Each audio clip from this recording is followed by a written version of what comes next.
Hey there, night owls. Tonight we're stepping into the smoky, gaslit streets of Victorian England, where everything looks delicious, smells amazing, and might actually kill you. We're talking about an era when your morning bread could contain crushed bones, your children's candy was literally painted with lead, and that refreshing glass of milk. Let's just say the cow had very little to do with it. This is the story of how an entire nation got slowly poisoned by its own grocery list, and how one humble, overlooked product changed everything. So before we dive into this deliciously disturbing chapter of history, drop a comment below. Where are you watching from tonight? What time is it in your corner of the world? I genuinely love knowing who's along for the ride. Now dim those lights, get comfortable, and let's walk together through the Victorian marketplace, where beauty was deadly, cheap was dangerous, and trust was the most expensive ingredient of all. Ready? Let's go. Picture yourself walking through the streets of London in 1850-something. The sun is setting behind a curtain of coal smoke, painting the sky in shades of orange and industrial grey, a colour palette that no Instagram filter has yet dared to replicate. The gas lamps are flickering to life along the crowded thoroughfares, casting dancing shadows on the cobblestones still wet from the afternoon rain. And as you turn the corner onto one of the city's bustling market streets, your senses are immediately overwhelmed by what can only be described as a Victorian assault on every receptor your body possesses. The noise hits you first. Hawkers shouting over one another, each voice competing for your attention and your pennies. Fresh eels, lovely eels, hot pies, piping hot, sweets for the little ones, prettiest sweets in London. The cacophony blends with the rumble of cartwheels on stone, the clip-clop of horses, the chatter of 1,000 souls all pursuing the same. Basic goal, finding something affordable to put in their stomachs before the day ends. Then comes the smell, and oh, what a smell it is. Roasting chestnuts mingling with the savoury steam rising from meat pie stalls, the sweet caramel fragrance drifting from a candy vendor's cart, the earthy scent of fresh bread, or what passes for fresh bread, wafting from a nearby bakery. Underneath it all, of course, there's the ever-present perfume of Victorian urban life, horse manure, coal smoke, and the distant but unmistakable tang of the Thames at low tide. But let's focus on the pleasant notes for now. We'll get to the other stuff soon enough. And finally, there's the sight of it all. The market stalls draped in colourful fabrics, displaying their wares like treasure chests opened for your inspection. Pyramids of apples polished to an almost suspicious shine, wheels of cheese stacked like golden towers, jars of pickles glinting in the lamplight, and everywhere, absolutely everywhere, sweets. Candies in every colour imaginable, brilliant reds, sunshine yellows, vibrant greens, deep purples that seem to glow with an inner light. They're arranged in patterns designed to catch your eye and loosen your purse strings, these little jewels of sugar and sweetness, these tiny promises of pleasure wrapped in paper twists. To the average Victorian shopper, this market is a wonderland. After a long day of labour in a factory, a workshop, or a wealthy household, this riot of colour and aroma represents something precious, choice, pleasure, a small luxury within reach of even the most modest budget. For a penny or two, you can buy happiness in edible form. You can treat your children to something beautiful. You can forget for just a moment that your life consists largely of work, sleep, and the eternal quest to stay one step ahead of poverty. But here's the thing about wonderlands, and this is a truth that Lewis Carroll understood perhaps better than anyone. They're not always what they seem. Behind every grinning Cheshire cat, there might be something with considerably sharper teeth. And behind every beautifully coloured sweet in this Victorian marketplace, there lurks a secret that the vendor would very much prefer you didn't discover. Because that brilliant red candy your daughter is begging for? The one that looks like a tiny ruby, glowing with wholesome fruity promise? There's an excellent chance it contains no fruit whatsoever. The colour comes from something called red lead, also known as minium, also known as a compound that would make a modern toxicologist weep into their hazmat suit. That sunny yellow treat shaped like a lemon drop. The cheerful hue might well be courtesy of chromate of lead, a substance whose primary use in other contexts involved painting carriages and, not coincidentally, slowly poisoning the workers who handled it. But we're getting ahead of ourselves. Before we dive into the specific horrors lurking inside Victorian confectionery, and trust me, we're going to dive deep, let's take a moment to understand why this marketplace exists as it does. Why is a working-class mother choosing between food that might feed her family and food that might slowly poison them? The answer, as with most things in history, comes down to economics, opportunity, and the eternal human talent for finding creative solutions to difficult problems, regardless of whether those solutions happen to be ethical, legal, or advisable. The Victorian era was a time of unprecedented change. The Industrial Revolution had transformed England from a largely agricultural society into an urban, mechanised powerhouse. People flooded into cities like London, Manchester, and Birmingham, seeking work in factories and mills. The population of London alone grew from about 1 million at the start of the 19th century to over 6 million by its end. That's 6 million people who needed to eat, drink, and find small pleasures in lives that were often defined by grueling work and cramped living conditions. This created both a massive demand and a massive opportunity. Demand for cheap food that could be purchased quickly and consumed on the go. Demand for treats and luxuries that cost pennies rather than shillings. An opportunity for anyone clever enough, or unscrupulous enough, to figure out how to meet that demand while maximising their profit margins. Here's where we need to understand something fundamental about the Victorian marketplace. There were essentially no rules.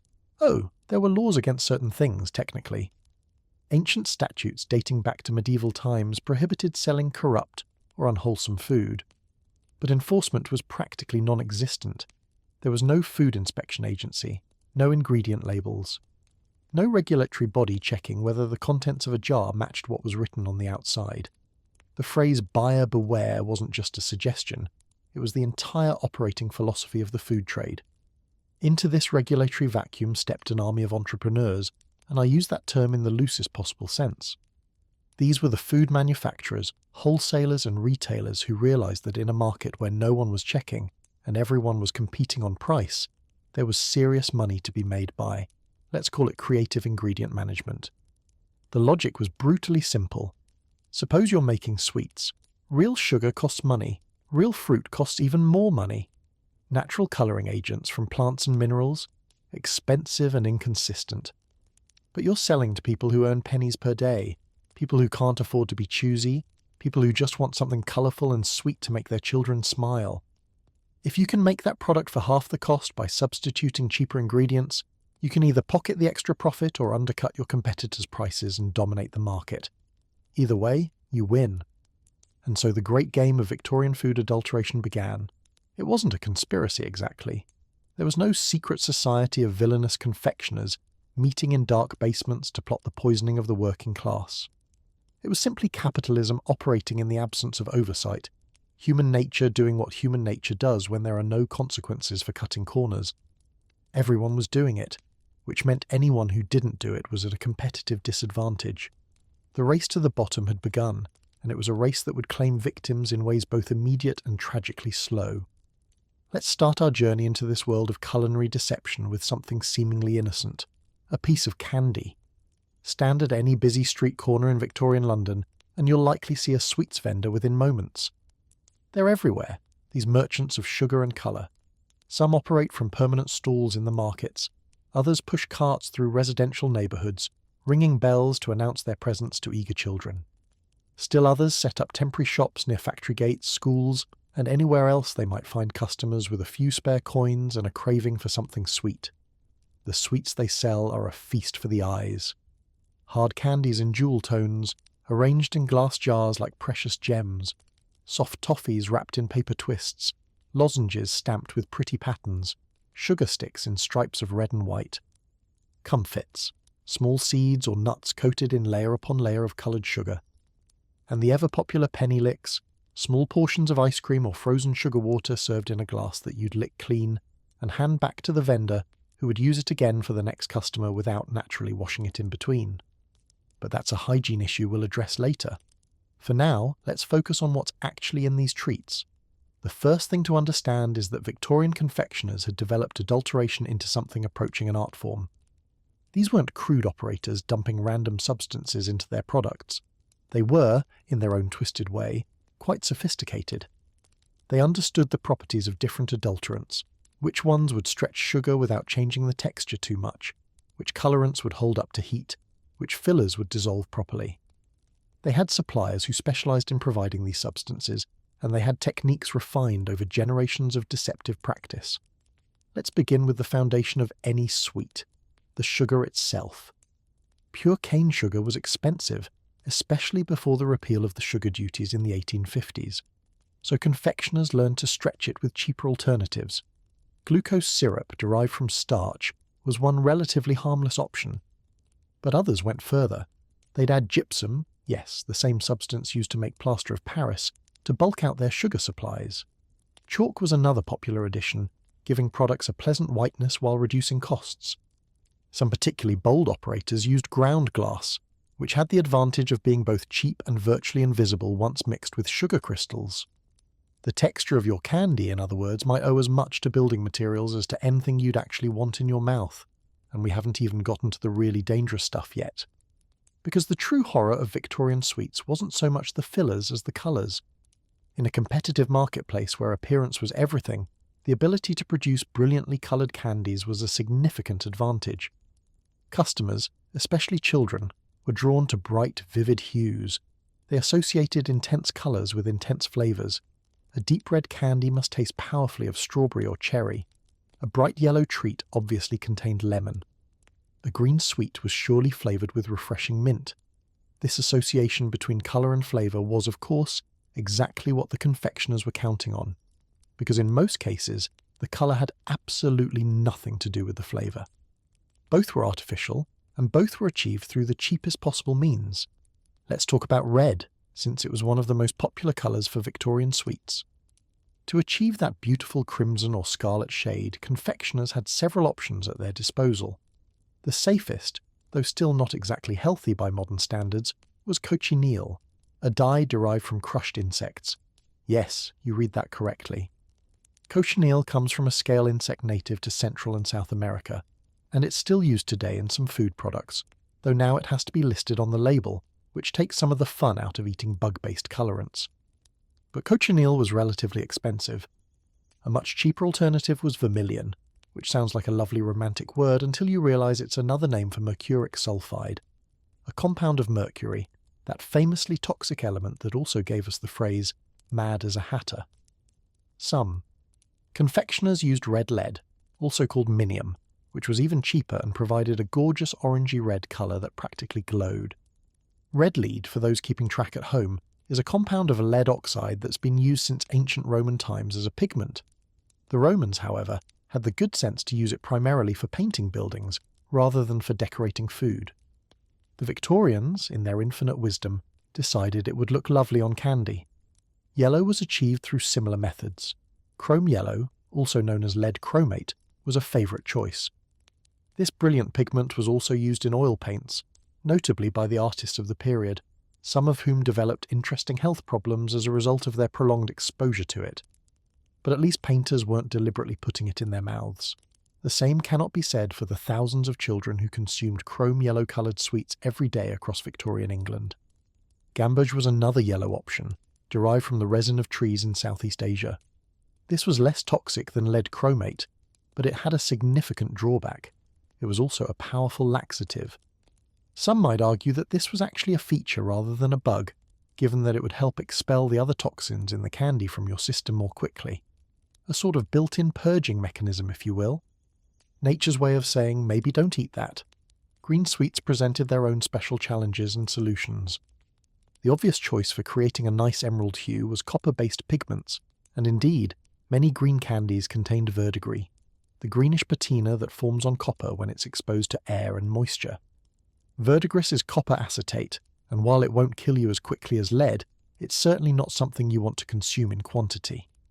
Symptoms of copper poisoning include nausea, vomiting, and abdominal pain, all of which the Victorians simply attributed to eating too many sweets, which was technically accurate if not quite in the way they imagined.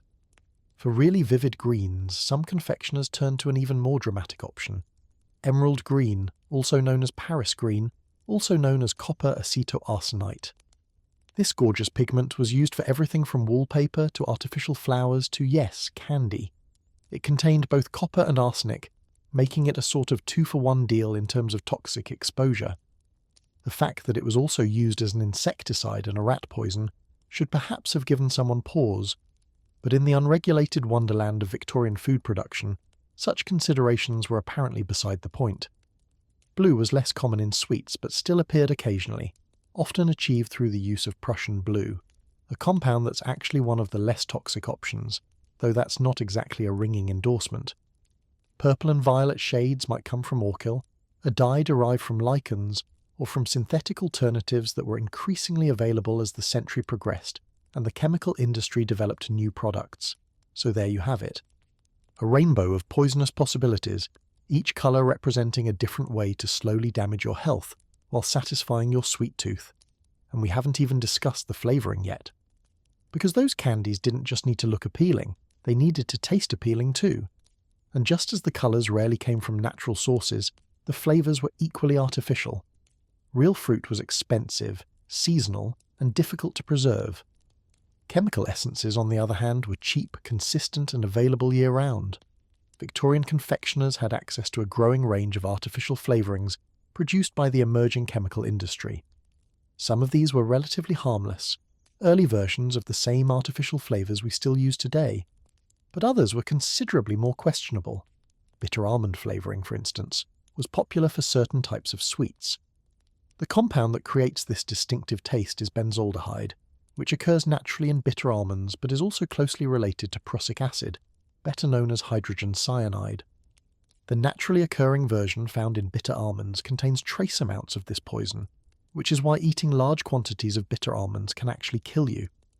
The artificial versions were somewhat safer, but somewhat safer than actual poison is perhaps not the quality standard we should aspire to in our confectionery. Ethers and oils of various kinds were used to create fruit flavours without any actual fruit involvement.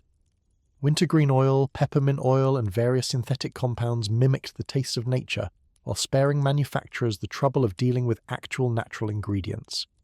These were the least of the problems, honestly.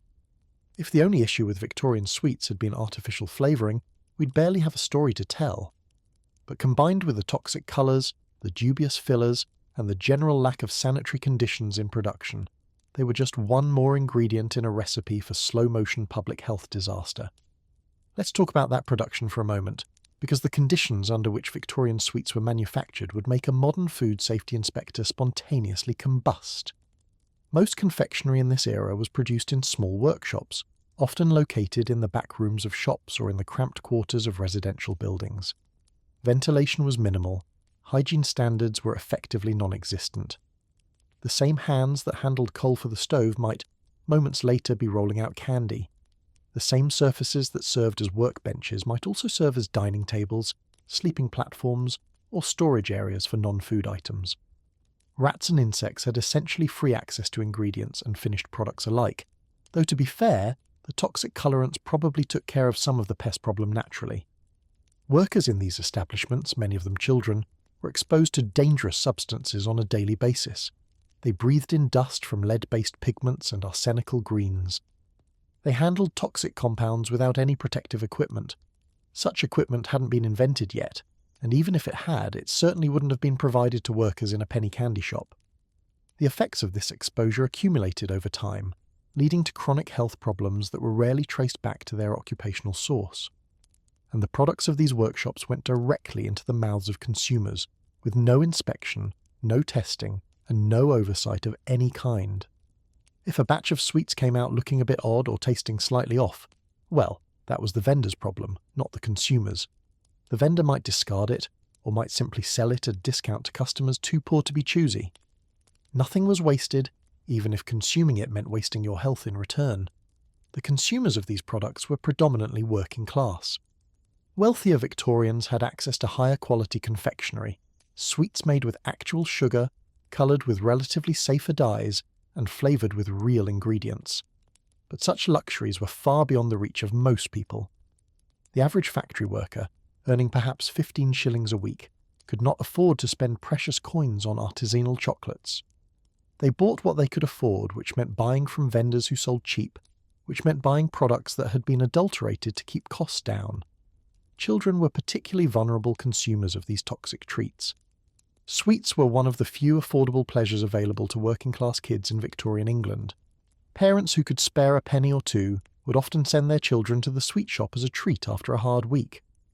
Street vendors knew this and deliberately set up shop near schools, playgrounds, and factory gates where young workers might be found. The bright colours and low prices were designed to appeal to young customers who had no way of knowing that the pretty red candy they craved contained lead, or that the green lozenge they loved was laced with arsenic. The effects of this exposure varied depending on the specific adulterants involved and the quantity consumed.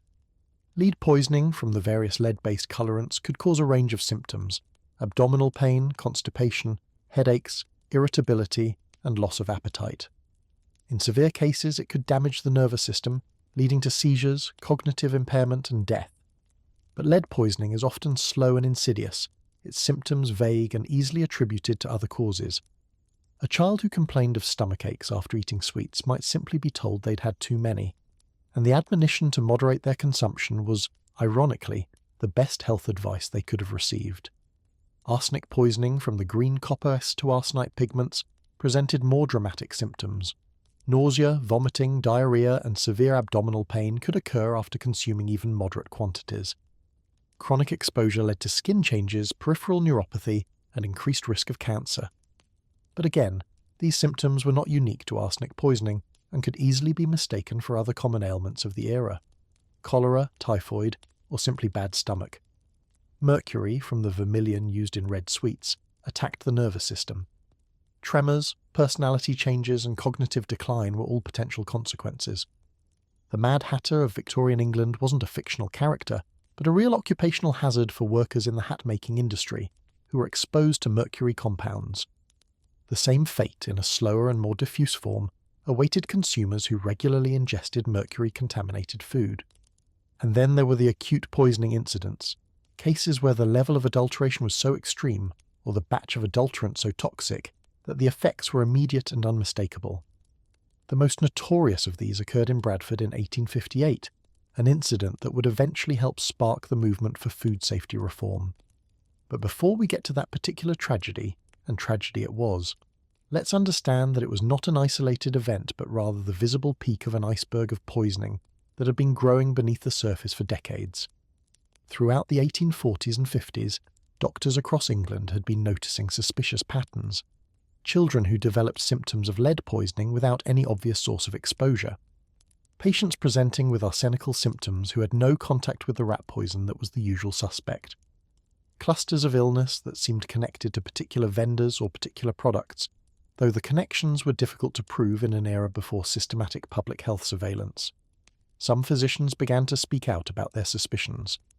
Dr. Arthur Hill Hassell, whose work we'll explore in more detail later, was conducting pioneering analyses of food products and publishing the disturbing results. But his findings were dismissed by many as alarmist, and the trade in adulterated food continued unabated. The sweets trade was not, of course, the only sector affected by these practices. Bread was adulterated with alum to make it whiter and with chalk to increase its weight. Milk was diluted with water and coloured with chalk or worse to disguise the dilution. Tea was padded with dried leaves from other plants and coloured with various pigments. Coffee was extended with chicory, acorns, and sometimes dirt. Beer was doctored with everything from salt to Cocculus indicus, a toxic berry used to make weak beer seem stronger. The entire food supply was, in effect, a massive game of consumer deception, with the stakes being the health and lives of the buying public. But sweets held a special place in this landscape of fraud for several reasons. First, they were consumed primarily by children, a particularly vulnerable population.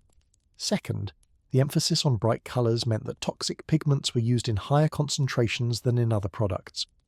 Third, sweets were pure indulgence. They weren't eaten to satisfy hunger or provide nutrition, but simply for pleasure. This made their dangers seem particularly cruel and unnecessary.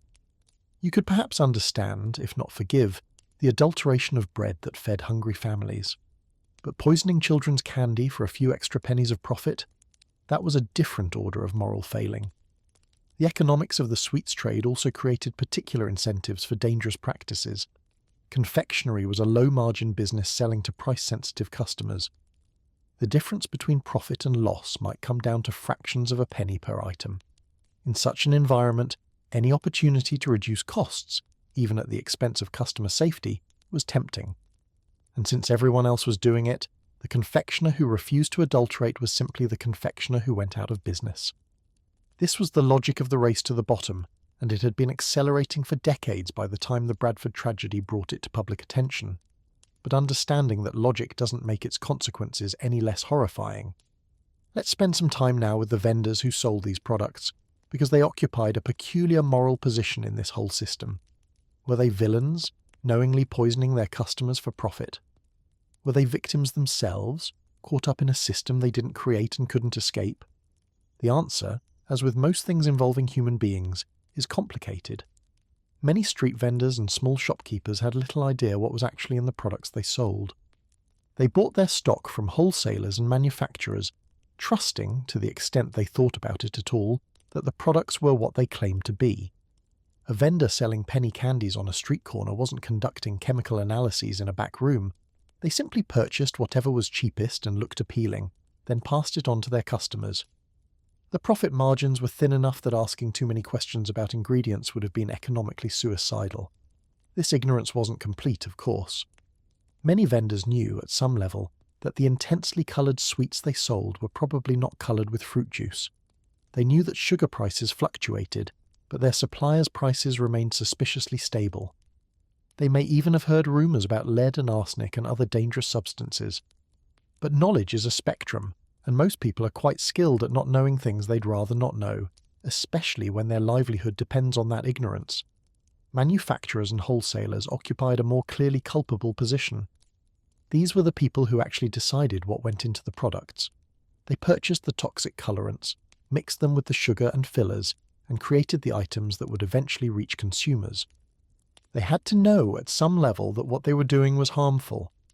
The very fact that they didn't advertise their methods, that no candy shop displayed a sign saying "now with extra lead for that beautiful red colour," suggests an awareness that the public would not approve if they knew the truth. But even here, the picture is complicated by the standards of the time. Many adulterants that we now recognise as clearly dangerous were not understood as such in the Victorian era. The germ theory of disease was only beginning to gain acceptance. The concepts of chronic toxicity and cumulative exposure were poorly developed. A substance might be known as a poison in large doses while still being considered acceptable in small amounts. And the line between food additive and poison was far fuzzier than it would later become. Moreover, the entire system was structured to diffuse responsibility.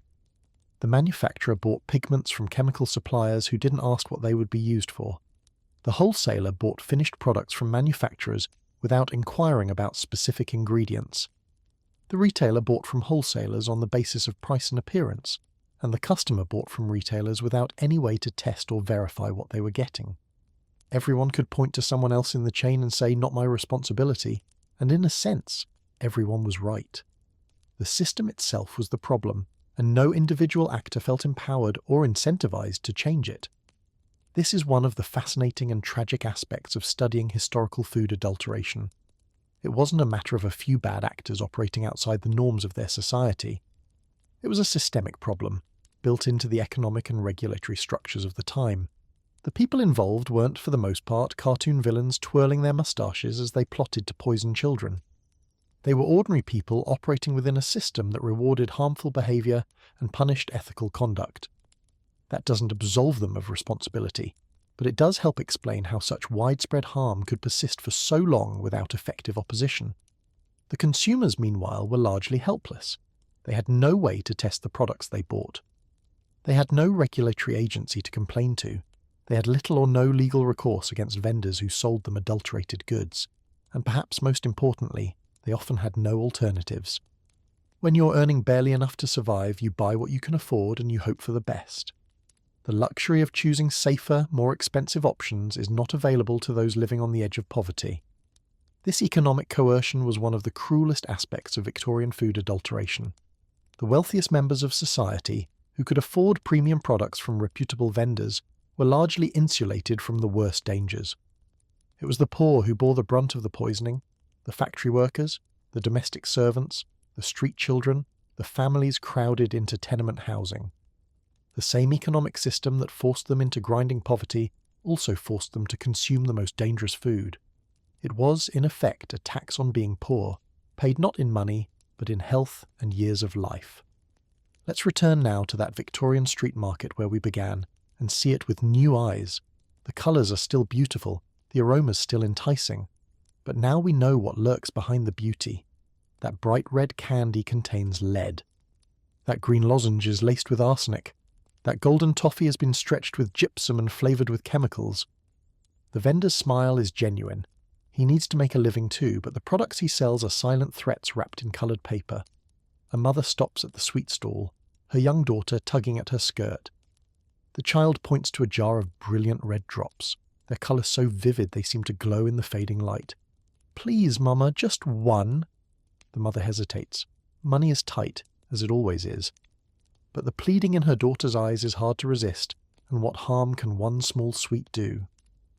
She hands over a penny and watches her daughter pop the candy into her mouth, her face lighting up with simple pleasure.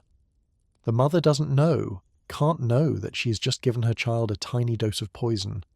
One sweet won't cause obvious harm, but this scene is repeated daily, weekly, throughout the childhood. The doses accumulate. The lead builds up in bones and brain. The effects are subtle at first, easy to attribute to other causes, but they're real, and they're permanent, and they're entirely preventable, if only anyone in authority cared enough to prevent them. This was the reality of the Victorian sweet shop, not a place of innocent indulgence, but a node in a vast network of adulteration and deception.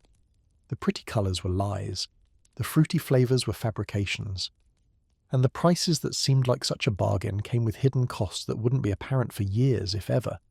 But as the 1850s drew toward their close, the situation was about to change. The Bradford poisoning of 1858 would shock the nation and force even the most complacent observers to confront the reality of what was being sold as food. Crusading chemists would begin systematic analysis of common products and publish their horrifying findings. Journalists would take up the cause, and eventually, reluctantly, Parliament would be forced to act. The age of unregulated food adulteration was approaching its end, not quickly, and not without fierce resistance from those who profited from the status quo, but inexorably. The Victorian public was about to wake up to what had been hiding in plain sight all along, that the food supply they depended on was compromised at every level, and that changing this would require a fundamental transformation in how society thought, about the relationship between commerce, safety, and the public good. But that transformation was still in the future. For now, on this autumn evening in 1857, the markets are still open, the vendors are still selling, and the sweets are still glowing in their jars like jewels, beautiful, tempting, and deadly. The child with the red candy skips alongside her mother as they head for home, the sweet dissolving slowly in her mouth, its artificial flavour filling her senses with what she imagines is the taste of strawberries. She'll be back next week if her mother can spare another penny. They both will, and so will thousands of other families, all across England, in a daily ritual of innocent consumption and invisible harm.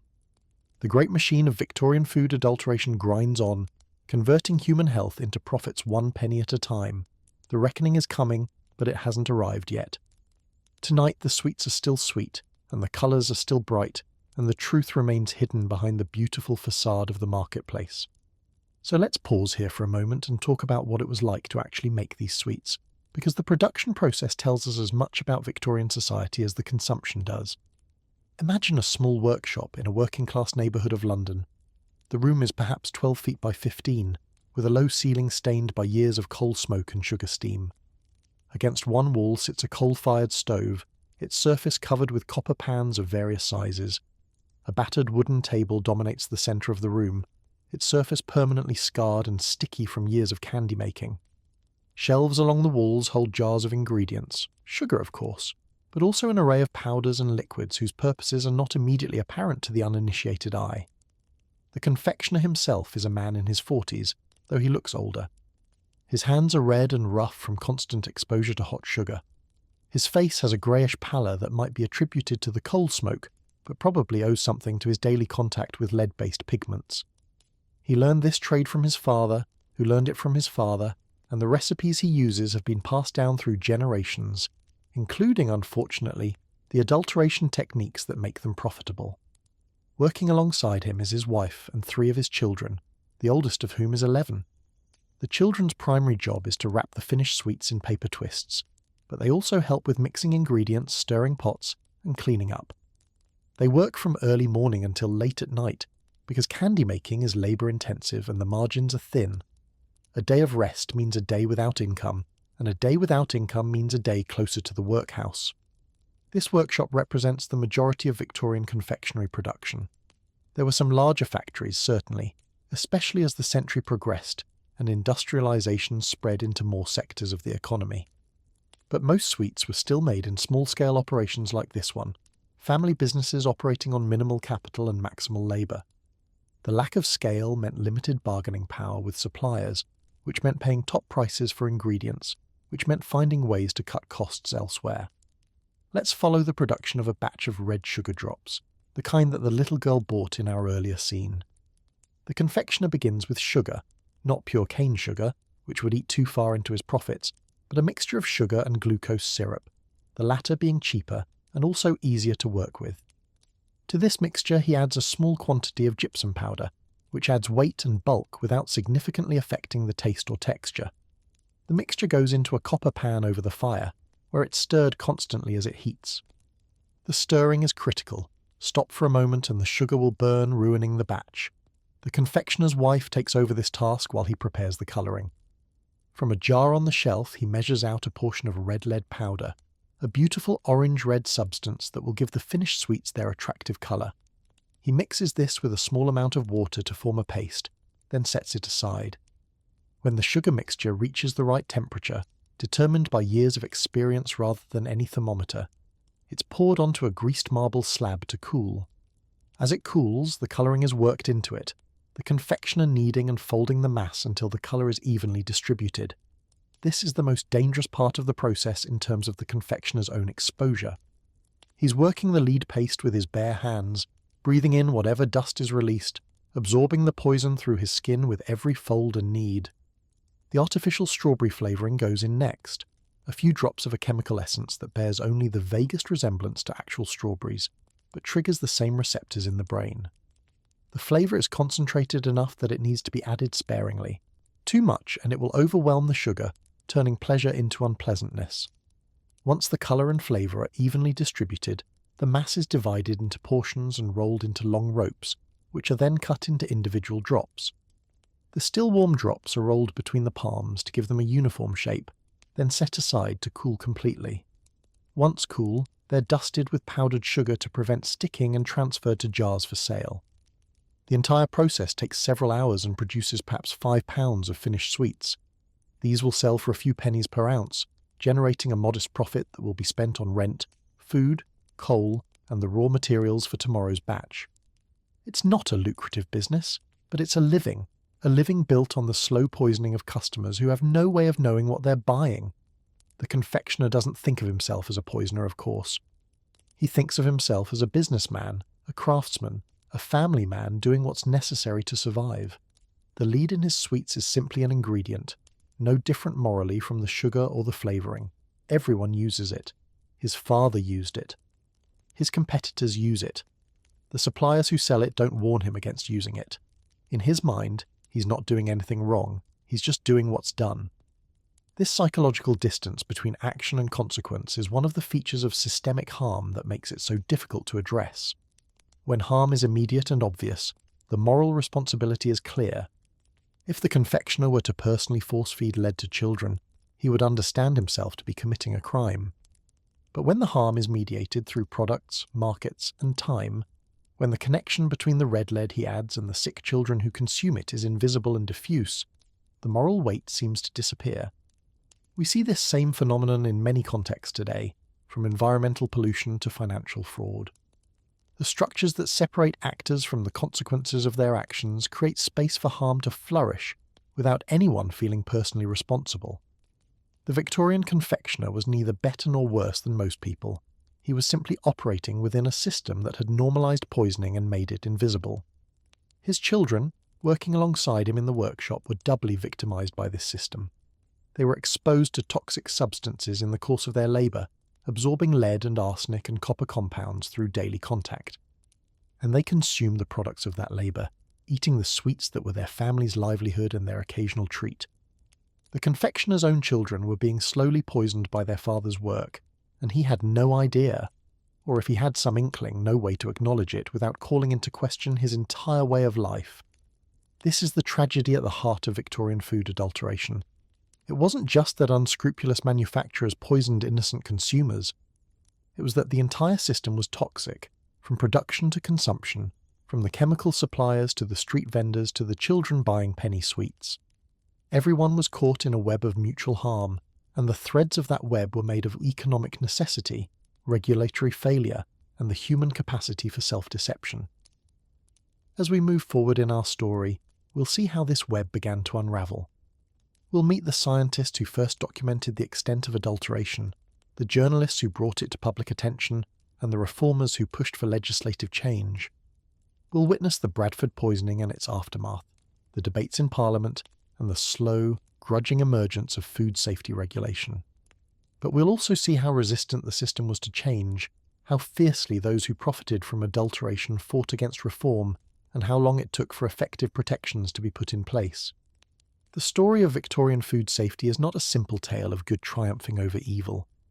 It's a complex narrative of competing interests, incremental progress, and the grinding difficulty of making systemic change, even when the harm being prevented is as obvious as poisoned children. For now, though, let's remain in this moment, the late 1850s, the eve of change, the last days of the unregulated marketplace. The sweets are still glowing in their jars, the vendors are still calling their wares, and somewhere in Bradford, a shipment of lozenges is being prepared that will change everything. That shipment contained what the manufacturer called daft, a mixture of gypsum and other fillers used to stretch sugar and reduce costs. But this particular batch of daft was not what it seemed. Through a series of mistakes, miscommunications, and the kind of carelessness that becomes inevitable in an unregulated industry, the substance delivered to the sweet manufacturer was not gypsum, but arsenic trioxide, white, powdery, and virtually indistinguishable from the legitimate filler. The sweets made with this adulterated daft were sold at a market in Bradford on a Saturday in October 1858. By Monday, people were dying. By the time the outbreak was contained, more than 20 people were dead, and over 200 were seriously ill, most of them children, most of them from poor families, all of them victims of a system that had valued profits over lives for far too long. But that is a story for another chapter. For now, let the Victorian marketplace remain suspended in this amber moment, beautiful and deadly, a snapshot of an era when you truly couldn't trust what you ate, when every bright colour might be a poison in disguise, and when the simple pleasure of a sweet was tangled up with dangers that most consumers could never have imagined. The night is growing late and the market stalls are beginning to close. The vendors pack away their unsold wares, counting the day's take by candlelight. Somewhere, a child falls asleep with the taste of artificial strawberries still on her tongue, unaware of the tiny battle being fought in her body between her natural defences and the lead she's just consumed. Tomorrow, if she's lucky and her exposure hasn't accumulated too far, she'll wake up feeling fine. She'll beg for another sweet, and if fortune smiles, she'll get one. The wheel of Victorian commerce keeps turning, grinding out pennies and pounds and profits, grinding up health and safety and trust. But the wheel is about to hit a stone that will shake its axle and threaten to throw it off its course. The reckoning is coming. Change is on the horizon, barely visible but approaching. Now, if you thought the sweets were bad, and they absolutely were, let's turn our attention to something even more fundamental. Something that sat at the very centre of Victorian life, the one food item that no household, rich or poor, could do without. We're talking about bread, the staff of life, the cornerstone of every meal. The thing that separated mere hunger from actual starvation for millions of working families across England. Bread in Victorian England wasn't just food, it was survival itself. A working-class family might spend anywhere from half to three-quarters of their entire income on bread alone. When bread prices rose, people starved. When bread was scarce, riots broke out. The importance of bread to social stability was so well understood that the government kept a nervous eye on wheat prices the way modern governments watch unemployment figures. Bread was politics, bread was economics. Bread was quite literally life and death, which makes what the bakers were doing to it all the more remarkable. Because Victorian bread, that essential foundation of daily existence, was perhaps the most systematically adulterated food product in the entire marketplace. The loaf you bought from your local baker, assuming you could afford to buy rather than bake your own, was almost certainly not what it appeared to be. That beautiful white crumb, that satisfying heft, that appealing texture. All of it was, to use a technical term, a complete fabrication. Let's start with the most famous adulterant, alum. If you've never heard of alum, don't worry. There's no particular reason you would have, unless you happen to work in the leather tanning industry, or you're really into pickling vegetables, or you have an unusual interest in Victorian baking. Scandals. Alum is potassium aluminum sulfate, a chemical compound with a variety of industrial uses. It's excellent for fixing dyes to fabric. It's useful in water purification. It makes pickles crisper and helps preserve fruit. And, as Victorian bakers discovered to their considerable profit, it makes bread whiter. This matters because whiteness in bread had become deeply associated with quality and purity. The whiter your bread, the more refined you were presumed to be. Brown bread was peasant food, the stuff of rural poverty and backward simplicity. White bread was aspirational. It signalled that you had risen above mere subsistence, that you could afford the finer things, that you belonged to a better class of person. Never mind that brown bread was actually more nutritious. Never mind that the whole wheat flour it was made from contained fibre and vitamins that white flour lacked. In Victorian England, white was right, and every baker knew it. The problem was that truly white bread required truly white flour, and truly white flour was expensive. Properly milled, properly refined white flour cost significantly more than the coarser grades. And since bakers were competing fiercely on price, remember, bread was the one product that every customer needed and that every competitor was trying to sell, there was intense pressure to find ways to make bread look white without paying for white. Flour. Enter alum. Add a small quantity to your dough and something magical happens. The bread comes out whiter, even if you're using cheaper, less refined flour. The crumb has a finer texture. The loaf rises better and looks more attractive. To the casual consumer, a loaf made with alum looked like a premium product, even though the base ingredients were decidedly economy class. The economics were irresistible. A baker using alum could purchase cheaper flour, sell bread that looked just as good as his competitors' premium loaves, and pocket the difference. Or he could undercut his competitors on price while maintaining the appearance of quality. Either way, the alum gave him a significant advantage in a marketplace where appearance was everything, and no one was checking what actually went into the dough. But alum wasn't just a cosmetic additive. It had other properties that made it even more attractive to unscrupulous bakers. Alum absorbs water. Quite a lot of water, actually. A dough made with alum could hold more water without becoming soggy, which meant that the baker could sell what was essentially water at bread prices. A loaf that should have weighed 2 pounds might contain enough extra water to tip the scales at 2 1/4, and the customer would never know the difference. They'd just think they were getting a particularly moist, fresh loaf. This water-binding property also meant that alum-laced bread stayed soft longer.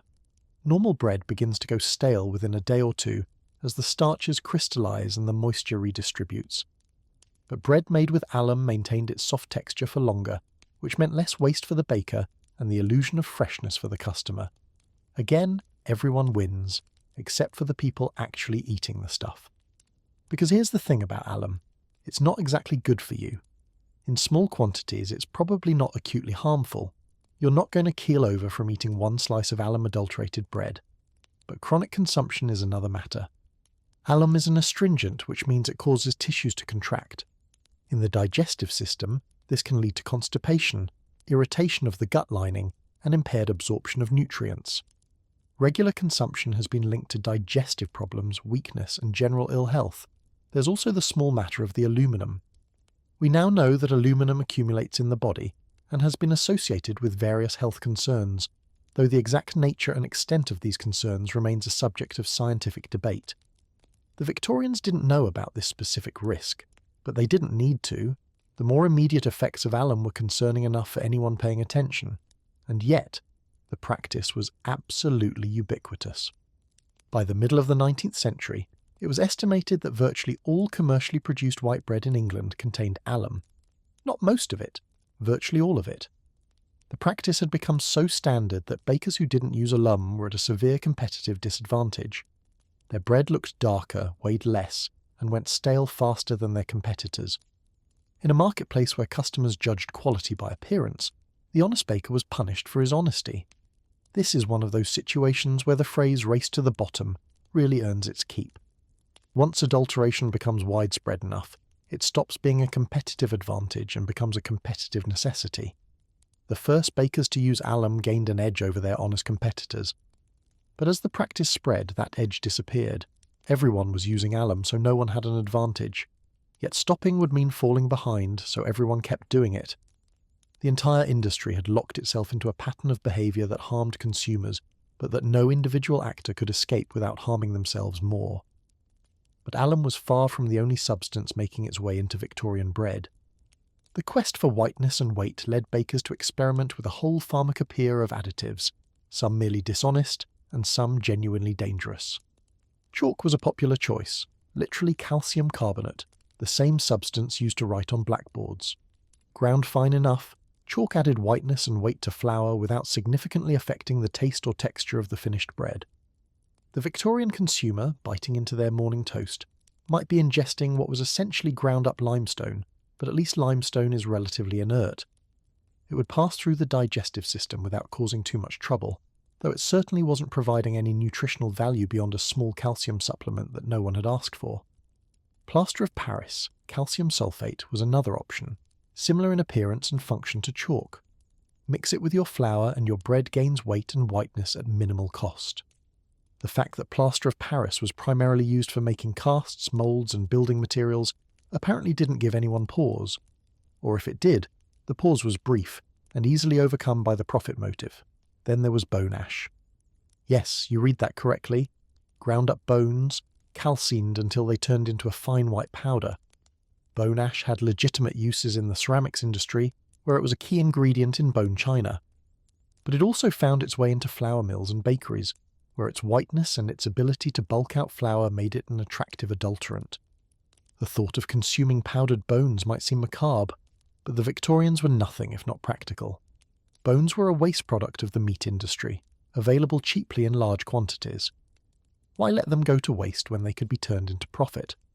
The bones in question came from various sources, and this is where the story takes an even darker turn. Some bone ash was produced from the bones of cattle and sheep, which is unappetizing but at least comprehensible.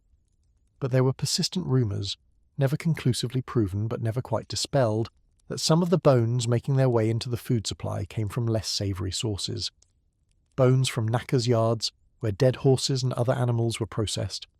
Bones from graveyards, dug up by the body snatchers who supplied the medical schools, but who weren't above selling their excess inventory to the bone meal trade. Were human bones ever actually ground into flour and sold as bread? It's impossible to say for certain. The supply chains of Victorian adulterants were murky and poorly documented. But the fact that the question could even be asked, that it was plausible enough to worry about, tells you something about the state of the food supply. When you can't rule out the possibility that your breakfast toast contains traces of Great Uncle Henry, you've got a systemic problem on your hands. Beyond these bulk adulterants, there were other substances added to bread for various purposes. Potatoes, when cheap and plentiful, were sometimes mixed into dough as a filler. This was actually one of the more benign adulterations, as potatoes are perfectly edible and might even improve the texture of bread. Rice flour served a similar purpose and was similarly harmless, but other additives were more concerning.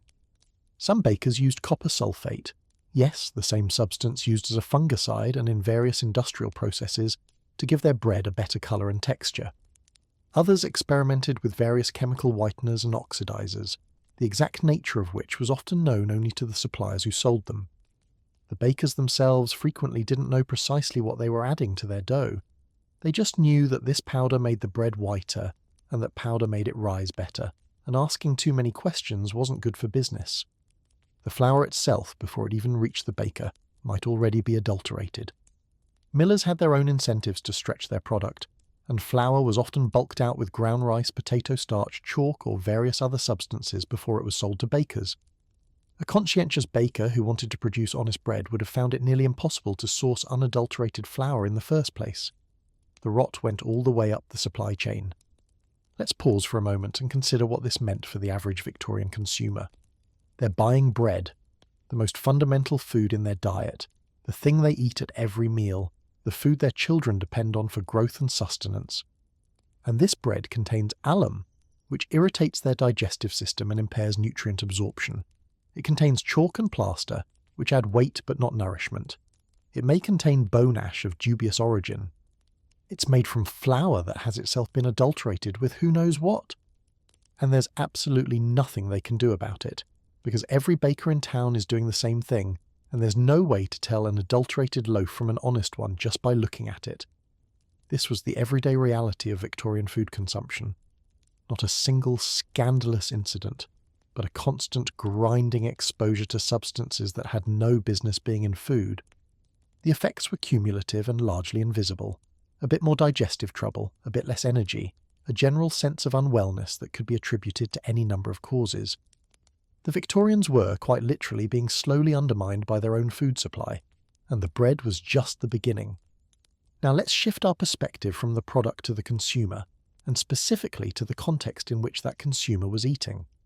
Because the story of Victorian food adulteration isn't just about what was in the food, it's about how people were eating, and how the industrial transformation of England changed the very nature of meals.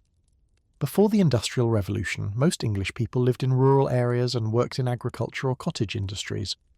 Meals were eaten at home, prepared by family members, consumed at a pace dictated by the rhythms of farm work and domestic life. Food might not have been abundant, and it certainly wasn't sophisticated, but it was generally made from recognisable ingredients by people you knew, and you had time to eat it properly. The factories changed all of that. The industrial system that transformed England into the workshop of the world also transformed how its workers ate. Factory work operated on schedules that had nothing to do with human hunger and everything to do with mechanical efficiency. The machines didn't stop for lunch, and neither could the workers who tended them. Meal breaks were short, grudgingly granted and rigidly enforced. You had perhaps 30 minutes to eat your midday meal, if you were lucky enough to get a break at all. This created an entirely new category of eating, food as fuel. The factory worker didn't sit down to a leisurely dinner. They crammed calories into their bodies as quickly as possible before returning to their stations. Nutrition, taste, and pleasure were secondary considerations.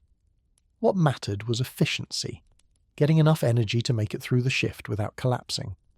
The foods that thrived in this environment were, predictably, the cheapest and most portable ones. Bread, obviously. You could carry a chunk of bread in your pocket and gnaw on it between tasks. Cheese, if you could afford it, for the same reasons. Cold meat pies when available, which could be eaten with one hand while the other kept working. And sweets, those brightly coloured, dubiously adulterated confections we discussed earlier, which provided a quick burst of energy and a moment of pleasure in an otherwise grinding day. The rise of the factory lunch break created a whole new market for portable, ready-to-eat food. Street vendors set up shop near factory gates selling hot pies, fried fish, baked potatoes, and other foods that could be consumed quickly and without utensils. These vendors competed fiercely on price, which meant they faced all the same pressures toward adulteration that we've already discussed. The pie you bought from a street seller outside a Manchester cotton mill was probably not made from prime cuts of meat, and the potato might be the only ingredient you could positively identify. The quality of these foods was, to put it mildly, variable. Street vendors operated entirely outside any regulatory framework. They bought their ingredients from the cheapest sources, prepared them under conditions that would make a modern health inspector faint, and sold them to customers who were too hungry and too hurried to ask questions. A hot pie was a hot pie. You ate it quickly and hoped for the best. Contemporary accounts of factory gate food are not encouraging. The pies were often described as containing more gristle than meat, padded out with breadcrumbs, potatoes, or less identifiable fillers. The gravy was thin, the pastry was heavy, and the whole thing sat in your stomach like a lead weight for the rest of the afternoon. But it was hot, it was filling, and it cost only a few pennies, which was all that most workers could afford. The fried fish sold by street vendors was somewhat better. Fish was abundant and cheap in England, and it's hard to disguise a piece of fish the way you can disguise the contents of a pie. But the oil it was fried in might be reused until it was practically solid, and the fish might include specimens that a more discerning buyer would have rejected. Still, fried fish provided protein and fat, both crucial for workers burning thousands of calories per day through physical labour. Perhaps the most telling sign of how industrialization changed eating habits was the rise of the tea break. Tea had been a luxury drink, imported at great expense from China, but falling prices in the 19th century made it affordable for working-class families, and tea was perfectly suited to the industrial workplace. It could be brewed quickly, consumed hot or cold, and provided a jolt of caffeine that helped workers stay alert through long shifts. The ritual of the tea break, still sacred in British workplaces to this day, was born in the factories of Victorian England. But tea alone doesn't provide much in the way of nutrition. It was typically consumed with sugar, lots of sugar, which provided quick energy but not much else. Workers would gulp down cups of heavily sweetened tea between shifts, getting a burst of energy that would carry them through the next few hours. The sugar trade boomed alongside the tea trade, and the combination of the two became the default fuel of the industrial working class. This diet of bread, cheap pies, and sweet tea had predictable consequences. Nutritional deficiencies were rampant among factory workers and their families. Rickets, caused by lack of vitamin D and calcium, was endemic among children in industrial cities, where smoke-darkened skies blocked what little sunlight might have helped their bodies produce the necessary vitamins. Scurvy, which we tend to associate with sailors on long voyages, appeared in urban populations who had little access to fresh fruits and vegetables. Anemia was common, especially among women and children, due to diets lacking in iron-rich foods. The irony was painful. England's factories were producing wealth on an unprecedented scale, transforming the nation into a global economic powerhouse.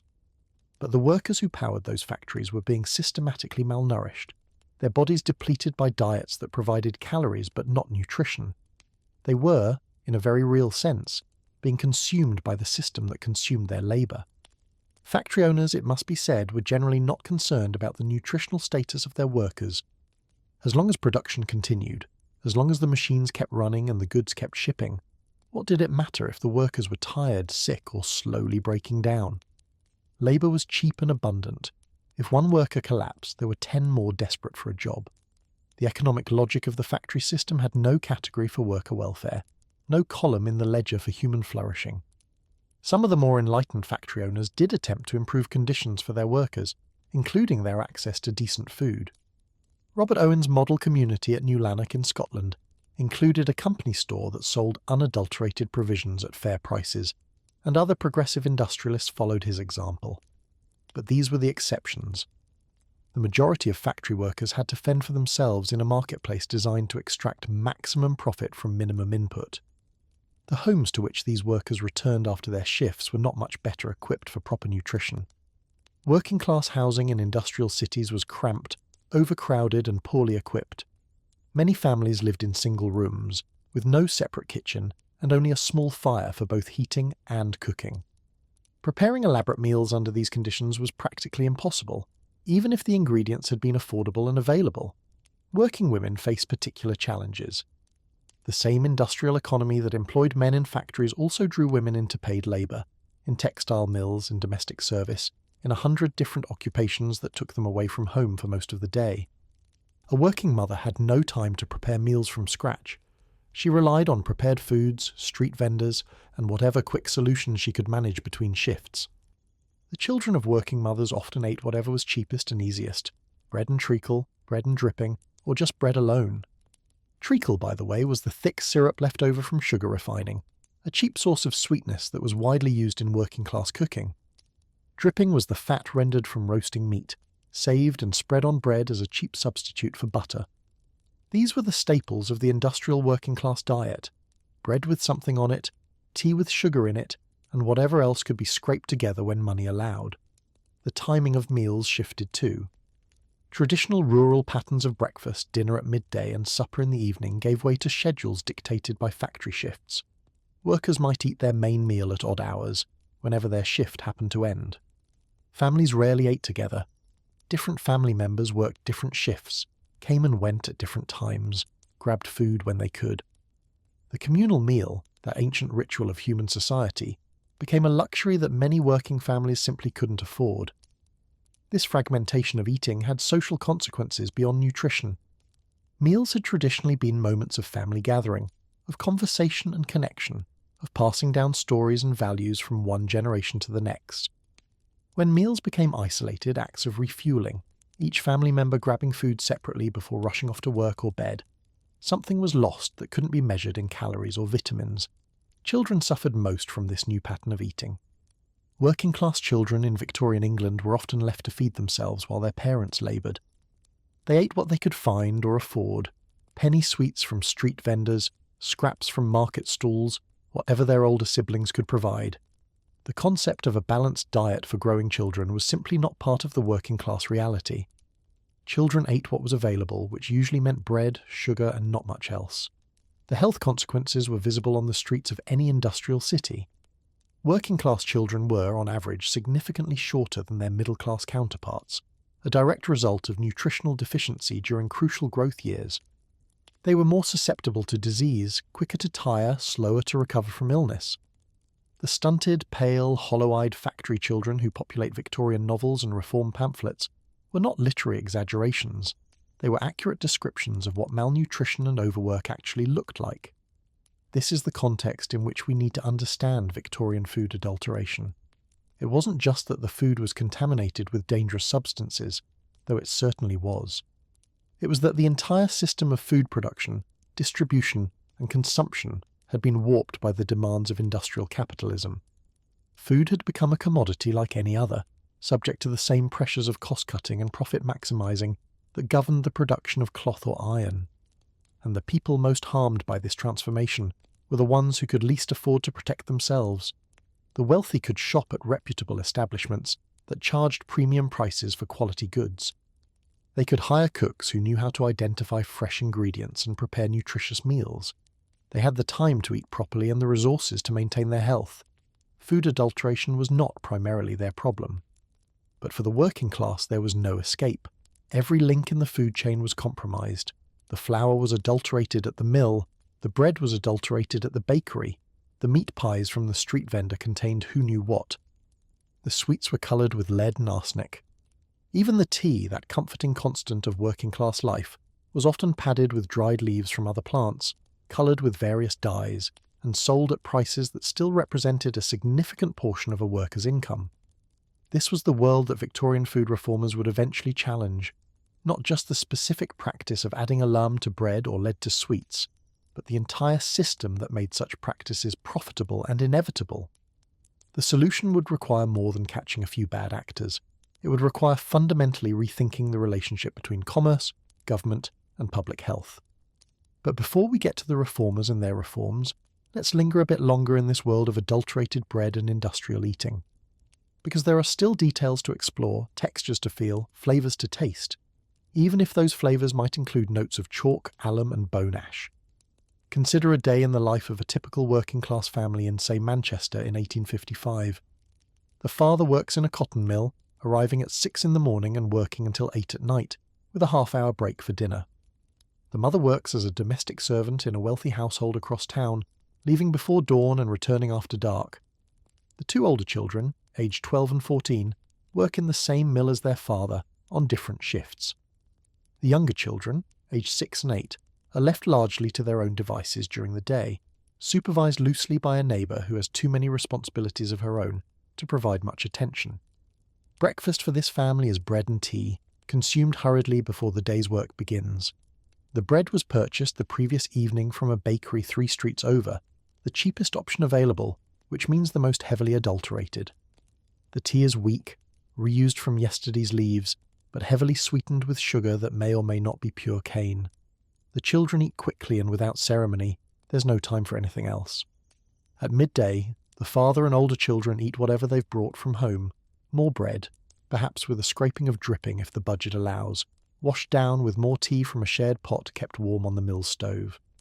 The mother, working in a wealthy household, might receive a bit of food from the kitchen, servants' portions, less prestigious cuts, but generally more nutritious than what she'd eat at home.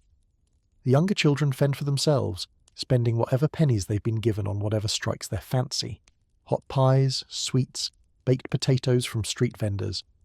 The evening meal, eaten in shifts as family members return from their various occupations, is the day's most substantial. It might include some meat, cheap cuts, stewed or boiled to stretch them as far as possible. More bread, of course. Potatoes, when in season and affordable.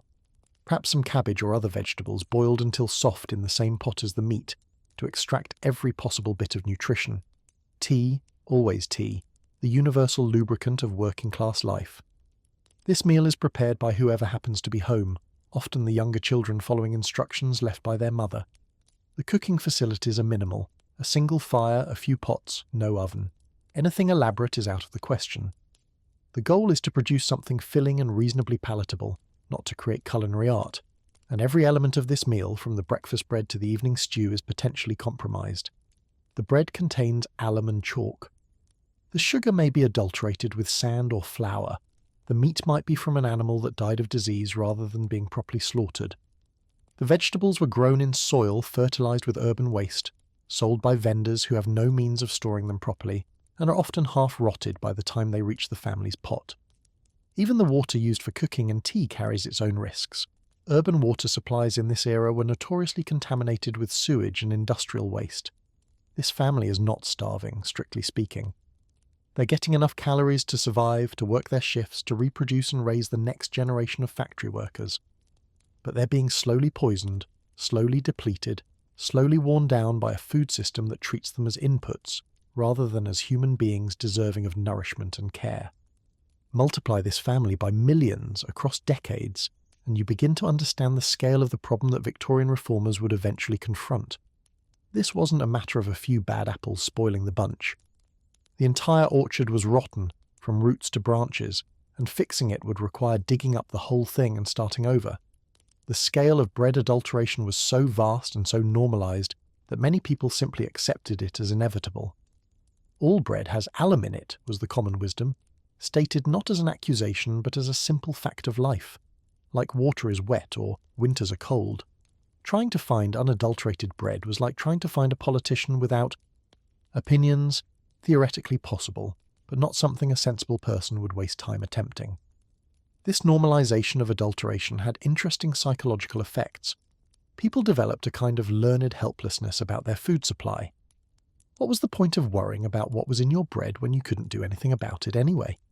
Better to not think about it too much, to eat what was available, and to hope for the best. The alternative, constant anxiety about every bite, was simply unsustainable. Some people did try to protect themselves. Home baking, for those who had the time and facilities, was one option. At least you knew what went into your own bread, even if you couldn't be sure about the flour. Some households formed buying clubs, pooling their resources to purchase ingredients in bulk from more reputable sources. A few neighborhood bakeries developed reputations for honesty and charged premium prices accordingly, serving customers who could afford to pay extra for peace of mind. But these individual solutions could never address the systemic problem. As long as adulteration was profitable and unpoliced, it would continue. As long as the market rewarded deception and punished honesty, the honest producers would be driven out of business. The invisible hand of the market, left to its own devices, was slowly strangling the people it was supposed to serve. What was needed was a visible hand, the hand of government, reaching into the marketplace to set rules, enforce standards, and punish violators. But the Victorian state was deeply reluctant to interfere in commerce. The reigning ideology of laissez-faire economics held that markets worked best when left alone, that government intervention inevitably made things worse, that the wisdom of individual buyers and sellers would, over time, sort everything out. This ideology conveniently ignored the massive information asymmetry between producers and consumers. A baker knew exactly what was in his bread. A customer had no way of finding out. A manufacturer knew which toxic pigments coloured his sweets. A child buying them knew only that they were pretty and sweet. In a market where one party has all the information and the other party has none, buyer beware is not a level playing field. It's a license for exploitation. But the ideology persisted, and government intervention in food markets remained minimal through the first half of the 19th century. The ancient laws against adulteration remained on the books but were almost never enforced. Local authorities had neither the expertise nor the resources to test food products systematically, and the political power of food producers, a large and economically significant interest group, made any attempt at regulation politically difficult. This would eventually change, as we'll see in later chapters. The Bradford poisoning of 1858, the publication of systematic analyses of food adulteration, and the growing public outrage would eventually force Parliament to act. But in the 1840s and 50s, the period we're describing now, the system remained essentially unregulated. The bread remained adulterated, the workers remained malnourished, and the profits kept flowing to those who had learned to game the system. Let's end this chapter where we began, with bread and with the human beings who depended on it. A baker in Birmingham, let's call him Thomas, has been in the trade for 30 years. He learned from his father, who learned from his father, stretching back generations in the craft. Thomas knows bread the way a musician knows their instrument. The feel of the dough, the smell of the fermentation, the exact moment when a loaf is ready to come out of the oven. Thomas also knows adulteration. He's been adding a lump to his dough since his apprenticeship. It's simply how bread is made. He buys his flour from a factor who gets it from a mill that he's never visited, and he doesn't ask too many questions about what's in it. He knows his competitors are doing the same things he's doing, and he knows that customers expect the white, light, soft bread that alum helps produce. Is Thomas a villain? He doesn't feel like one. He's a working man, supporting a family, running a business in a competitive market. He's doing what everyone does, what his father did, what he was taught to do. The alum doesn't seem to hurt anyone directly. No one has ever collapsed in his shop after eating his bread. If there are long-term health effects, they're invisible, diffuse, impossible to trace back to any particular loaf or any particular baker. And yet Thomas is part of a system that is slowly poisoning his customers. His bread, consumed day after day by working families who have no alternative, is contributing to their digestive problems, their nutritional deficiencies, their general ill health. The chalk and plaster in his flour are filling their stomachs without nourishing their bodies. The alum is interfering with their digestion, reducing their absorption of what few nutrients they're getting from other sources. Thomas doesn't see himself as a poisoner, but he is one, not through malice, but through participation in a corrupted system. And this is perhaps the most troubling aspect of Victorian food adulteration. It turned ordinary people into unwitting agents of harm, normalised practices that would be recognised as criminal under any reasonable standard, and created a world where poisoning your customers was just the cost of doing business. The workers eating Thomas's bread don't know they're being poisoned either. They know the bread isn't quite what their grandparents ate back in the village. It seems lighter somehow, less sustaining, more likely to leave you hungry an hour after eating. But bread is bread, isn't it? It keeps you going through the shift, fills the hole in your stomach, gives you the energy to keep moving. What more can you ask for at the prices you can afford? And so the wheel keeps turning. Thomas bakes his adulterated bread. The workers eat it and go to their shifts. The factory owners extract their labour and their profits. The whole system churns along, converting human health into economic productivity, treating people as inputs rather than as ends in themselves. But somewhere, in laboratories and lecture halls, in newspaper offices and parliamentary committees, questions are beginning to be asked. What exactly is in this bread? Who is responsible for its purity? What role should government play in protecting consumers from harm? The age of investigation is dawning, and the age of reform is not far behind. For now, though, the baker keeps baking, the workers keep eating, and the adulteration continues. The bread is white and soft and cheap, and if it's slowly killing the people who eat it, well, that's a problem for another day, another generation, another chapter of history. Sleep well, friends, and be grateful for the regulations that stand between you and Victorian baking practices. Your breakfast toast, whatever its faults may be, is almost certainly free of alum, chalk, and bone ash. That's not nothing. That's the hard-won legacy of reformers who looked at the world we've been describing and said, this cannot stand. But we're getting ahead of ourselves. There's more to explore yet. Milk and meat and 100 other foods, each with its own story of adulteration and eventual reform. The Victorian marketplace has more secrets to reveal, and we're just getting started. But before we move on, let's take one more look at the peculiar economics of portable food, the phenomenon that industrialization created and that would shape eating habits for generations to come. The concept of food you could carry with you, eat without utensils and consume in minutes rather than hours wasn't new exactly. Travellers had always needed portable provisions, and markets had always sold ready-to-eat items. But the industrial era transformed occasional convenience into daily necessity, and in doing so created entirely new categories of food products. Consider the meat pie, that quintessential Victorian street food. Before factories, a meat pie was a homemade affair. baked by housewives using whatever meat was available from the family's own livestock or the local butcher. The crust was thick and sturdy, designed to preserve the contents during storage rather than to be particularly palatable. You ate the filling and often discarded the crust, which had served its purpose as an edible container. The industrial meat pie was a different creature entirely. It was made in quantity by commercial bakers, sold hot from street stalls and shop windows, and designed to be consumed immediately by workers with no time to spare. The crust became thinner and more edible, part of the meal rather than just packaging. The filling became a matter of creative economy, how to produce something that tasted like meat without using too much actual meat. The ingenuity applied to this problem was really quite remarkable, in a horrifying sort of way. Meat pie manufacturers discovered that you could stretch a small quantity of actual meat into a much larger quantity of pie filling by adding various extenders. Breadcrumbs were the most innocent, just filler, not harmful, reducing the cost while maintaining bulk. Potatoes served a similar function and added a bit of genuine nutrition. But the truly creative operators went further. Offal, organ meats, tripe, and other parts that middle-class consumers rejected could be minced fine enough to be unrecognizable and mixed with the filling. Gristle and connective tissue, which would be inedible on their own, became acceptable when chopped small and hidden in gravy. Some manufacturers reportedly used meat that was, to put it delicately, no longer at its freshest, the kind of meat that a reputable butcher would discard but that could still, technically, be consumed without immediate ill effect if cooked thoroughly. Enough. The spices and flavourings added to pie filling served multiple purposes.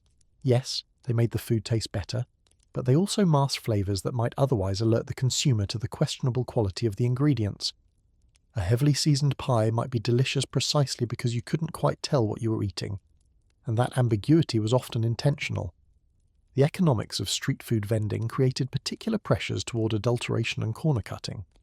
Street vendors typically operated on the thinnest possible margins, competing with each other for customers who might switch allegiances over a difference of a halfpenny. They bought their stock from suppliers who were themselves under price pressure, creating a chain of cost-cutting that extended from the original ingredients to the final product. A pie seller might purchase their pies from a wholesale baker, who bought meat from a factors who sourced it from wherever it was cheapest that day. At each link in this chain, there were incentives to substitute cheaper ingredients, to stretch limited supplies, to make a little go a longer way. By the time the pie reached the customer, it had passed through so many hands that tracing its exact contents would have required a detective. This opacity was both a feature and a bug of the Victorian food system. From the seller's perspective, it provided plausible deniability. They didn't know exactly what was in the pies they sold, so how could they be held responsible? From the customer's perspective, it meant that every purchase was an act of blind faith, a gamble that the food was at least minimally acceptable. The customers, of course, knew this on some level. Working-class Victorians were not naive about the food they ate. They knew that cheap food was cheap for reasons, and they developed their own strategies for navigating the marketplace. Regular customers built relationships with vendors they trusted, or at least vendors whose products hadn't made them sick yet. Word spread quickly about sellers whose products were particularly questionable, and a reputation for poisoning customers was bad for business, at least in neighbourhoods where people talked to each other. But these informal mechanisms of quality control had obvious limitations. A vendor could maintain a decent reputation while still selling adulterated products, as long as the adulteration wasn't severe enough to cause immediate obvious illness. The slow accumulation of lead from coloured sweets, the gradual digestive damage from alum in bread, these weren't the kind of problems that would generate complaints or damage a seller's standing. The harm was real but invisible, dispersed across time and population in ways that no individual customer could track. The emergence of larger-scale food manufacturers in the later Victorian period would, in theory, have provided an opportunity for better quality control. A large factory could maintain consistent standards, source ingredients more carefully, and build a brand reputation that depended on product quality.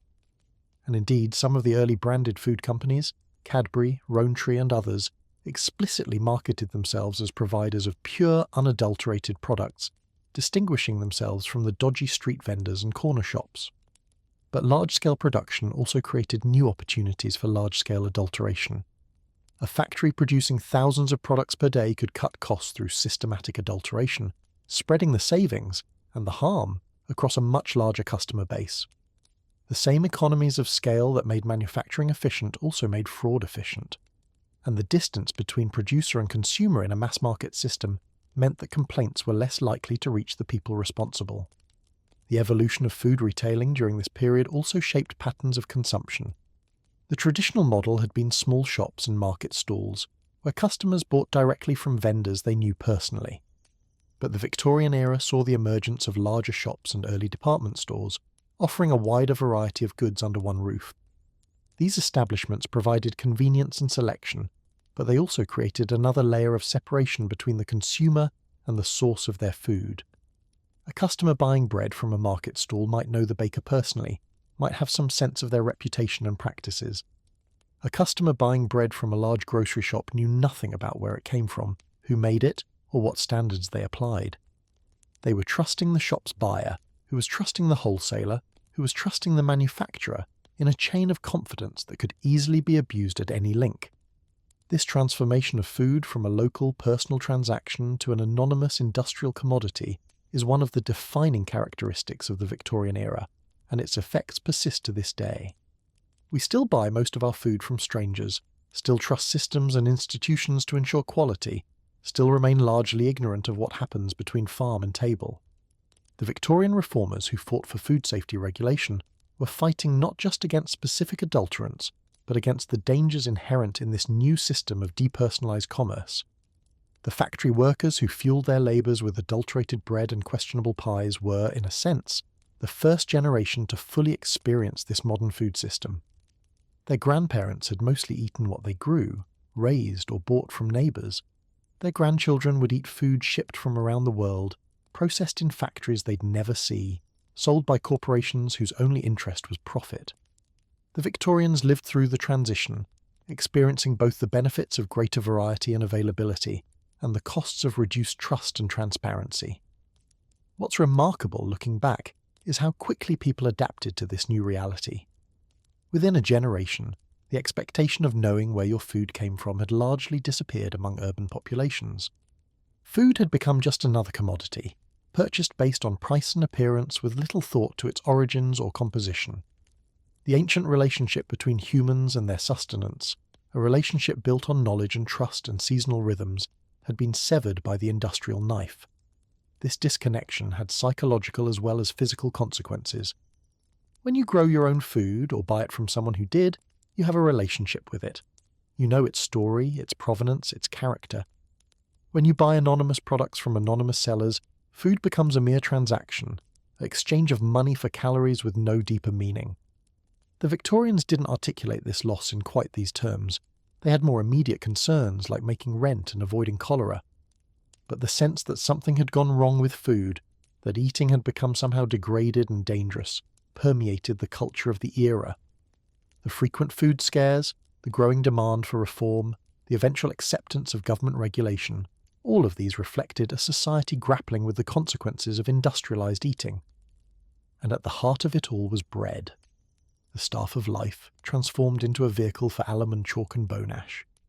The most basic food, the foundation of every meal, the one thing nobody could do without, compromised, adulterated, made into an instrument of slow harm rather than nourishment.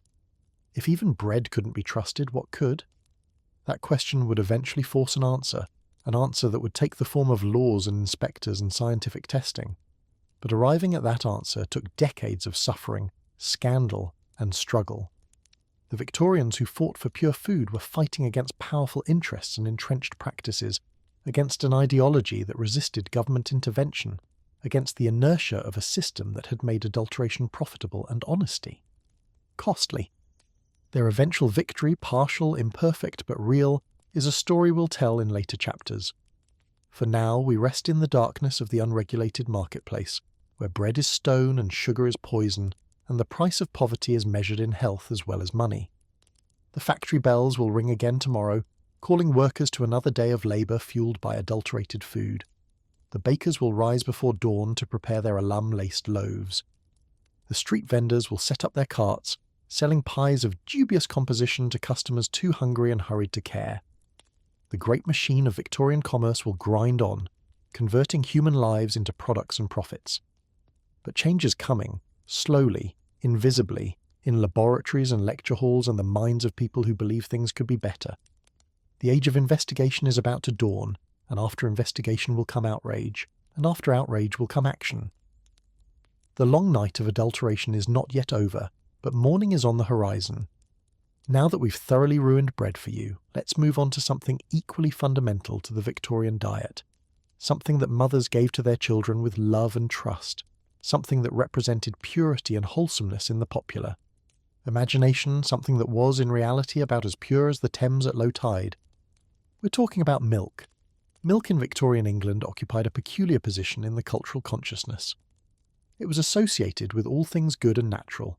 The countryside, healthy children, maternal care, the simple, honest life of rural England that city dwellers increasingly romanticised even as they fled from it.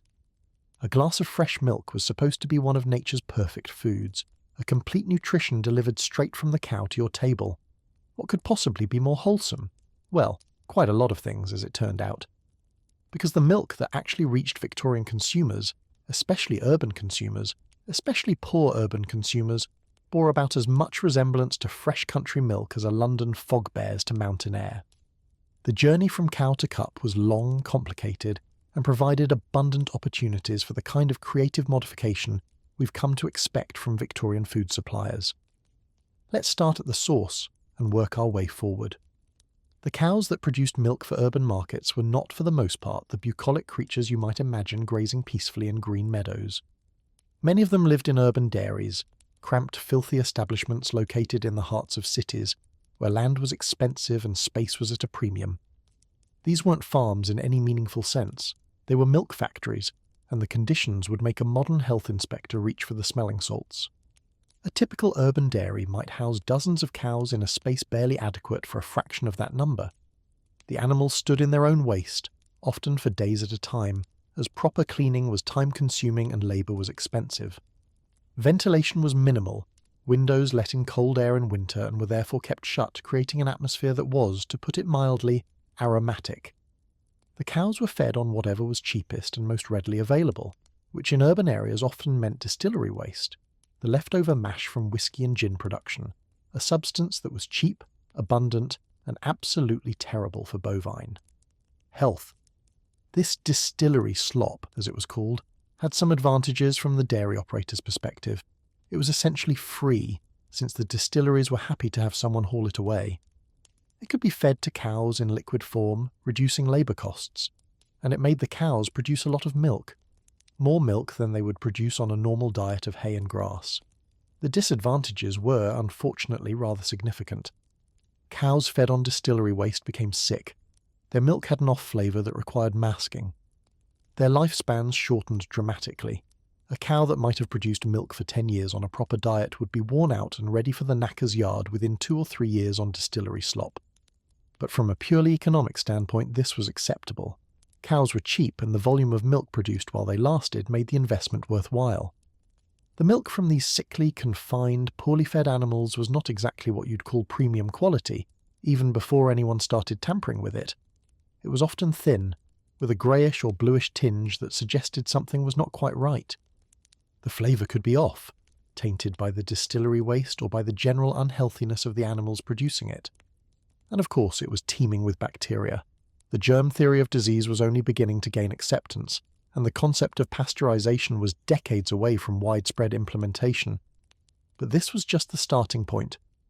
The real transformation of Victorian milk occurred during its journey from dairy to consumer, a journey that could take many hours and pass through many hands, each of which had incentives to modify the product in ways that would not benefit the eventual drinker. The first and most universal form of milk adulteration was simple dilution. Water was free after all, or nearly so. You could get it from a pump, a river, or a well with minimal effort. And milk diluted with water looked very much like milk, especially if you'd never seen what proper full-cream milk was supposed to look like. A dairy operator who added 10% water to his milk increased his volume by 10% at essentially no cost. The temptation was irresistible, and virtually everyone gave in to it. The problem with watered milk, of course, was that it didn't look quite right. Real milk has a certain richness, a certain opacity, a certain colour that water simply lacks. diluted milk looked thin, bluish, and watery, which of course it was. Customers who knew what proper milk looked like could spot the dilution, and even unsophisticated buyers might be suspicious of product that seemed less substantial than expected. The solution to this problem was additional adulteration to disguise the initial adulteration. It's like the old joke about the patient who went to the doctor complaining about the side effects of medication prescribed for the side effects of medication prescribed for the original complaint. One lie leads to another, each designed to cover up the traces of the last. To restore the appearance of richness to watered milk, dairy operators added chalk. Yes, the same chalk we encountered in the bread chapter, calcium carbonate, ground fine enough to dissolve into the liquid and make it appear whiter and more opaque. A dash of chalk transformed suspicious-looking watered milk into something that at least resembled the genuine article. The fact that you were now drinking what was essentially a very dilute whitewash apparently troubled no one in the supply chain. Some operators preferred other whitening agents. Plaster of Paris made occasional appearances, as did flour, starch, and even white lead. Yes, the same toxic substance used to colour candy. The goal was always the same, to make diluted milk look less diluted, to restore the visual cues of quality even while the actual quality continued to decline. But whiteness wasn't the only quality that dilution affected. Real milk has a certain sweetness, a certain richness of flavour that comes from its fat and sugar content. Watered milk tasted flat, thin, lifeless. To compensate, some adulterators added sugar. Not a terrible choice health-wise, though it did add cost. Others used cheaper alternatives like molasses, which restored some sweetness but added a flavour that didn't quite belong. The fat content was trickier to fake. Milk fat, cream, is what gives whole milk its richness and body. Once you've diluted the milk, the cream is proportionally reduced, and there's no easy way to restore it. Some operators skim the cream off entirely before dilution, selling it separately as a premium product, while the remaining milk became even thinner and less nutritious. The milk that reached the poorest consumers might have been diluted and skimmed, a pale ghost of the nutritious fluid it was supposed to be. But the challenges of milk adulteration went beyond simple dilution. There was also the problem of preservation, or rather the complete absence thereof. Victorian England had no refrigeration. None. Zero. The icebox existed for wealthy households, but it required regular deliveries of ice, which was expensive and logistically complicated. For the average milk vendor, keeping products cold was simply not an option. Milk was transported in open cans, exposed to whatever temperature the weather provided.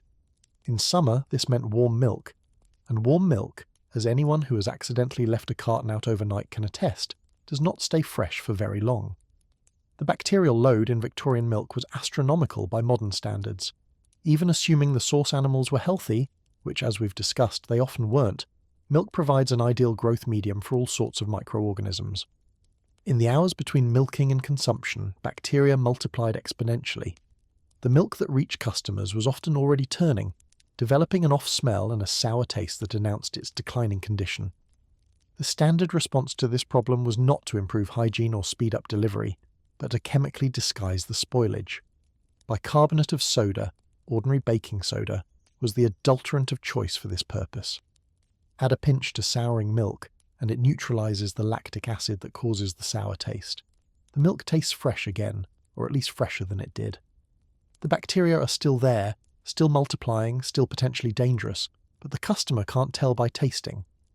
This practice was so common that many consumers came to associate the slight chemical tang of bicarbonate with fresh milk. They'd actually complain if their milk didn't have that familiar bite, not realizing that what they were tasting was the cover-up rather than the genuine article. A whole generation grew up drinking doctored milk and thinking it was normal. Bicarbonate wasn't the only preservative in use. Borax, a compound we now associate with laundry detergent and slime-making projects, was a popular choice for extending the apparent freshness of dairy products. Formaldehyde, yes, the same substance used to preserve biological specimens, was occasionally employed by the more adventurous adulterators. Salicylic acid, a precursor to aspirin, served a similar purpose. These substances didn't make the milk safe to drink, they just made unsafe milk harder to detect. The distribution system for milk added further opportunities for contamination and adulteration. Milk in Victorian cities was typically delivered by milkmen, who carried it in large cans through the streets, dispensing it into customers' own containers. The cans were rarely cleaned properly between uses. The measuring equipment was often inaccurate accidentally or deliberately, and the milkman himself had every incentive to stretch his product. A little water added to each can over the course of a day could represent significant additional profit. Some milkmen operated their own small-scale adulteration businesses, purchasing already watered milk from dairies and then watering it further before sale. By the time it reached the consumer's jug, the liquid might be more water than milk, with chalk for whiteness, sugar for sweetness, and bicarbonate to mask the fact that whatever milk content remained was well on its way to becoming yogurt. The customers for this product were, predictably, concentrated among the poor. Wealthier households could afford to purchase from more reputable dairies, to have milk delivered early in the morning when it was freshest, to maintain ice boxes that slowed spoilage. They could also afford to simply discard milk that seemed off, rather than drinking it anyway because wasting food was an unaffordable luxury. Working-class families had no such options. They bought what they could afford from vendors who operated on the thinnest margins and therefore had the strongest incentives to adulterate. They bought late in the day when prices dropped but quality had deteriorated further. They stretched every drop using milk until it was clearly, unmistakably spoiled, because throwing away food, even food that was making them sick, felt like throwing away money. The health consequences of this contaminated milk supply were severe and fell disproportionately on children. Infants who were fed on diluted, bacteria-laden milk instead of breast milk had dramatically higher mortality rates. The summer months, when warmth accelerated spoilage, were particularly deadly. Infant death rates spiked annually during the hottest weeks, a phenomenon that physicians gradually connected to the milk supply but could do little to address. Children who survived infancy continued to be affected by the poor quality of available milk. The dilution meant they received less nutrition per glass than they should have. The bacterial contamination caused recurring bouts of illness that sapped their energy and impaired their development. The various chemical adulterants accumulated in their bodies with unknown long-term effects. A child raised on Victorian working-class milk was, almost by definition, a child raised on an inadequate diet. The scale of milk adulteration was staggering. Various investigations conducted throughout the mid-19th century found that the majority of milk sold in English cities was adulterated in some way. Some studies suggested that adulteration rates approached 90% or higher in working-class neighbourhoods. The trade in watered milk was so extensive, so normalised, so thoroughly integrated into the dairy industry that honest milk had become virtually impossible to find at affordable prices. This created a peculiar market dynamic where consumers who knew they were being cheated, and most of them probably suspected as much, continued to buy anyway because there were no alternatives. What else could they do? Growing your own cow was not an option in a London tenement. Going without milk meant depriving your children of what little nutrition the adulterated product still provided. The market for honest milk existed in theory, but in practice the information asymmetry was so severe and the price competition so fierce that adulteration had driven out quality almost entirely. Now let's turn to a related product, one that took all the problems of Victorian milk and somehow made them worse. We're talking about ice cream, that delightful frozen treat that represented the height of accessible luxury for working-class children, and that was manufactured and sold under conditions that make the milk trade look hygienic by comparison. Ice cream in the Victorian era was not the industrially produced, quality-controlled product we know today. There were no ice cream factories churning out millions of gallons under standardized conditions. Instead, ice cream was produced by small operators, often Italian immigrants, who had brought the tradition of frozen desserts from their homeland, working in cramped kitchens with minimal equipment and even less oversight. The basic process of making ice cream hasn't changed much over the centuries. You combine milk, cream, sugar and flavourings, then freeze the mixture while stirring to incorporate air and prevent ice crystals from forming. Simple in theory, but the execution in Victorian England left considerable room for creativity, and not the good kind. Let's start with the milk and cream. As we've just established, these ingredients were already heavily adulterated before they reached the ice cream maker. Whatever dilution, chalking, and chemical preservation had been applied to the liquid milk carried over into the frozen product. Ice cream made from watered, doctored milk was watered, doctored ice cream, just colder. But the ice cream makers had their own incentives to stretch their ingredients further. Cream was expensive, the most valuable component of milk, and using it generously ate into profit margins, so they economized. Some ice cream contained minimal cream, relying on milk and added fats to provide richness. Others substituted different fats entirely, and here's where things get particularly unappetizing. Beef fat, also known as tallow, was a popular cream substitute in cheap ice cream. It was cheap, abundant, and when properly processed could provide a richness that mimicked cream. The flavour was different, of course, but flavourings and sugar could mask the difference. A child licking a penny ice cream on a summer afternoon was quite likely consuming frozen beef fat, and they would never know the difference. Lard, pig fat, served similar purposes. So did various industrial oils and fats whose precise origins were often obscure. The goal was always the same: to produce something that looked and tasted enough like ice cream to satisfy customers while using the cheapest possible ingredients. The concept of ice cream became increasingly flexible, encompassing any frozen sweet substance that could be sold as such. The sugar in ice cream was subject to the same adulterations we've discussed elsewhere, extended with cheaper sweeteners, sometimes contaminated with various impurities.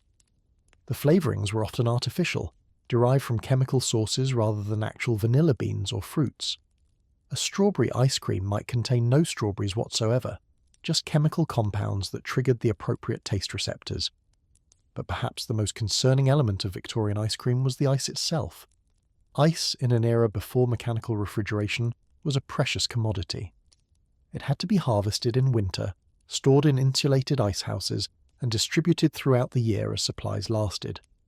For wealthy households, this meant clean ice cut from frozen ponds and lakes in rural areas, transported at considerable expense to urban markets. For cheap ice cream vendors, it meant whatever ice was available at prices they could afford. And the cheapest ice came from the most convenient sources, which in London meant the Thames, the canals, and various urban waterways that also served as sewers, industrial waste dumps, and general repositories for everything the city wanted to dispose of. The ice harvested from these sources was, to put it scientifically, absolutely disgusting. It contained bacteria from human and animal waste. It contained industrial chemicals from the factories that lined the riverbanks. It contained sediment, debris, and substances that defied easy identification. When this ice melted into the ice cream mixture, as it inevitably did during the churning process, it contributed its full complement of contaminants to the final product. Some ice cream makers were aware of these problems and tried to minimize them by using the contaminated ice, only for cooling rather than incorporating it directly into the mixture. But in practice, this distinction was difficult to maintain. The ice surrounded the mixing container, slowly melting, dripping, finding its way into the product it was supposed to be cooling. Perfect separation was essentially impossible under the conditions that prevailed in most operations. The equipment used to make and serve ice cream added its own hazards. The mixing containers were often copper or brass, metals that could leach into acidic mixtures. The paddles used for stirring were rarely cleaned thoroughly between batches. The storage containers accumulated residues that harboured bacteria and contributed off flavours to subsequent productions. And then there were the penny licks, those small glass dishes we mentioned earlier, used by street vendors to serve individual portions of ice cream. A customer would receive a glass filled with ice cream, lick it clean, and return the glass to the vendor, who would refill it for the next customer. No washing occurred between customers. The same glass might serve dozens of people in a single day, each of them leaving behind whatever bacteria they happened to be carrying. This was, essentially, a disease transmission system disguised as a dessert service. Tuberculosis, typhoid, scarlet fever, and various other communicable diseases could spread easily through shared, unwashed serving vessels. The penny lick was a public health disaster waiting to happen, and indeed it did happen, repeatedly, though the connections between ice cream consumption and disease outbreaks were often difficult to trace in an era before systematic epidemiology. The vendors themselves were not, for the most part, villains. They were typically poor immigrants trying to make a living in a difficult environment. Italian families, in particular, dominated the ice cream trade in Victorian London, bringing traditional recipes and techniques from their homeland, but adapting them to local conditions and budget constraints. They worked long hours for thin margins, competing fiercely with each other for customers, and cutting whatever corners they could to survive. The economics of street ice cream vending were brutal. A vendor might spend all day pushing a cart through crowded streets, selling penny portions to children and workers, and end up with barely enough profit to cover the cost of ingredients for the next day's production. Any price increase would drive customers to competitors. Any quality improvement would eat into margins that were already razor-thin. The pressure to adulterate, to economize, to cut corners was intense and constant. The customers, meanwhile, had limited options for evaluating what they were buying. Ice cream was cold and sweet and refreshing. What more was there to know? The concept of food safety was barely developed, and the idea that something so delightful could be dangerous probably didn't occur to most consumers. They paid their penny, they enjoyed their treat, and they didn't think too hard about where it came from or what it contained. Children were the primary consumers of street ice cream, which made the health hazards particularly concerning. A child's immune system is less developed than an adult's, making them more vulnerable to the bacterial contamination that was endemic in the product. And children are also more sensitive to the effects of toxic substances, meaning that the lead from coloured decorations or the chemicals from preserved milk would affect them more severely. The summer months brought peak demand for ice cream and peak danger from consuming it. Heat accelerated bacterial growth in the product. It melted the ice more quickly, increasing the incorporation of contaminated water. It made storage and transport more difficult, meaning that ice cream reaching customers was often partially melted and refrozen, with each cycle allowing additional bacterial multiplication. Outbreaks of illness following ice cream consumption were regularly reported in Victorian newspapers, though they were rarely connected to systematic problems with the trade. A cluster of sick children in a particular neighbourhood might be attributed to summer complaint or cholera infantum, catch-all terms for gastrointestinal illnesses that spiked in warm weather. The specific role of contaminated ice cream was suspected but difficult to prove. Some vendors were worse than others, of course.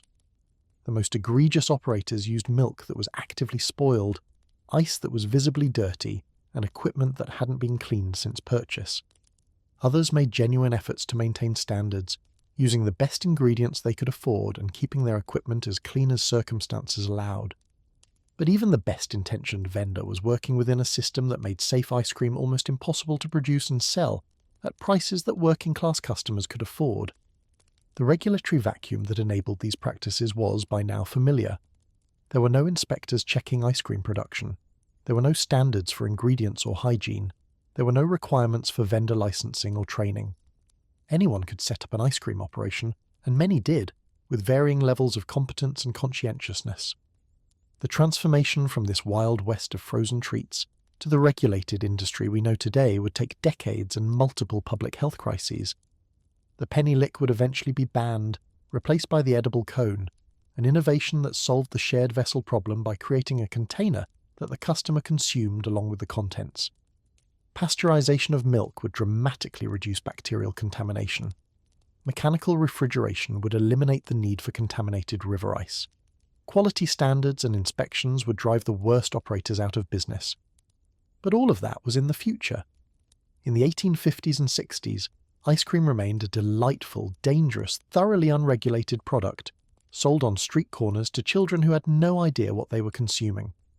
The happiness it provided was real, so were the risks. And the people who profited from it, from the dairy farmers feeding distillery waste to their cows, to the ice harvesters scraping frozen sewage off the Thames, to the vendors pushing their carts through crowded streets, were all caught up in a system that rewarded corner cutting and punished quality. This was the Victorian food economy in microcosm, a chain of compromises, each one seemingly small and individually forgivable, that together produced a product capable of killing the children who consumed it. No single person in the chain was a murderer. No single decision was obviously evil. But the cumulative effect was a slow-motion public health catastrophe, paid for primarily by the poor who had no other options. The milk that went into the ice cream was watered and chalked. The ice that froze it was scraped from polluted rivers. The fat that enriched it came from beef and pigs rather than cream. The sugar that sweetened it was adulterated with who knows what, and the glass that served it passed from mouth to mouth, carrying diseases along with frozen dessert. It's enough to make you appreciate the industrial food system we have today, with all its flaws. At least when you buy ice cream from a modern supermarket, you can be reasonably confident that it's made from actual dairy products, frozen with clean ice, and served in containers that haven't touched anyone else's mouth. That confidence is the product of the struggles we'll explore in later chapters, The scientists who documented adulteration, the journalists who publicised it, the reformers who fought for change, and the legislators who eventually acted. But we're not there yet. We're still in the era of penny licks and river ice, of chalk milk and beef fat ice cream, of summer pleasures that carried hidden dangers. The children queuing at the ice cream vendor's cart don't know what they're about to eat, and perhaps it's better that way. Some knowledge is too heavy for a summer afternoon. Let's leave them there for now, enjoying their treats in ignorance, while we prepare to explore yet another corner of the Victorian marketplace. There are more secrets to uncover, more adulterations to document, more uncomfortable truths about our ancestors' diet. The meat pies await with their mysteries of filling and composition. The beer beckons with its chemical enhancements and dubious ingredients. The tea calls out with its colourful additives and exotic extensions. The Victorian marketplace is vast, and we've only scratched the surface. Every product has its story, every vendor has their techniques, every consumer has their compromises. The system that produced all this adulteration was not created by evil people. It was created by ordinary people, operating under extraordinary pressure, in an environment with no rules and no oversight. Understanding how that system worked, and how it was eventually reformed, is essential for understanding our own food system and its vulnerabilities. The impulse to cut corners, to stretch ingredients, to prioritise profit over safety, these are not uniquely Victorian traits. They exist wherever markets operate without adequate oversight, wherever the information asymmetry between producers and consumers is severe, wherever the costs of honesty outweigh the costs of deception. The Victorians learned these lessons the hard way, through sickness and death and scandal. Their experience led to the creation of regulatory systems that protect us to this day. But those systems require constant maintenance and updating, constant vigilance against new forms of adulteration and new opportunities for fraud. The fight for food safety didn't end with the Victorian era. It's an ongoing struggle that each generation must take up anew. For now, though, let's pause and appreciate how far we've come. The milk in your refrigerator has been pasteurized and tested. The ice cream in your freezer was made under sanitary conditions with regulated ingredients. The bread on your counter contains what its label says it contains, or at least what the regulations require it to contain. These are not small achievements. They're the product of centuries of struggle, of lives lost and lessons learned, of a gradual awakening to the need for collective action to solve collective problems. The Victorian children licking their penny ices didn't know how dangerous their treats might be, but their suffering, and the suffering of millions like them, eventually forced a reckoning. Out of that reckoning came the food safety systems we rely on today, imperfect certainly, but incomparably better than what came before. That's the arc of this story, the journey we're tracing together, from ignorance to knowledge, from exploitation to protection, from caveat emptor to regulated markets. It's not a simple story, and it doesn't have simple heroes or villains. But it's a story worth knowing, because it reminds us that the things we take for granted, safe milk, clean ice cream, bread that's actually bread, were hard-won and could be lost again if we stop paying attention. The market stalls are closing for the evening now, the vendors packing up their wares, the last customers hurrying home with their purchases. Tomorrow it will begin again, the selling, the buying, the adulterating, the consuming. The great wheel of Victorian commerce turns without ceasing, grinding out profits and problems in equal measure. But somewhere, in a laboratory or a lecture hall, someone is asking questions. What's really in this milk? Why do so many children get sick in summer? How can we know what we're eating? These questions, once asked, will not go away. They'll grow louder and more insistent until finally, eventually, something will be done. That moment is coming. But first, there's more of the marketplace to explore, more products to examine, more secrets to uncover. The milk and ice cream have given up their mysteries, but there's so much more to find in the Victorian kitchen of horrors. But before we move on entirely, let's spend a bit more time with the dairy trade, because there are aspects of it we haven't fully explored. Aspects that reveal even more about the Victorian relationship with food, commerce and trust. Consider the position of the urban dairy farmer, if we can even call them that. These weren't farmers in the traditional sense. They weren't working the land, raising animals in natural conditions, participating in the ancient rhythms of agricultural life. They were urban industrialists who happened to work with cows instead of looms or furnaces. Their operations were designed for maximum output at minimum cost. and the welfare of the animals was, at best, a secondary consideration. The conditions in urban dairies were regularly condemned by observers who bothered to visit them. The stench alone was enough to drive away anyone with a functioning nose, the accumulated waste of dozens of cows rarely removed, fermenting in the heat of close confinement. The animals themselves were often visibly sick, their coats matted and dull, their eyes rheumy, their bodies wasted from the inadequate diet of distillery slop that was their primary sustenance. These cows were, in essence, being worked to death for their milk. A healthy cow on a proper diet might produce milk for a decade or more. The urban dairy cow, fed on industrial waste and confined in conditions that promoted disease, might last 2 or 3 years before becoming too sick or exhausted to continue. At that point, she would be sold for whatever her carcass was worth, usually to the manufacturers of cheap meat products, where her diseased flesh would find its way into the pies and sausages of working-class consumers. This cycle of exploitation affected the milk in ways beyond simple bacterial contamination. Sick cows produce different milk than healthy cows. The composition changes, the fat content drops, the flavour deteriorates. Even before any deliberate adulteration, the milk from urban dairies was a compromised product, the fluid output of animals that were being systematically abused. Some urban dairies were worse than others, of course. The very worst were genuine horrors, basement operations where cows never saw sunlight, where the accumulated filth reached depths measured in feet rather than inches, where the animals stood in conditions that would have gotten a modern operator, imprisoned for animal cruelty.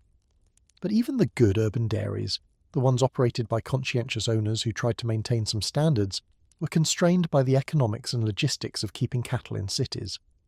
The alternative, sourcing milk from rural dairies and transporting it to urban markets, presented its own challenges. The distances involved were significant, and without refrigeration, milk spoiled rapidly during transport. A load of milk that left a farm fresh in the morning might be turning by the time it reached London in the afternoon. The logistics of the Victorian dairy trade essentially guaranteed that urban consumers would receive inferior product. Some entrepreneurs tried to solve this problem through various preservation methods. Condensed milk, developed in the 1850s, offered one solution. By removing much of the water and adding sugar, milk could be preserved for extended periods without refrigeration.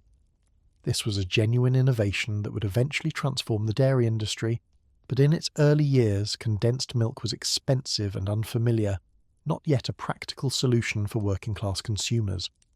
Other preservation attempts were less successful and considerably more dangerous. We've already discussed the use of chemical preservatives like bicarbonate and borax. Some operators experimented with more exotic substances. Formaldehyde was used in some cases, a choice that prioritized preservation over any consideration of consumer health. These chemically preserved milks might last longer, but they carried their own risks that were poorly understood at the time. The transportation infrastructure itself contributed to the problem. Milk was typically moved in open containers, exposed to whatever the environment provided: dust, dirt, insects, and the effluvia of the urban streets. The containers were rarely cleaned properly between uses, and contamination from previous loads could seed new loads with bacteria before they even left the dairy. By the time milk reached the consumer, it had been handled multiple times, exposed to multiple contamination sources, and was well on its way to becoming a bacterial culture medium. The economics of the milk trade created a particularly pernicious race to the bottom. Since consumers couldn't easily distinguish between good milk and bad milk, especially after adulteration had disguised the visible signs of poor quality, there was no market premium for honest dealing.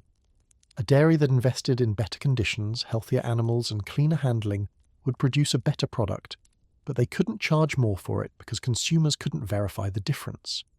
Meanwhile, their competitors who cut every corner could sell at lower prices and capture market share. This dynamic meant that honest dairy operators were actively punished for their honesty. The market selected for deception, driving out those who refused to participate. Over time, the general quality of available milk declined as the conscientious operators either adopted adulteration practices or went out of business. It was a textbook case of adverse selection, playing out in the most fundamental of food products. The consumers most affected by this dynamic were, as always, the poor. Wealthier households had options that working-class families lacked. They could afford to pay premium prices to reputable suppliers. They could maintain relationships with specific dairies whose practices they trusted. They could afford to discard milk that seemed off, rather than drinking it anyway because waste was unaffordable, and they could supplement their diets with other sources of nutrition, reducing their dependence on any single food product. Working-class families had none of these buffers. They bought from whoever was cheapest, which meant whoever adulterated most aggressively. They couldn't afford to waste anything, so they consumed milk that wealthier people would have rejected. And their diets were so constrained that milk, despite its problems, remained one of their few sources of protein and fat. Giving up milk wasn't really an option. They just had to hope that what they were drinking wouldn't make them too sick. The health consequences fell hardest on children and infants. Breast milk was the safest option for feeding babies, but many mothers couldn't breastfeed, some for medical reasons, others because the demands of work made it impossible. These babies were fed on cow's milk, or milk-based pap, or various other substitutes that exposed them to all the hazards of the adulterated dairy supply. Infant mortality rates in Victorian England were staggeringly high by modern standards, and contaminated milk was a significant contributor. Babies fed on bacteria-laden milk developed diarrheal diseases that their small bodies couldn't withstand. The summer months were particularly deadly, as warmth accelerated spoilage and bacterial growth. The annual spike in infant deaths during hot weather was so regular and so pronounced that it had its own name, summer diarrhea, or cholera infantum. Physicians recognized the connection between milk quality and infant health, but their ability to intervene was limited. They could advise mothers to boil milk before feeding it to babies, a practice that would kill most bacteria and significantly reduce the danger. But boiling required fuel, which cost money, and time, which working mothers didn't have. It also altered the taste and texture of milk in ways that babies sometimes rejected. The gap between medical advice and practical implementation was vast. Some reform-minded individuals attempted to address the problem through charitable efforts. Milk depots were established in some cities, providing clean, safe milk to poor families at subsidized prices. These operations sourced milk from carefully selected rural dairies, implemented strict handling protocols, and sometimes pasteurized or sterilized the product before distribution. They represented a genuine attempt to break the cycle of adulteration and contamination that characterized the commercial milk trade. But these charitable efforts could only reach a fraction of those who needed help. The scale of the problem was simply too vast for private philanthropy to address. What was needed was systematic reform of the entire dairy industry. New regulations, new standards, new enforcement mechanisms that would raise the floor for all milk, rather than providing islands of quality in a sea of contamination. That reform would eventually come, driven by the same forces that would transform other sectors of the food industry. Scientific investigation would document the extent and nature of adulteration. Public outrage would create political pressure for action, and eventually, reluctantly, Parliament would act to regulate an industry that had proven incapable of regulating itself. But the path from recognition of the problem to effective solution was long and winding. Vested interests resisted change at every step. The ideology of laissez-faire economics provided intellectual cover for inaction, and the sheer complexity of the dairy supply chain made regulation genuinely difficult to implement and enforce. We'll trace that path in later chapters, following the reformers and scientists who gradually built the case for intervention, and the legislators who eventually responded. For now, though, let's leave the dairy trade in its unreformed state, a system optimized for profit rather than health, serving products that range from merely substandard to actively dangerous, and bearing down most heavily on those least able to. Protect themselves. The ice cream vendors are packing up their carts as evening approaches, the last of the day's product melting in the summer heat. Tomorrow they'll be back, selling frozen treats to children who have no idea what they're consuming. The milk wagons are making their rounds, delivering their diluted, doctored cargo to households across the city. The urban dairies are feeding their sickly cows another round of distillery slop, extracting another day's worth of compromised milk from animals that won't survive another year. The system grinds on, as systems do, converting inputs into outputs without regard for the human cost. The profits flow upward, to the dairy owners and the wholesalers and the retailers. The harm flows downward to the consumers who have no choice but to buy what's available at prices they can afford. And somewhere between the two, the truth gets lost, diluted, doctored, disguised until it's barely recognizable. But truth has a way of surfacing eventually. The questions are being asked, the investigations are beginning, the reckoning is approaching, The age of unregulated dairy is drawing to a close, though the people living through it can't know that yet. They just know that milk tastes different than it should, that their children get sick more often than seems right, that something in the system isn't working the way it's supposed to. That intuition will eventually crystallize into knowledge, and knowledge into action. But for now, the milk is still flowing, the ice cream is still selling, and the Victorian public is still consuming products that no modern regulatory agency would allow anywhere near a store shelf. Let that thought carry you forward as we continue our exploration. There's more to see, more to learn, more uncomfortable truths to confront. The dairy industry was just one corner of the vast Victorian marketplace of adulteration. The meat trade awaits, with its own collection of horrors. The beverage industry beckons, with beer and tea and coffee all subject to their own forms of creative modification. And behind it all, the larger questions loom. How did it get this bad? Who was responsible, and what ultimately was done about it? Those questions will find their answers in the chapters to come. For now, we've spent enough time with milk and ice cream. Their stories are told, their secrets revealed. The next course of our Victorian menu awaits, and I promise you, it's just as appetizing as what we've already sampled. And now we arrive at perhaps the most unsettling corner of the Victorian marketplace, the meat counter. If you've been following along and thinking that surely the British wouldn't adulterate actual meat, that there must be some line they wouldn't cross, some sacred boundary between acceptable fraud and genuine horror, well, I admire your optimism, but I'm afraid I have some news for you. The Victorian meat trade was a masterpiece of creative deception, a triumph of making something out of nearly nothing, and the sausage was its crowning achievement. That humble tube of ground meat, or what was sold as ground meat, represented everything that was wrong with the Victorian food system, compressed into a convenient, affordable package that working families consumed by the millions. Let's start with a fundamental question. What is a sausage? In theory, it's ground meat mixed with fat, seasoned with spices, and stuffed into a casing. Simple enough. But the Victorian sausage maker looked at this recipe and saw infinite opportunities for improvement. Improvement of profit margins, that is, not improvement of the actual product. The first and most obvious economy was in the meat itself. Good meat was expensive. Working-class customers couldn't afford good meat, but they still wanted sausages, which meant there was a market for cheap sausages, which meant there was a market for sausages made from, let's call it economy meat. What constituted economy meat? The polite answer would be less desirable cuts, the trimmings, the scraps, the bits left over after the prime portions had been sold to wealthier customers. This is actually how sausage making began historically, as a way to use every part of the animal rather than wasting anything.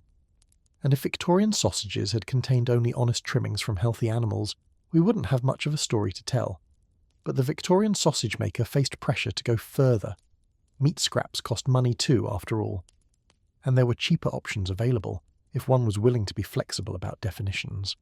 Offal, the internal organs of animals, was one such option. Hearts, livers, kidneys, and other organs could be ground fine enough to be undetectable in a sausage mixture. These weren't necessarily unhealthy. Organ meats are actually quite nutritious.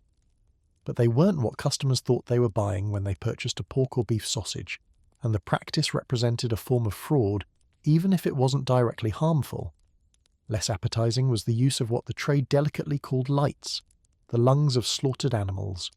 Lungs are spongy, airy organs that don't provide much nutrition but do provide bulk. Ground into a sausage mixture, they helped stretch more valuable ingredients while adding weight that customers would pay for. The texture wasn't quite right, but heavy seasoning could disguise a multitude of sins. Then there were the truly questionable additions. Gristle and connective tissue, too tough to eat on their own, became acceptable when chopped fine and hidden in the general mass. Skin and sinew met similar fates. The parts of the animal that would normally be discarded or sold to the glue factory found their way into sausage casings instead, converted from waste into profit through the magic of the grinder. Some manufacturers went even further, incorporating materials that had never been part of any animal at all. Sawdust was a persistent rumour in the Victorian sausage trade, finely ground wood pulp that added bulk and absorbed fat, helping to stretch meat supplies while maintaining the expected texture. Whether sawdust was actually used as extensively as the rumours suggested is difficult to verify, but the fact that the rumour was so widespread and so persistent tells us something about what people believed the trade was capable of. Bread and flour were definitely used, and quite openly. A certain amount of cereal filler in sausages was considered acceptable, even normal. It helped bind the mixture and provided a different texture that some consumers actually preferred. But the proportions could vary wildly. A sausage that was supposed to be mostly meat might end up being mostly bread, with just enough meat flavouring to maintain the pretense. Potatoes served a similar function, especially when they were cheap and plentiful. Boiled, mashed and mixed into the sausage filling, they added bulk and helped hold the mixture together. Again, not harmful in themselves, but certainly not what the customer was paying for when they bought a meat sausage. The fat content of sausages was another area for creative manipulation. Some fat is essential to a good sausage. It provides moisture, flavour and richness. But the fat used in cheap Victorian sausages wasn't always the wholesome pork or beef fat that would have been ideal. Rendered fats of dubious origin, including industrial tallows meant for soap making rather than cooking, sometimes found their way into the mixture. These fats could be rancid, contaminated or simply unpleasant, but heavy seasoning helped mask the off flavours. Speaking of seasoning, the spices in Victorian sausages served purposes beyond simple flavouring. Strong spices like pepper, sage and mace could disguise the taste of substandard meat. They could cover the flavour of incipient spoilage. They could make something that was barely edible seem almost appealing. The more heavily seasoned a sausage, the more suspicious a discerning customer might be about what the seasoning was hiding. The casings that held all this together were traditionally made from animal intestines, a practice that continues to this day in quality sausage making. But cleaning and preparing intestines was labour-intensive, and cheaper alternatives existed. Some manufacturers used casings of uncertain provenance, while others experimented with artificial materials that were not necessarily safe for human consumption. The colour of sausages was another area for manipulation. Fresh meat has a particular pink or red colour that consumers associate with quality and freshness. Meat that's been ground and mixed with various fillers tends to look greyish and unappetising. The solution naturally was to add colour back artificially. The colourants used in Victorian sausages were similar to those we've encountered in other products. Red lead could give a nice pink tinge. Vermilion provided colour at the cost of mercury exposure. Various vegetable dyes were also used, some relatively harmless and others less so. The goal was always the same, to make the product look more appealing than its actual composition warranted. Let's pause here and imagine the complete picture of a cheap Victorian sausage. It contains some actual meat, probably from the least desirable parts of the animal. It contains offal, organs that might be nutritious but weren't disclosed. It contains gristle, sinew, and connective tissue, ground fine enough to be undetectable. It might contain sawdust or other non-meat fillers.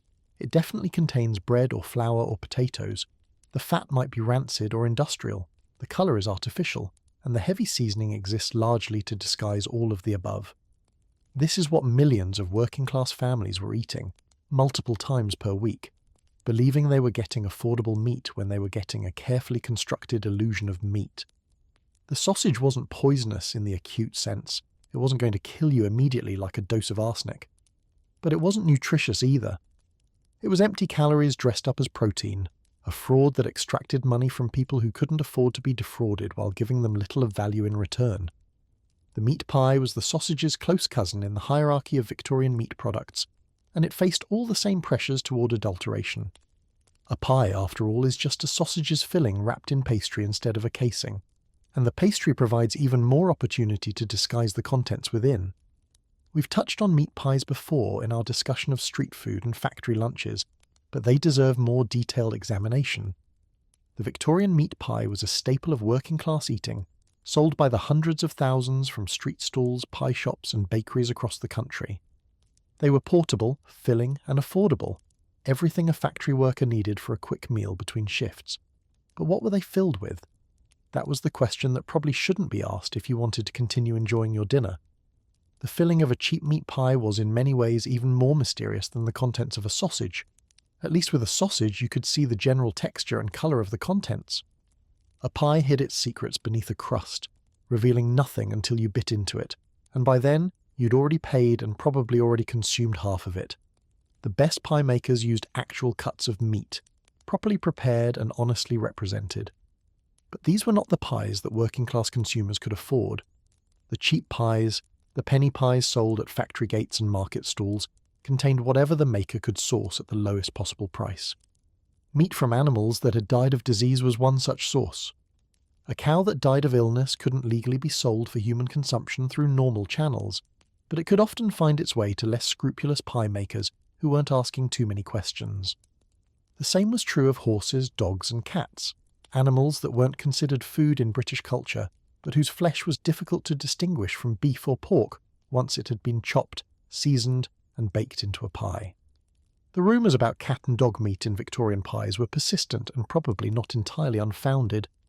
Stray animals were abundant in Victorian cities, and someone willing to collect and butcher them could turn a profit selling the meat to pie makers who didn't inquire too closely about sources. Whether this was common practice or rare scandal is impossible to say with certainty, but the fact that the possibility was so widely discussed suggests that trust in the pie trade was not exactly robust. Horse meat was almost certainly more common, though it too was considered taboo by British consumers. Horses that were too old or sick to work were regularly slaughtered and their meat sold, supposedly for pet food or other non-human purposes, but with plenty of opportunity for diversion into the human food supply. A pie maker purchasing beef from a suspiciously cheap source might not ask too many questions about its actual origin.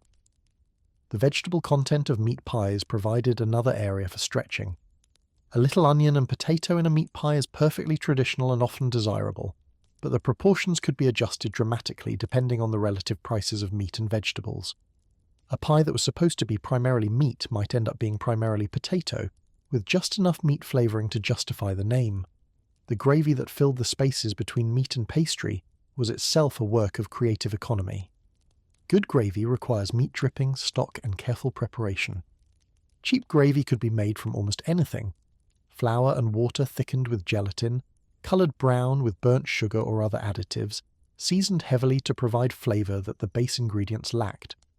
The gravy in a cheap meat pie might contain almost no actual meat products at all.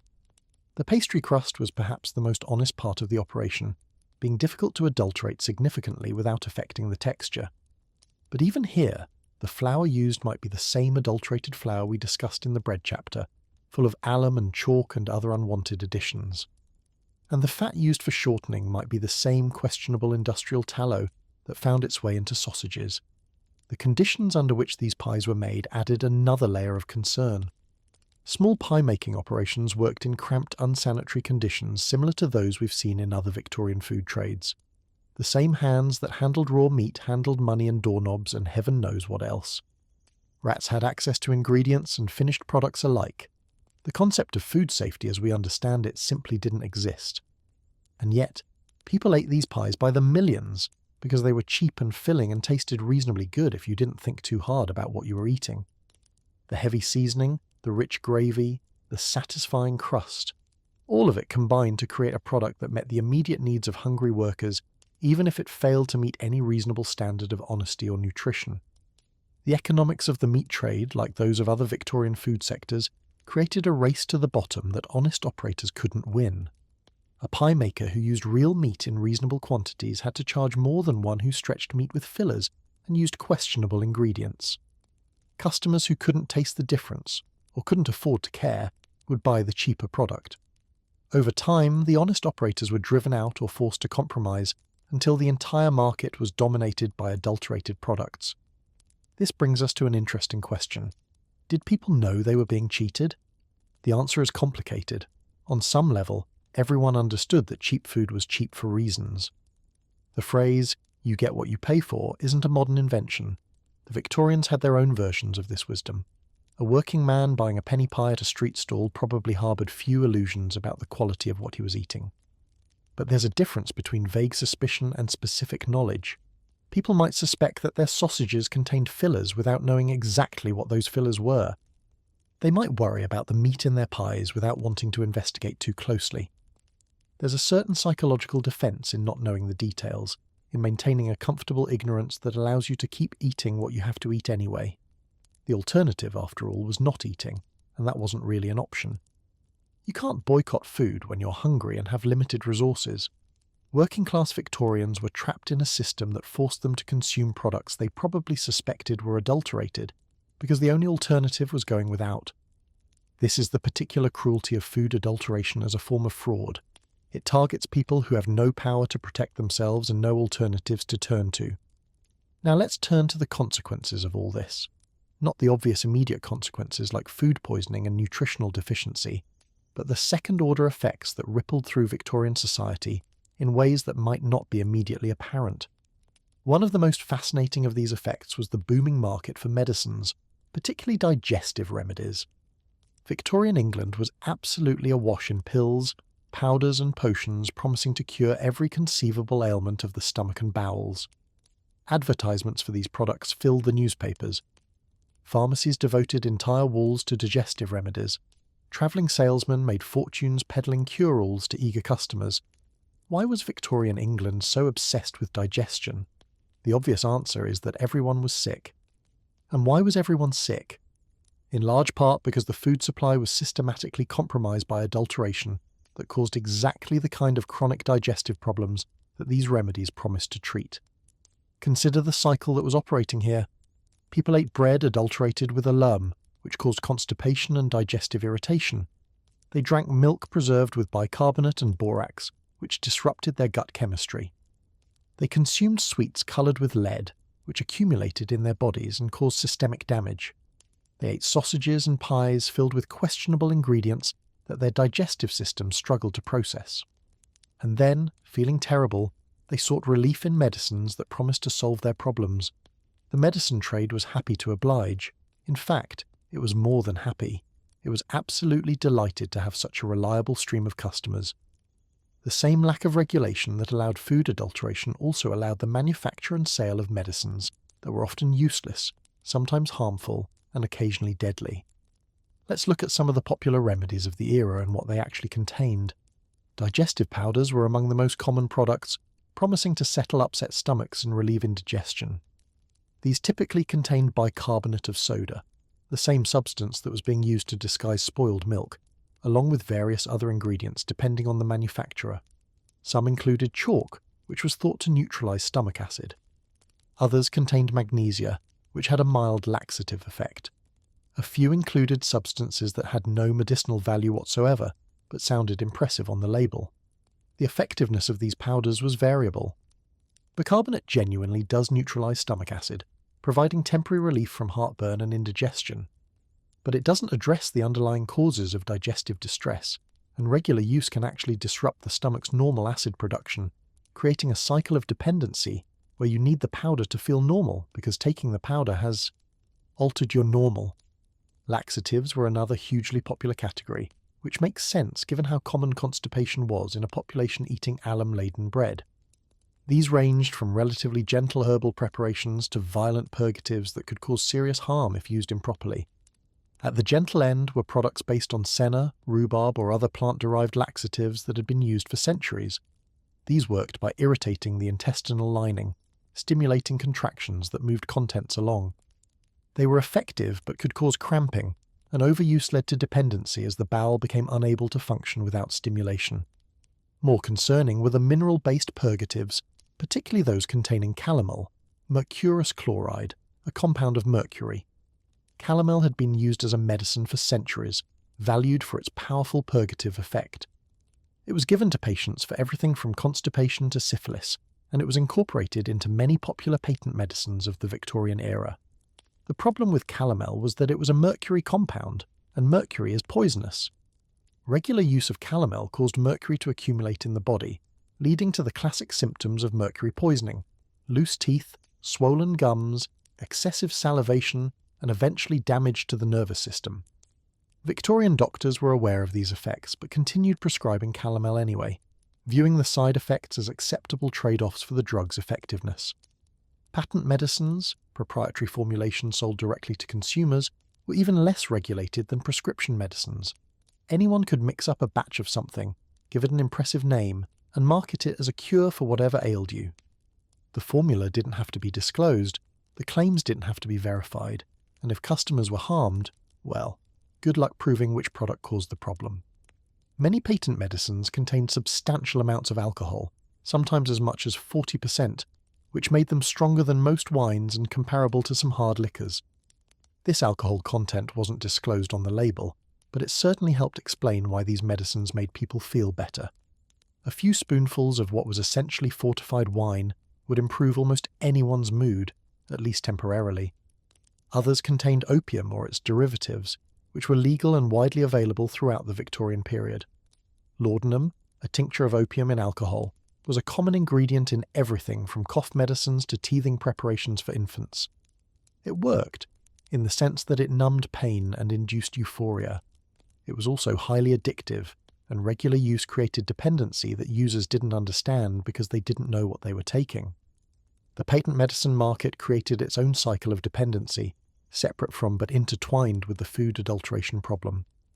You ate adulterated food, you felt terrible, you took a patent medicine that made you feel better temporarily while potentially making you worse in the long run, and so you needed to keep taking the medicine, and the medicine manufacturer was delighted to keep selling it to you. Some manufacturers deliberately designed their products to create dependency. A laxative that was too effective, for instance, could so thoroughly empty the bowels that constipation inevitably returned, requiring another dose. A stomach powder that disrupted normal acid production could create a permanent need for its continued use. The business model of many patent medicine companies depended not on curing customers, but on keeping them as customers indefinitely. The advertising for these products was shameless and extravagant by any standard. Newspapers devoted columns to testimonials from satisfied users, many of which were either fabricated or paid for. Claims of miraculous cures for every conceivable condition appeared alongside warnings about the dire consequences of leaving your symptoms untreated.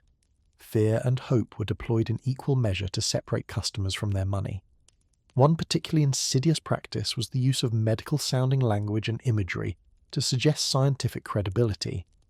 Products were described as containing pure or natural ingredients, implying a contrast with the adulterated food supply, even when the products themselves were just as questionable. Images of doctors and laboratories adorned packaging and advertisements, suggesting endorsement by the medical profession that might or might not actually exist.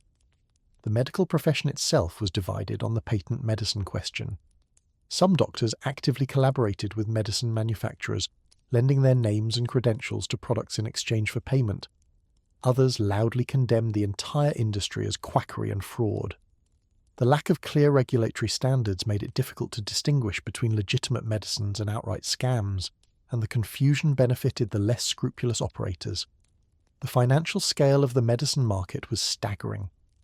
Victorian England spent millions of pounds annually on proprietary medicines, making it one of the most profitable industries of the era.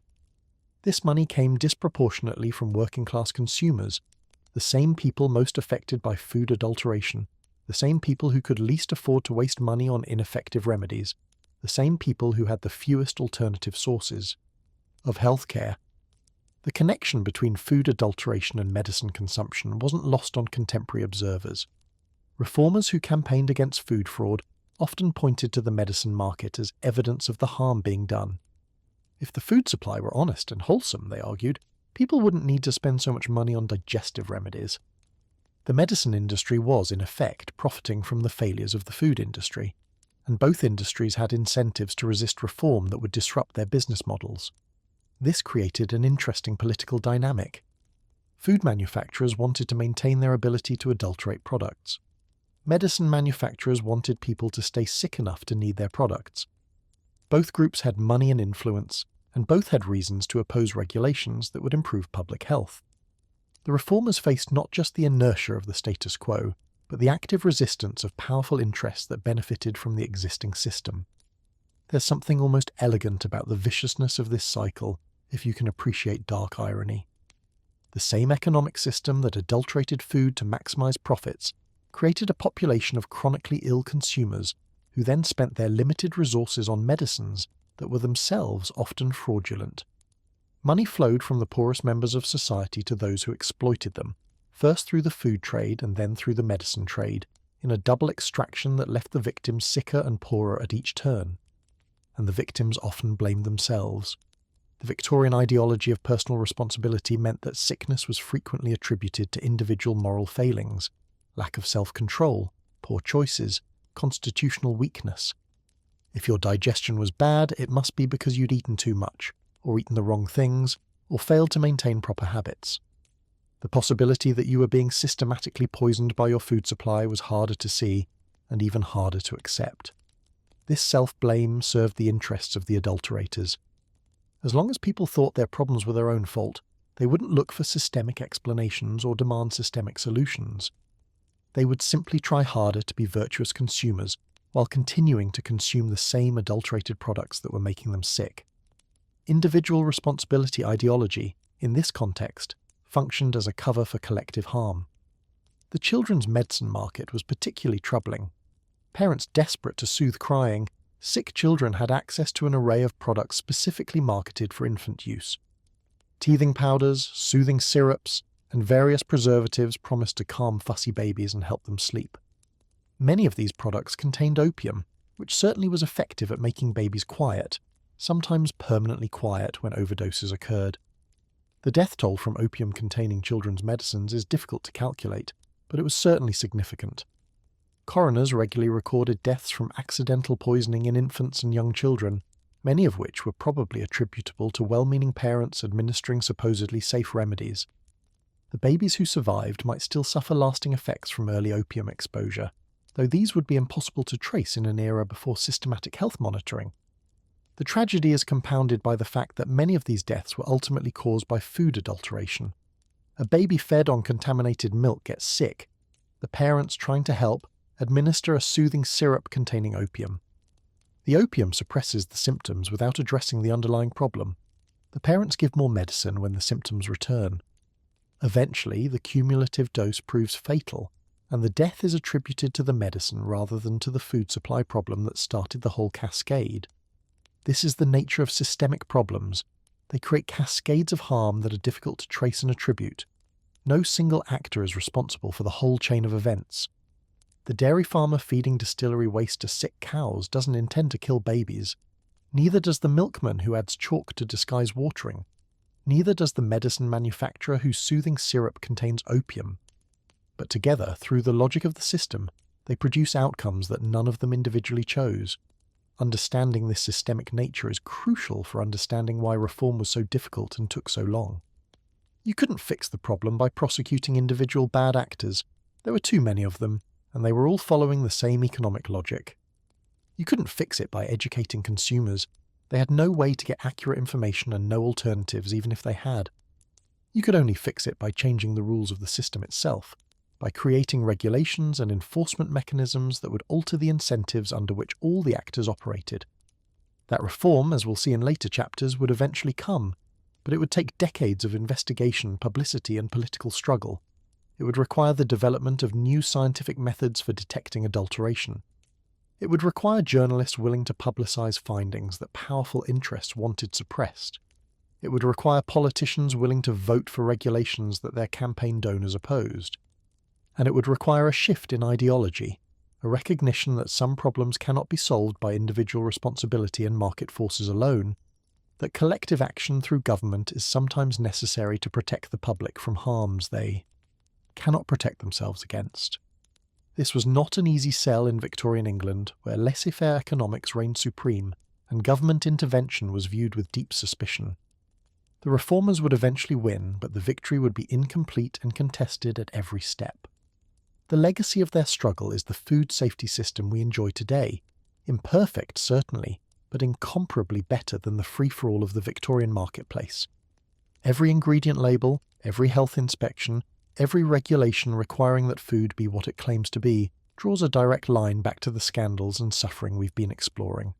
For now, though, we remain in the thick of the problem.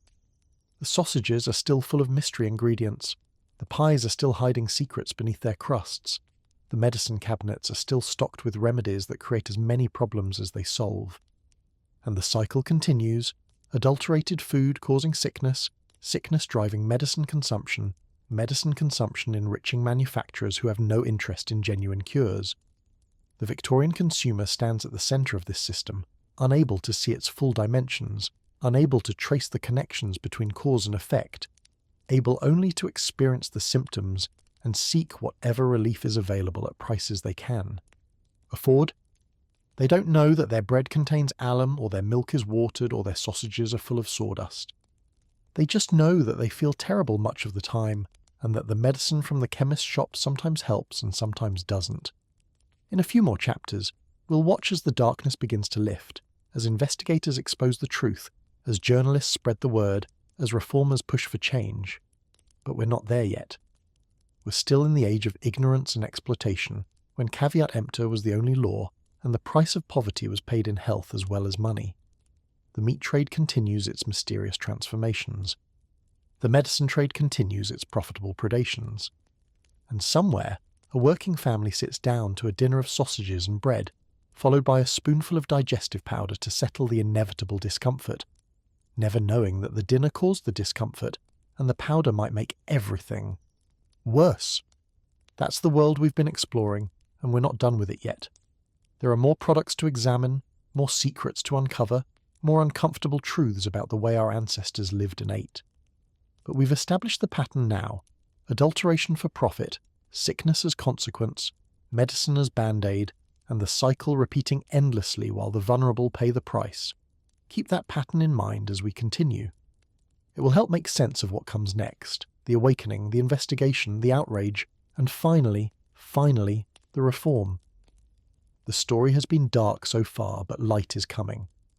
The Victorians eventually figured out what was happening to them and demanded better. Their success is our inheritance, and their struggle is worth remembering. The sausages await their reckoning. The medicine show is about to close. And the age of pure food is dawning on the horizon, though its full arrival is still years away. But before we move on to that brighter future, let's linger a bit longer in the present darkness, because there are aspects of the meat-medicine connection we haven't fully explored, aspects that reveal even more about the Victorian relationship with food, health, and the marketplace. Consider the position of the local butcher in all of this. Unlike the anonymous sausage manufacturer or the faceless pie maker, the butcher was a known figure in the community, someone with a face and a reputation. You might think this would create accountability, that the butcher would have incentives to sell honest products because his customers knew where to find him if something went wrong. And to some extent, this was true. The best butchers built their businesses on trust, selling quality meat at fair prices and developing loyal customer bases that provided steady income. These butchers knew that their reputations were their most valuable assets, and they protected those reputations by maintaining standards. But even honest butchers operated within a compromised system. The meat they purchased from wholesalers might already be adulterated in ways they couldn't detect. The sausages they sold might come from suppliers who padded their products with fillers. The conditions of urban slaughterhouses meant that even freshly killed animals might carry diseases or contaminants that would only become apparent later. And not all butchers were honest. The same economic pressures that drove adulteration elsewhere in the food system operated in the meat trade too. A butcher who sold only premium cuts at premium prices might find himself losing customers to competitors who offered cheaper options. The temptation to economize, to stretch supplies with fillers, to sell older meat as fresh, to misrepresent the origins of products, was constant and powerful. The Victorian customer had limited ability to evaluate meat quality. Without refrigeration, meat spoiled quickly, and the line between acceptably aged and dangerously rotten was not always clear. A clever butcher could disguise the smell of spoiling meat with spices or vinegar. He could trim away the visibly rotten portions and sell the rest as fresh. He could grind questionable meat into sausages where its condition would be impossible to assess. The practice of freshening meat was widespread and widely known. Meat that was beginning to turn could be revived through various treatments: washing with chemicals, coating with preservatives, or simply masking the evidence of decay. These treatments didn't make the meat safe, they just made it saleable. The bacteria remained, the toxins accumulated, and the customer who ate the freshened meat might pay for it later with a bout of food poisoning. The slaughterhouse system that supplied urban butchers was itself a source of serious problems. Victorian slaughterhouses were scattered throughout cities, often located in residential neighbourhoods, where their presence was a constant source of nuisance and danger. The conditions inside these establishments would make a modern health inspector flee in horror. Animals were often kept in crowded, filthy conditions before slaughter, allowing diseases to spread and stress hormones to flood their flesh. The slaughtering process itself was frequently botched, with animals dying slowly and painfully rather than quickly and cleanly. Blood and offal accumulated on floors that were rarely cleaned. Flies swarmed in summer, and rats were constant companions year-round. The workers in these establishments were among the most desperate members of the Victorian labour force. Slaughterhouse work was dangerous, disgusting, and poorly paid, a job of last resort for those who had no other options. These workers had no incentive to maintain standards that weren't enforced, and no training in practices that weren't required. The meat emerging from this system was often contaminated before it even reached the butcher's shop. Bacterial loads were high. Cross-contamination between carcasses was common. Diseases that might have been contained through proper handling spread through the supply chain instead. And all of this was invisible to the final consumer, who saw only the cut of meat on the butcher's block and had no way to trace its journey from farm to table. The distribution of meat through the city added further opportunities for contamination and fraud. Meat was transported in open carts, exposed to whatever filth the streets provided. It was handled by numerous workers, each with their own standards of hygiene, or lack thereof. It might sit for hours in warm conditions, bacteria multiplying all the while, before finally reaching the customer who would eat it. The wealthy could afford some protection from these hazards. They could purchase from the best butchers, who sourced from the best suppliers. They could afford to buy fresh meat daily rather than storing it for days. They could maintain ice boxes that slowed spoilage, and they could afford to discard meat that seemed off, rather than eating it anyway because waste was unaffordable. The poor had no such buffers. They bought from the cheapest sources, which meant the most questionable products. They bought in quantities they couldn't consume immediately, because they couldn't afford daily shopping trips. They ate meat that wealthier people would have rejected, because the alternative was eating no meat at all. And when they got sick, they attributed it to constitutional circumstance rather than to the compromised food supply. The seasonal patterns of meat-related illness reveal the extent of the problem. Summer months, when heat accelerated spoilage and made bacterial growth more rapid, saw spikes in food poisoning cases. Doctors recognized this pattern without fully understanding its causes. The germ theory was still being established, and the connection between microscopic organisms and disease was not yet universally accepted. What the doctors did see was a regular procession of patients suffering from what we would now recognize as food poisoning. Nausea, vomiting, diarrhea, abdominal pain, and in severe cases, fever and dehydration that could be fatal. These cases were attributed to various causes: summer complaint, cholera morbus, gastric fever, but many of them were probably caused by contaminated meat consumed in a system without any safeguards. The connection between contaminated meat and specific disease outbreaks was occasionally made visible through dramatic incidents. A single batch of tainted meat served at a public function could sicken dozens of people simultaneously, making the connection unmistakable. These incidents generated publicity and concern, but they were treated as isolated problems rather than symptoms of systemic failure. The medicine cabinet stood ready to respond to these episodes: stomach powders for the nausea, laxatives to expel the offending matter, tonics to restore strength afterward. The pharmaceutical industry had products for every stage of food poisoning, and Victorian households kept them well stocked in anticipation of regular need. This pharmaceutical dependency created its own health problems beyond the direct effects of the medicines themselves. The ease of treating symptoms discouraged investigation of causes. Why examine the meat supply when you could simply take a powder and feel better? Why demand reform when the immediate problem could be managed with a trip to the chemist's shop? The normalisation of digestive distress in Victorian society is remarkable to modern eyes. Contemporary accounts suggest that stomach problems were simply expected as a regular part of life. People didn't question why they so often felt unwell after eating. They just accepted it as normal and reached for their preferred remedy. This acceptance was both a consequence of the adulterated food supply and a barrier to reform. As long as people thought their problems were inevitable, they wouldn't demand change. Children, as always, were particularly vulnerable. Their smaller bodies and developing systems were less able to withstand the assault of contaminated food and questionable medicine. A bout of food poisoning that might leave an adult feeling miserable for a day or two could kill a child. The mortality statistics for Victorian children are shocking by modern standards, and contaminated food was a significant contributor. The doctors who treated these children were often frustrated by the limitations of their ability to help. They could treat symptoms, but they couldn't address the underlying causes. They could advise better hygiene and more careful food selection, but their patients often lacked the resources to follow this advice. They could watch children sicken and die from preventable causes, knowing that the system producing those causes was beyond their power to change. Some doctors became advocates for reform, using their professional authority to speak out about the dangers of food adulteration. They published articles, gave lectures, and testified before parliamentary committees about the health consequences they observed in their practices. These medical voices would eventually become important parts of the reform coalition, lending scientific credibility to what might otherwise have seemed like mere consumer complaints. But in the meantime, the system continued to operate as it always had. The butchers sold their questionable meat. The pie makers stretched their filling with whatever was cheapest. The sausage manufacturers ground mystery ingredients into their casings. The chemists sold their powders and potions. And the public consumed it all, sick and healthy and sick again, trapped in a cycle they couldn't escape because they couldn't see it clearly. The advertising that surrounded all these products, both the food and the medicines, worked to maintain this blindness. Food advertisements emphasized freshness, purity and quality, regardless of the actual products being sold. Medicine advertisements emphasized efficacy and relief, regardless of whether the products worked or were even safe.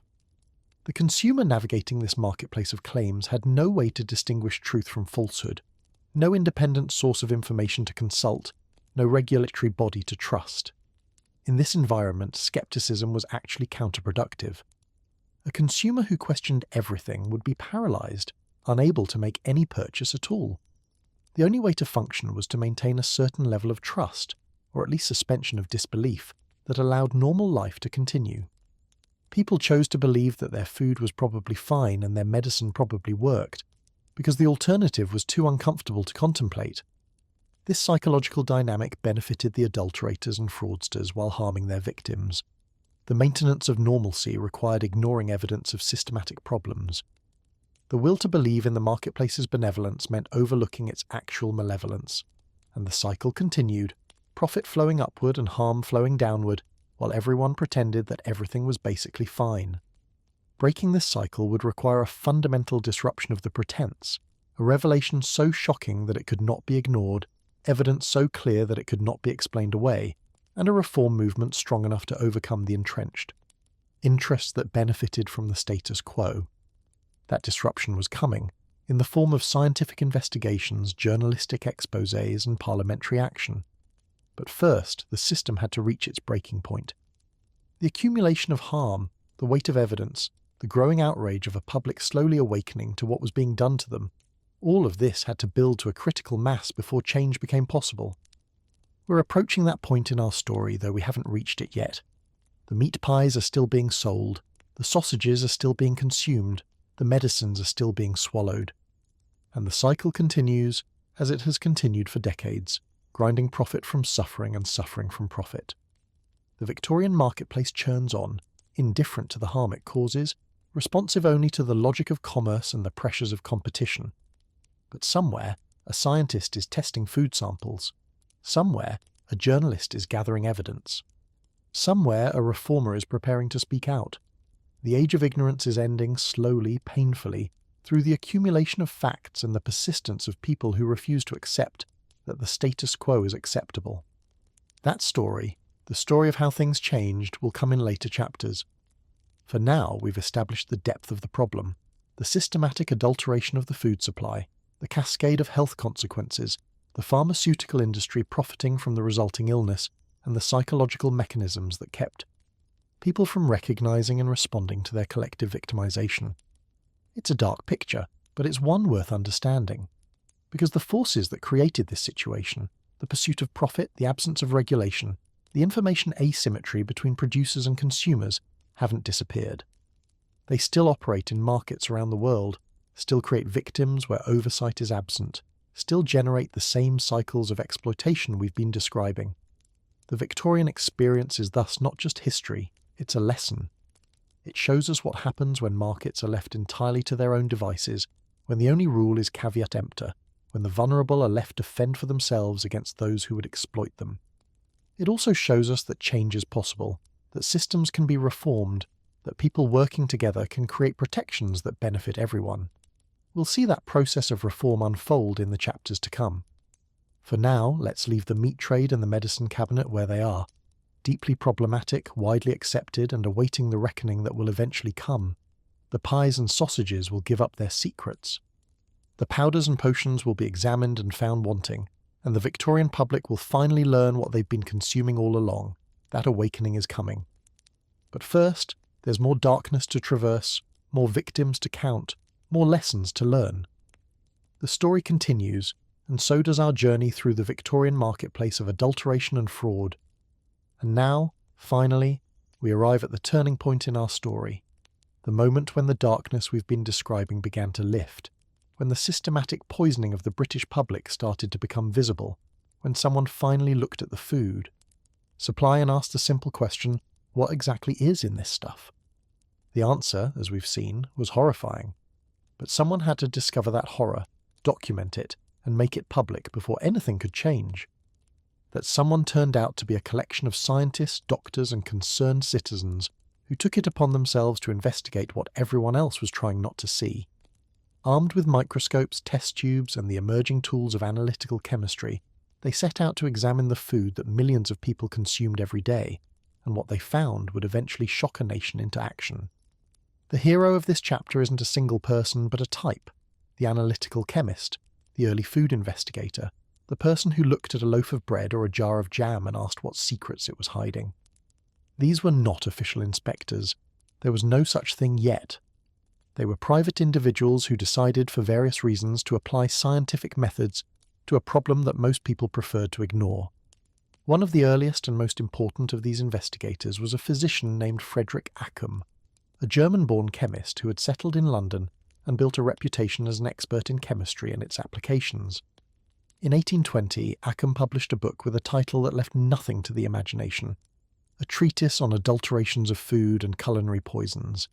The frontispiece featured a rather dramatic image of a skull surrounded by symbolic serpents, just in case readers hadn't gotten the message from the title.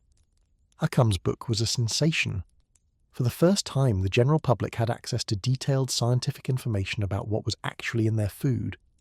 Ackham didn't deal in vague suspicions or unsubstantiated rumours. He named names, described methods, and provided chemical tests that readers could use to detect adulteration themselves. He explained how bread was whitened with alum, how beer was doctored with various toxic substances, how tea was padded with leaves from other plants and coloured with poisonous dyes. He even included the names of specific tradesmen who had been convicted of adulteration offences, turning his scientific treatise into something approaching investigative journalism. The reaction was explosive. The book went through multiple editions and was widely discussed in newspapers and magazines. The public, which had long suspected that something was wrong with their food, now had confirmation in scientific black and white. The food trade, unsurprisingly, was rather less enthusiastic about Ackham's work. His naming of names made him powerful enemies, and within a few years he had been driven out of England by what appeared to be a coordinated campaign to destroy his reputation. The circumstances were murky. He was accused of tearing pages from books in the library of the Royal Institution, a charge that many believed was trumped up, but the effect was clear. Ackham returned to Germany and never published on food adulteration again. But you can't unring a bell, and Ackham's revelations had planted seeds that would eventually grow into a full-scale reform movement. The public now knew that adulteration was real, systematic, and dangerous. They might not have had the power to do anything about it immediately, but the knowledge was out there, waiting for its moment. That moment came a generation later, in the 1850s, when a new generation of investigators took up the cause with even more rigorous scientific methods and even more dramatic revelations. The leader of this new wave was Arthur Hill Hassell, a physician who combined medical training with a passion for microscopy, the science of examining objects through magnifying lenses. Hassell's innovation was simple but revolutionary. He realized that the microscope could reveal adulteration that was invisible to the naked eye. A loaf of bread might look perfectly normal, but under magnification the structures of different substances became visible. Alum crystals didn't look like flour particles. Chalk didn't look like ground wheat. With a good microscope and sufficient skill, an investigator could determine what was actually in a food sample, regardless of what the seller claimed it contained. Starting in 1851, Hassell began systematically examining food products purchased from shops around London. He bought bread, milk, coffee, tea, sugar, pepper, mustard, everything that ordinary consumers would purchase for their households. Then he took these samples back to his laboratory and examined them under the microscope, documenting exactly what he found. The results were damning. Of the samples Hassel examined, the vast majority were adulterated in some way. His coffee samples contained chicory, roasted beans, and various other substances that were not coffee. His tea was padded with used leaves that had been dried and recoloured for resale. His bread contained alum. His milk was watered and chalked. His pepper was extended with ground rice and floor sweepings. Almost nothing was what it claimed to be. Hassel didn't keep these findings to himself. He partnered with Thomas Wackley, the crusading editor of the medical journal The Lancet, to publish his results in a series of articles that ran from 1851 to 1854. The Analytical Sanitary Commission, as the series was called, combined Hassel's scientific analysis with Wackley's journalistic flair, presenting findings in a way that was both rigorous and readable. And here's where it got really interesting. Hassel named names, not just the types of products that were adulterated, but the specific shops where he'd bought them. A grocer on Oxford Street might open the Lancet to discover that his coffee had been publicly identified as containing 50% chicory. A baker in Cheapside might find his bread exposed as full of alum. For the first time, individual tradesmen faced public accountability for the products they sold. The reaction from the trade was predictable: fury, denial, and threats of legal action. Some of the named traders tried to sue Hassel and Wackley for libel, but the beautiful thing about scientific analysis is that it produces evidence. When a grocer claimed his coffee was pure and Hassel had microscope slides showing it was half chicory, the evidence spoke for itself. The libel suits generally went nowhere, and the exposure continued. The impact on public opinion was profound. Here was proof, not rumour, not suspicion, but actual scientific documentation, that the food supply was systematically compromised. The reports were discussed in newspapers, debated in Parliament, and talked about in households across the country. People who had vaguely suspected that something was wrong now knew exactly what was wrong, and they weren't happy about it. Hassel's work built on and extended Occam's earlier investigations, but with important differences. Where Occam had provided general information about adulteration methods, Hassel provided specific data about specific products from specific vendors. Where Occam had been silenced and driven away, Hassel had the protection of the Lancet's platform and the growing public demand for information. The moment was right for exposure, and Hassel delivered. But Hassel was far from the only investigator working on food adulteration during this period. Across England, other chemists and physicians were conducting their own analyses, contributing to a growing body of evidence about the extent and nature of the problem. Some of these investigators focused on specific products. John Postgate, a surgeon from Birmingham, became particularly concerned about bread adulteration after treating patients whose symptoms he attributed to alum consumption. He conducted his own analyses of bread samples, confirming Hassel's findings and adding his voice to the growing chorus demanding reform. Others focused on specific geographic areas, documenting adulteration patterns in their local markets. These local investigations were important because they showed that the problem wasn't limited to London. It existed everywhere, in every city and town where commercial food production had taken hold. The methods these investigators used were often ingenious, given the limited tools available to them. Chemical tests could detect the presence of specific substances, a reaction that produced a particular colour when alum was present, for instance, or a precipitate that formed when lead compounds were in solution. Microscopy could reveal structures and particles that chemical tests might miss. The combination of these methods created a powerful toolkit for exposing adulteration. Some investigators developed tests that consumers could conduct themselves, democratizing the ability to detect fraud. A simple test for watered milk involved floating a steel needle on the surface. Pure milk had enough fat to support the needle, while watered milk didn't. A test for alum in bread involved adding a chemical solution that would turn blue in the presence of aluminum compounds. These home tests were imperfect, but they gave ordinary people some ability to evaluate what they were buying. The publication of these tests had interesting effects on the marketplace. Some vendors, knowing that customers might test their products, began selling less adulterated goods to avoid exposure. Others simply adapted their adulterations to evade the specific tests that had been publicized. It was a cat-and-mouse game, with investigators developing new detection methods and adulterators finding new ways to hide their practices. The scientific community was not universally supportive of the food investigators. Some chemists felt that the public exposure of adulteration was undignified, that scientists should confine themselves to abstract research rather than engaging with commercial controversies. Others had financial relationships with food manufacturers and were reluctant to bite the hands that funded their laboratories. The politics of science, then as now, were complicated, but the momentum was building. Each new investigation added to the pile of evidence. Each new publication increased public awareness. Each new scandal, and there were many, as the investigators kept finding new horrors to expose, added to the pressure for something to be done. Let's pause here and consider what these investigations actually looked like in practice, because the romanticism of scientists exposing fraud can obscure the mundane reality of the work. Imagine Arthur Hassall on a typical working day in 1852. He's not in a gleaming modern laboratory with precise instruments and climate control. He's in a modest room, probably in his own home, equipped with a microscope, some chemical reagents, and a collection of food samples that he's purchased from shops around the city. The lighting is natural. Gaslight or candles would interfere with microscope work, so he has to schedule his examinations around the availability of daylight. He takes a sample of coffee from a paper bag purchased earlier in the week.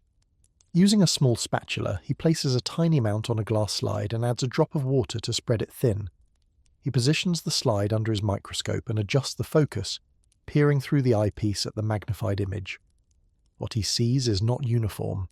Real coffee, ground from roasted beans, has a distinctive cellular structure that's recognizable under magnification. But mixed in with the coffee cells are other structures, the characteristic appearance of chicory root, the starch grains of wheat or barley, and perhaps other substances he can't immediately identify. He makes careful notes, sketches what he observes, and records the shop where the sample was purchased. This process is repeated for dozens of samples, different coffees from different vendors, teas, sugars, peppers, mustards, breads, milk, butter, and whatever else catches his attention. Each examination takes time. Each finding must be documented carefully enough to withstand the legal challenges that will inevitably come when he publishes. The work is painstaking, repetitive, and absolutely essential. The equipment Hassall used was simple by modern standards, but represented the cutting edge of mid-19th century science. His microscope was probably a compound instrument with multiple lenses, capable of magnifications of several hundred times. This was enough to reveal cellular structures and particles that would be invisible to the naked eye, though not enough for the detailed analysis that modern electron microscopes allow. His chemical tests relied on reagents that were themselves not always pure, an ironic problem for someone investigating adulteration. The chemicals he used had to be purchased from suppliers who might themselves be engaged in adulteration, and Hassall had to verify the purity of his own materials before he could trust his results. Testing the tests, as it were. The samples he examined were purchased anonymously, like any ordinary customer would buy them. This was important for the credibility of his findings, if vendors knew that the scientist doctor. Hassall was purchasing their products for testing. They might have provided unusually honest samples. By buying anonymously and then revealing the source only in publication, Hassall ensured that his findings reflected what ordinary customers were actually receiving. The publication of results in The Lancet followed a regular format. Each article would describe the product being examined, the methods used for analysis, and the findings for each sample tested. Vendors were identified by name and address, making it impossible for them to hide behind anonymity. The articles were written in language accessible to educated general readers, not just medical professionals, maximizing their public impact. The naming of names was controversial, but deliberate. Hassall and Wackley believed that only public exposure would create enough pressure to change behavior. Anonymous descriptions of adulteration practices might educate the public, but they wouldn't hold anyone accountable.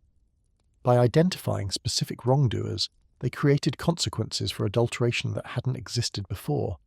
Some of the named vendors protested vigorously, claiming their products were pure and that Hassall's analysis was flawed. A few brought legal action, but in the adversarial setting of a courtroom, Hassall's meticulous documentation proved invaluable. He could produce his notes, his slides, his chemical tests, and walk the jury through exactly how he had reached his conclusions. The weight of evidence generally proved overwhelming. Other vendors, perhaps more wisely, simply improved their practices rather than fighting the findings. A grocer whose coffee had been exposed as adulterated might quietly begin selling purer product, hoping to avoid further negative publicity. In this way, the investigations had immediate practical effects even before any legislation was passed. The investigations also revealed the structure of the adulteration industry, the supply chains that provided adulterants to manufacturers, the wholesale networks that distributed adulterated products, the retail practices that passed them on to consumers. This systemic view was important for understanding that adulteration wasn't just a matter of individual bad actors, but a structural problem requiring structural solutions. Suppliers of adulterants operated openly, advertising their products in trade publications. You could purchase alum for bread whitening, chicory for coffee extending, and various colouring agents for whatever purpose you had in mind. These suppliers weren't hiding, they were serving a recognised market need. Only when that need was criminalised would the supply chains begin to disappear. The investigators also documented the economic logic of adulteration, showing how competitive pressure drove honest operators to either adopt dishonest practices or go out of business. This analysis was crucial for the reform argument. It showed that moral exhortation alone wouldn't solve the problem. As long as adulteration was profitable and unpoliced, it would continue.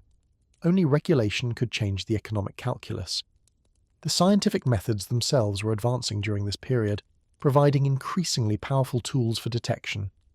Spectroscopy, the analysis of light absorbed or emitted by substances, was beginning to reveal its potential for chemical identification. Quantitative analysis techniques allowed investigators to determine not just whether a substance was present, but how much of it was present. These advances meant that adulterators were facing an increasingly sophisticated opposition. The knowledge gap that had protected adulterators for so long was beginning to close. Where once they could assume that no one would check their products, now they had to worry that any sample might end up under a microscope. Where once their adulterations were invisible, now they could be detected and documented. The asymmetry of information that had defined the Victorian marketplace was being challenged by the power of scientific investigation. But investigation alone wasn't enough. The findings had to be disseminated, debated, and ultimately translated into political action. This required communication skills that went beyond laboratory technique, the ability to write compellingly, to speak persuasively, to navigate the complex world of Victorian media and politics. The Lancet provided one crucial platform, but it wasn't the only one. Newspapers picked up the food adulteration story and ran with it, recognizing that it combined scientific interest with human drama and moral outrage. Editorial writers thundered against the poisoners of the public. Feature articles explored the world of adulteration in lurid detail. The story had everything the Victorian press loved: villains, victims, scientific expertise, and a clear moral dimension. Public lectures brought the findings to audiences beyond the reading public. Scientists and physicians spoke at mechanics institutes, literary societies and public halls, explaining adulteration to crowds that might never read the Lancet, but were intensely interested in what they were eating. These lectures combined education with entertainment, often including demonstrations of chemical tests and displays of microscopic images. The visual element was particularly powerful. Seeing was believing, and when audiences could look through a microscope and see for themselves the foreign substances in their food, the impact was immediate and visceral. These demonstrations converted abstract knowledge into personal experience, making the problem real in a way that printed descriptions couldn't quite achieve. The reform-minded members of Parliament found in these investigations the ammunition they needed. When a member rose to speak in favour of food regulation, they could cite specific findings, name specific products, quote specific percentages of adulteration. The scientific evidence transformed what might have been dismissed as alarmism into a documented public health crisis demanding government response. Not everyone was convinced, of course. The food industry and its political allies argued that the investigations were exaggerated, that a few bad actors were being used to smear an entire trade, that government regulation would burden honest businesses while failing to stop the dishonest ones. These arguments would continue throughout the reform debates, and they never entirely disappeared. But the weight of evidence, relentlessly accumulated by the investigators, eventually proved too heavy to ignore. The Bradford poisoning of 1858 added urgency to the reform cause. We've mentioned this incident before, the accidental substitution of arsenic for a sugar adulterant, resulting in over 20 deaths and hundreds of illnesses. This was food adulteration made suddenly dramatically visible, a body count that couldn't be explained away or minimized. The Bradford tragedy wasn't a result of deliberate poisoning, it was a consequence of systemic carelessness, of a supply chain so accustomed to handling toxic substances as routine ingredients that a fatal mix-up became possible. The confectioner who made the poisoned sweets didn't intend to kill anyone. He thought he was using the same adulterant he'd always used. But the system that normalized adulteration also normalized the handling of dangerous substances in contexts where mistakes could be fatal. The investigators' response to Bradford was to intensify their work, to show that this tragedy was not an isolated incident, but a particularly visible symptom of a much larger disease. They documented the widespread use of toxic substances in food production, the casual handling of poisons in commercial contexts, the complete absence of safeguards against exactly the kind of accident that had occurred. Bradford, they argued, was what happened when adulteration was allowed to run unchecked, and Bradford could happen again, anywhere, any time, as long as the system remained unreformed. The public response to Bradford was outrage on a scale that previous revelations hadn't achieved. Dead children have a way of focusing attention that statistical evidence doesn't. The abstract knowledge that food was adulterated became concrete horror when it was associated with small coffins and grieving families. Even those who had been willing to tolerate adulteration as a minor annoyance found themselves forced to confront its potentially lethal consequences. Parliament, pushed by public pressure and armed with the evidence that investigators had gathered, began to act. The first serious legislation, the Adulteration of Food and Drink Act of 1860, was a modest beginning. It prohibited the addition of harmful substances to food, but provided weak enforcement mechanisms. Still, it represented a crucial shift. For the first time, the government had acknowledged that food safety was a matter for legislation, rather than being left entirely to the market. The 1860 Act was just a first step, and the investigators knew it. The law had loopholes large enough to drive a wagon full of adulterated bread through. Enforcement was left to local authorities who often lacked the expertise or the will to pursue cases. Penalties were light enough that they could be treated as a cost of doing business rather than a genuine deterrent. So the investigators kept working, kept documenting, kept publishing. They monitored the effectiveness of the new law and reported on its failures. They identified continuing adulteration and called for stronger measures. They provided the evidence base for subsequent legislation that would gradually close loopholes and strengthen enforcement. The 1872 Adulteration of Food, Drink and Drugs Act was a significant improvement, creating a system of public analysts who could officially test food samples and giving local authorities clearer powers to prosecute adulteration. This law created jobs for chemists, official positions dedicated to food testing, and began building the institutional infrastructure for ongoing food safety enforcement. The investigators of the 1850s became the public analysts of the 1870s, their ad hoc private efforts transformed into official public functions. The skills they had developed, the methods they had pioneered, the evidence they had gathered, all of this flowed into the new regulatory system, providing the foundation for modern food safety. But the transition wasn't smooth or complete. Many local authorities were slow to appoint analysts, reluctant to spend money on food testing when other demands seemed more pressing. Some analysts were poorly trained or inadequately equipped, unable to conduct the sophisticated analyses that effective enforcement required. The food industry continued to resist regulation, fighting against each new requirement and exploiting every loophole. The investigators, now inside the system rather than outside it, had to navigate new challenges. As public employees, they faced pressures from local politicians who might have their own relationships with the food trade. They had to balance their scientific independence with administrative constraints. They had to work within budgets that were never quite adequate for the scope of the problem, and yet progress happened. Slowly, fitfully, imperfectly, but real progress nonetheless. Adulteration declined as enforcement increased. Consumers gained access to food that was, if not perfectly pure, at least less systematically poisoned than before. The worst offenders were prosecuted and punished, creating deterrents that had never existed in the unregulated marketplace. The investigators had achieved something remarkable. They had used the power of scientific evidence to force political change in the face of entrenched interests. They had shown that knowledge could be a weapon against exploitation, that transparency could disrupt systems of fraud, that determined individuals could make a difference even against powerful opposition. Their story offers lessons that extend far beyond food safety. The pattern they established, systematic investigation, public disclosure, political pressure, legislative reform, institutional enforcement, has been repeated in countless other contexts where scientific evidence has driven social change.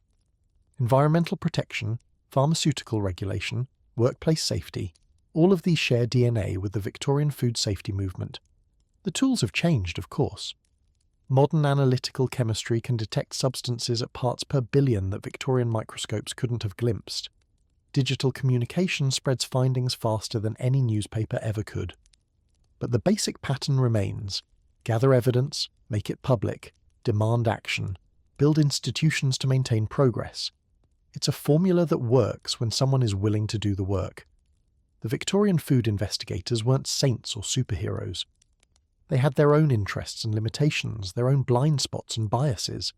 Some were motivated by genuine concern for public health, others by professional ambition or political ideology. The purity of their motives doesn't change the value of their work.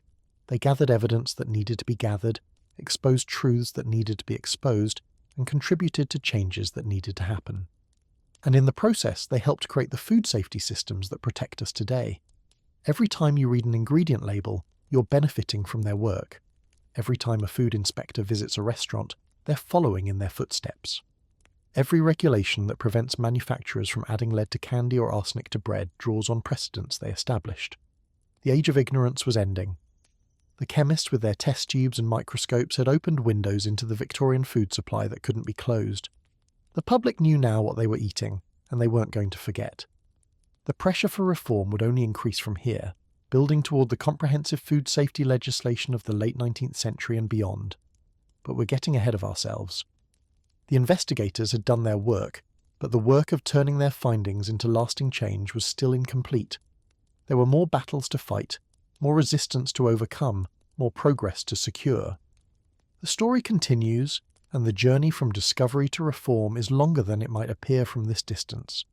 The test tubes are emptied, the microscope slides are filed, and the reports are published. The evidence is in. Now comes the harder work of turning evidence into action, science into policy, knowledge into power. That work would take years, would face setbacks as well as victories, and would require sustained effort from people who refused to give up even when progress seemed impossibly slow. But the foundation had been laid. The investigators had proven that adulteration could be detected, documented, and publicized. They had shown that scientific evidence could pierce the veil of commercial secrecy that had protected adulterators for so long. They had created a model for food safety investigation that would be adopted, adapted, and refined for generations to come.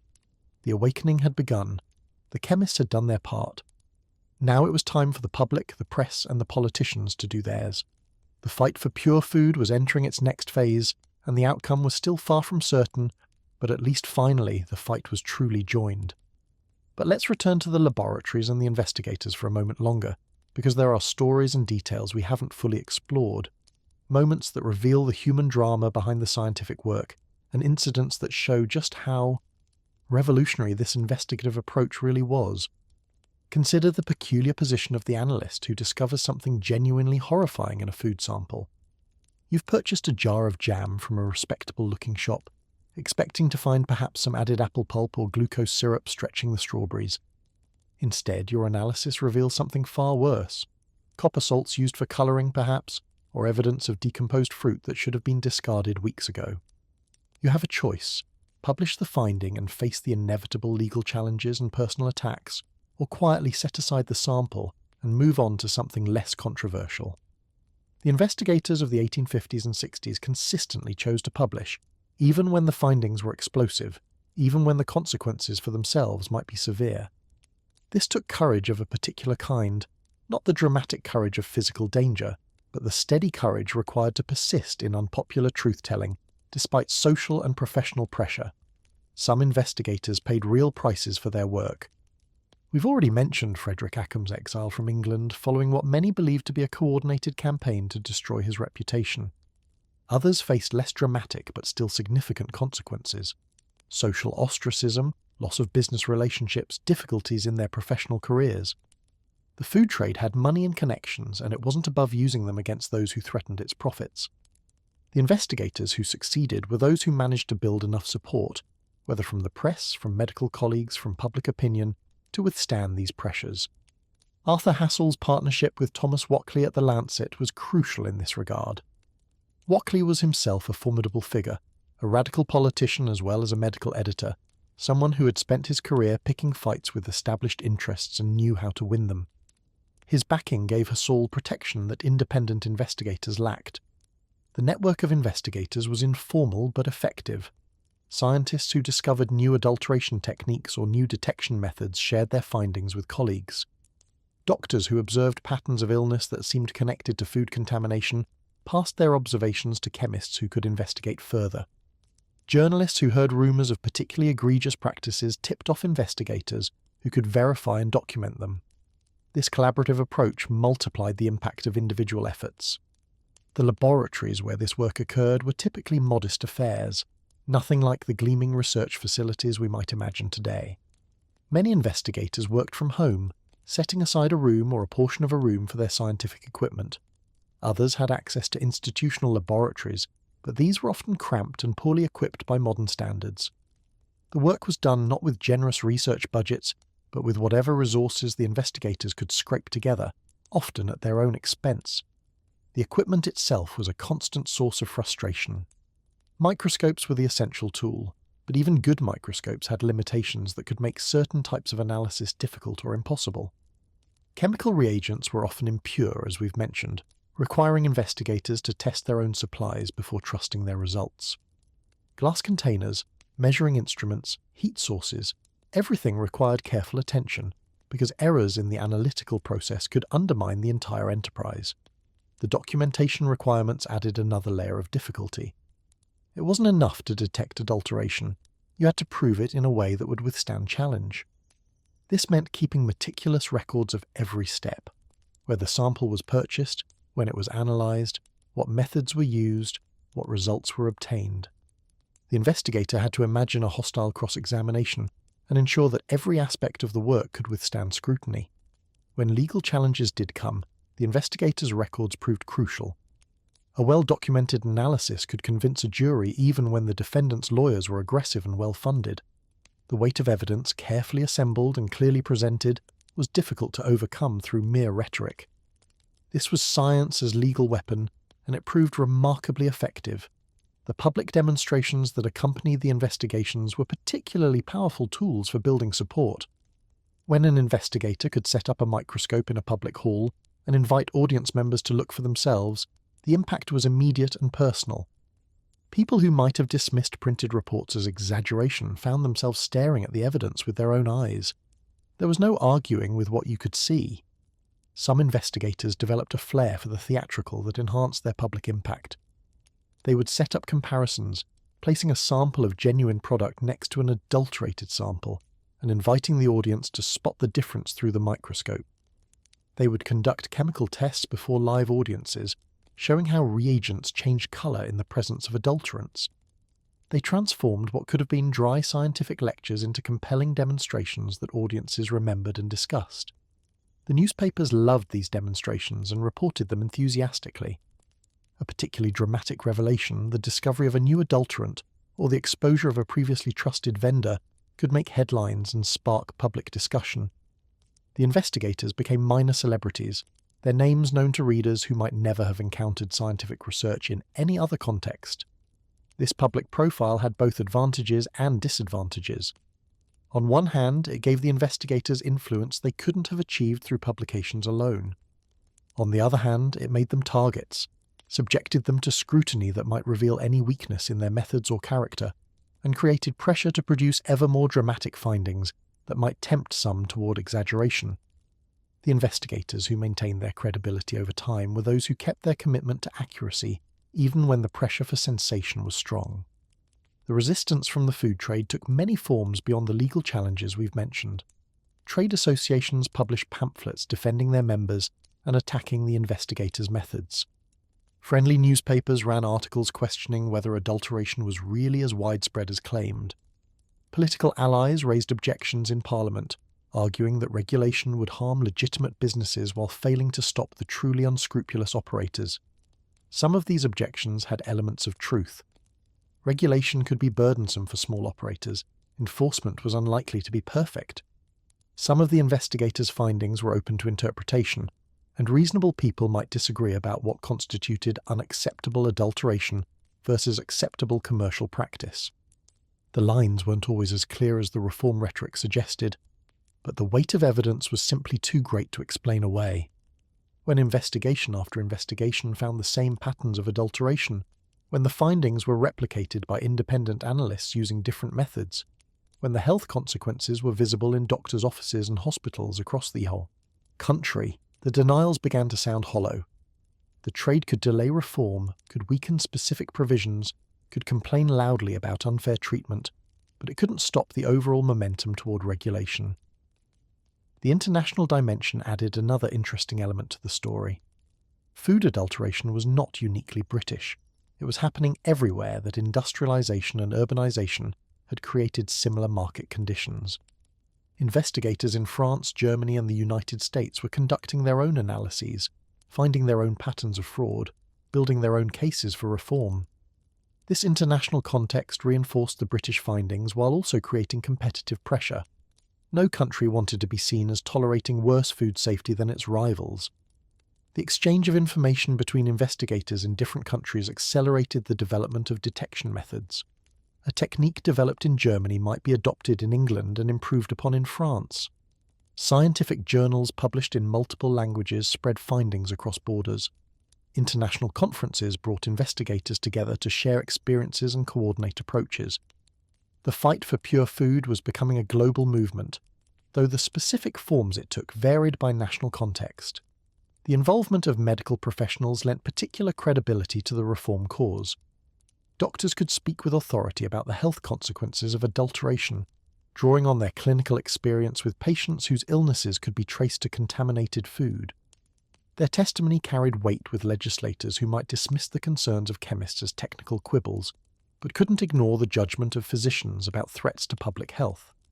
Some of the most powerful advocacy came from doctors who had witnessed the effects of adulteration firsthand. A physician who had treated children poisoned by lead-laced candy, or adults suffering chronic illness from alarm-contaminated bread, could speak with a conviction that no amount of laboratory analysis could match. These personal testimonies, combined with the scientific evidence, created a powerful one-two punch that proved difficult to counter. The reformers also made effective use of moral rhetoric, framing adulteration not just as a public health issue but as a matter of justice and decency. The poisoning of the poor, the exploitation of those who couldn't protect themselves, the corruption of something as fundamental as the food supply, these were presented as moral outrages that demanded response regardless of economic considerations. This framing appealed to the Victorian sense of moral duty and helped build a coalition that extended beyond those directly affected by adulteration. Religious voices joined the cause, arguing that adulteration was a form of theft and deception that violated divine law as well as human welfare. Sermons were preached about the sinfulness of trading in poisoned food. Church organizations supported reform efforts and provided platforms for spreading the message. The moral dimension of food purity resonated with a society that took religious and ethical considerations seriously. The investigators themselves generally avoided overt moralizing in their scientific publications, preferring to let the facts speak for themselves. But they understood the power of moral framing and were willing to cooperate with those who could deploy it effectively. The coalition that emerged combined scientific credibility with moral urgency, each reinforcing the other. As the 1860s progressed, the question shifted from whether reform was needed to what form it should take. The first Adulteration Act of 1860 was widely recognized as inadequate, but it had established the principle that government could and should regulate food safety. Subsequent debates focused on strengthening the law, improving enforcement, and closing the loopholes that clever adulterators continued to exploit. The investigators remained essential to these ongoing debates. Their continued monitoring of the food supply provided evidence of what was working and what wasn't.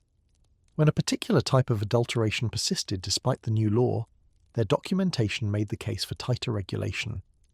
When enforcement proved inadequate, their findings demonstrated the consequences of that failure.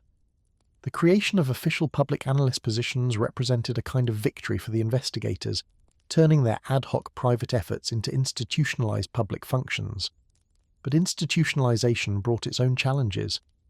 Public analysts had to work within bureaucratic constraints, balance scientific independence with administrative responsibilities, and maintain their effectiveness despite limited budgets and sometimes hostile local politics.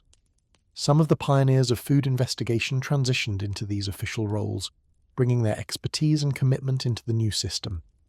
Others remained outside, continuing their independent work while supporting their colleagues who had moved inside. The relationship between official and unofficial investigation would remain important for decades, with each complementing the other's strengths and compensating for the other's limitations. The legacy of these Victorian investigators extends far beyond their immediate achievements. They established that scientific evidence could be a tool for social reform, that systematic investigation could reveal hidden harms, and that public disclosure could create pressure for change that would otherwise never occur. These principles have been applied in countless other contexts, from environmental protection to workplace safety to pharmaceutical regulation. The methods they developed, careful sampling, controlled analysis, meticulous documentation, public reporting, remain the foundation of regulatory science today. Modern food safety testing is infinitely more sophisticated in its technology, but follows the same basic logic. Examine products systematically, identify problems, report findings, and use the evidence to drive improvement. The institutions they helped create, food inspection agencies, public health laboratories, regulatory bodies with enforcement powers, have evolved but continue to serve the essential functions they identified. The infrastructure of food safety that protects us today is built on foundations they laid, brick by scientific brick, in the laboratories and lecture halls of Victorian England. And the lesson they taught, that markets left entirely to themselves will sometimes produce harmful outcomes that only collective action can address, remains relevant in every generation. The forces that drove Victorian adulteration haven't disappeared, they've just found new contexts and new forms. The need for vigilance, for investigation, for public accountability is permanent, not something that can be achieved once and then forgotten.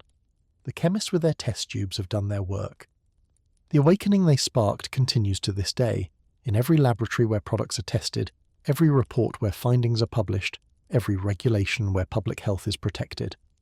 Their victory wasn't final, no victory in public health ever is, but it was real, and it matters, and it deserves to be remembered. The samples are analysed, the reports are filed, and the evidence is in the public record. Now come the questions of what to do with that evidence, how to turn scientific findings into political reality, how to overcome the resistance that will inevitably arise when powerful interests are challenged. That work belongs to others, activists, journalists, politicians, who will take up the cause and carry it forward. But the foundation has been laid. The truth is known. And the fight for pure food, armed with the weapons that science has provided, is about to enter its next phase. The scientists had done their work in laboratories, peering through microscopes and conducting chemical tests. But science alone doesn't change society. For the findings of the investigators to matter, they had to reach the people who were actually eating the adulterated food, the millions of ordinary consumers who had been the unwitting victims of fraud for generations. This chapter is about how that happened, about how information spread from scientific journals to kitchen tables, and about how ordinary people became active participants in the fight for pure food. The heroes of this chapter aren't famous scientists or crusading journalists.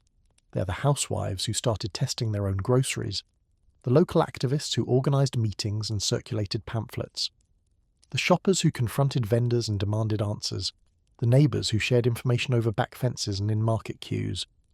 These were the foot soldiers of the pure food movement, and without them, all the laboratory work in the world would have meant nothing. Let's start with the housewife, because she occupied a peculiarly important position in this struggle. In Victorian England, household management was primarily women's work. It was the wife and mother who purchased food, prepared meals, and worried about the health of her family. She was the one who noticed when the milk seemed thin, when the bread didn't rise properly, when the children got sick after eating sweets. She was, in other words, the frontline observer of food quality, and the first victim when that quality failed. For most of history, the housewife's observations remained private. shared perhaps with neighbours and relatives but never reaching a wider audience. She might suspect that something was wrong with the food she was buying, but she had no way to confirm those suspicions and no platform from which to voice them. Her knowledge was experiential, anecdotal, and easily dismissed by those with vested interests in denying the problem. The publication of the investigators' findings changed this dynamic fundamentally. Now the housewife's suspicions were validated by scientific authority. That milk she had thought seemed watery. The experts confirmed it was probably diluted. That bread that didn't satisfy like it used to. The analysts had found it full of alum and chalk. Her intuitions, which had been easy to dismiss as women's fancies, were now backed by chemical tests and microscopic analysis. This validation was empowering. Women who had doubted their own perceptions now felt confident that their observations were accurate. Women who had been reluctant to complain now had evidence to cite. Women who had felt powerless against the combined forces of commerce and male authority now had science on their side. The investigators had given them weapons, and they were ready to use them.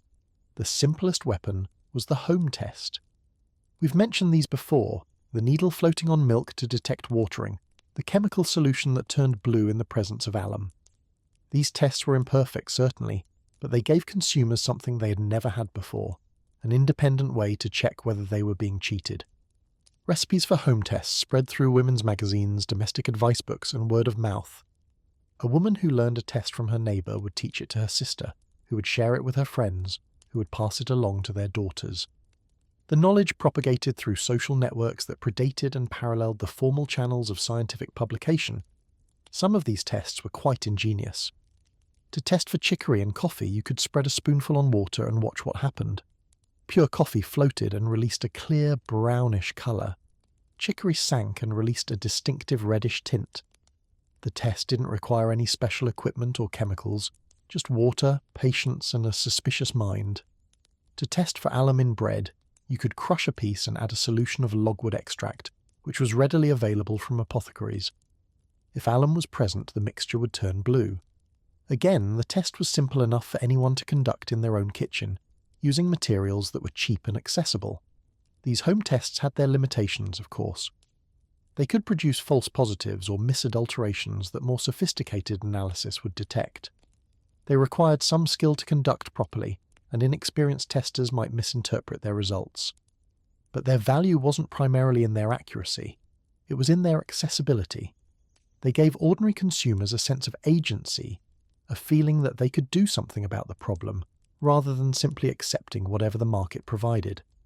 The psychological impact of this agency shouldn't be underestimated. When you can test your own food, you're no longer a passive victim. You're an active participant in quality control, capable of detecting fraud and responding to it. Even if your tests don't catch everything, the act of testing changes your relationship to the marketplace. You become a skeptical consumer rather than a trusting one, alert to problems and ready to act when you find them. The vendors, of course, were not pleased by this development. A customer who tested their purchases was a customer who might discover adulteration and cause trouble. Some vendors responded by improving their products. If customers were going to test, better to pass the test than face the consequences of failure. Others tried to stay ahead of the tests, adjusting their adulterations to evade the specific methods that had become popular. This cat-and-mouse dynamic created pressure for ever more sophisticated testing methods. As vendors learned to evade the simple tests, investigators developed more complex ones, which were then simplified and popularized for home use, which prompted further evasion, and so on. The arms race between adulterators and detectors accelerated, with consumers and their home tests playing an increasingly important role.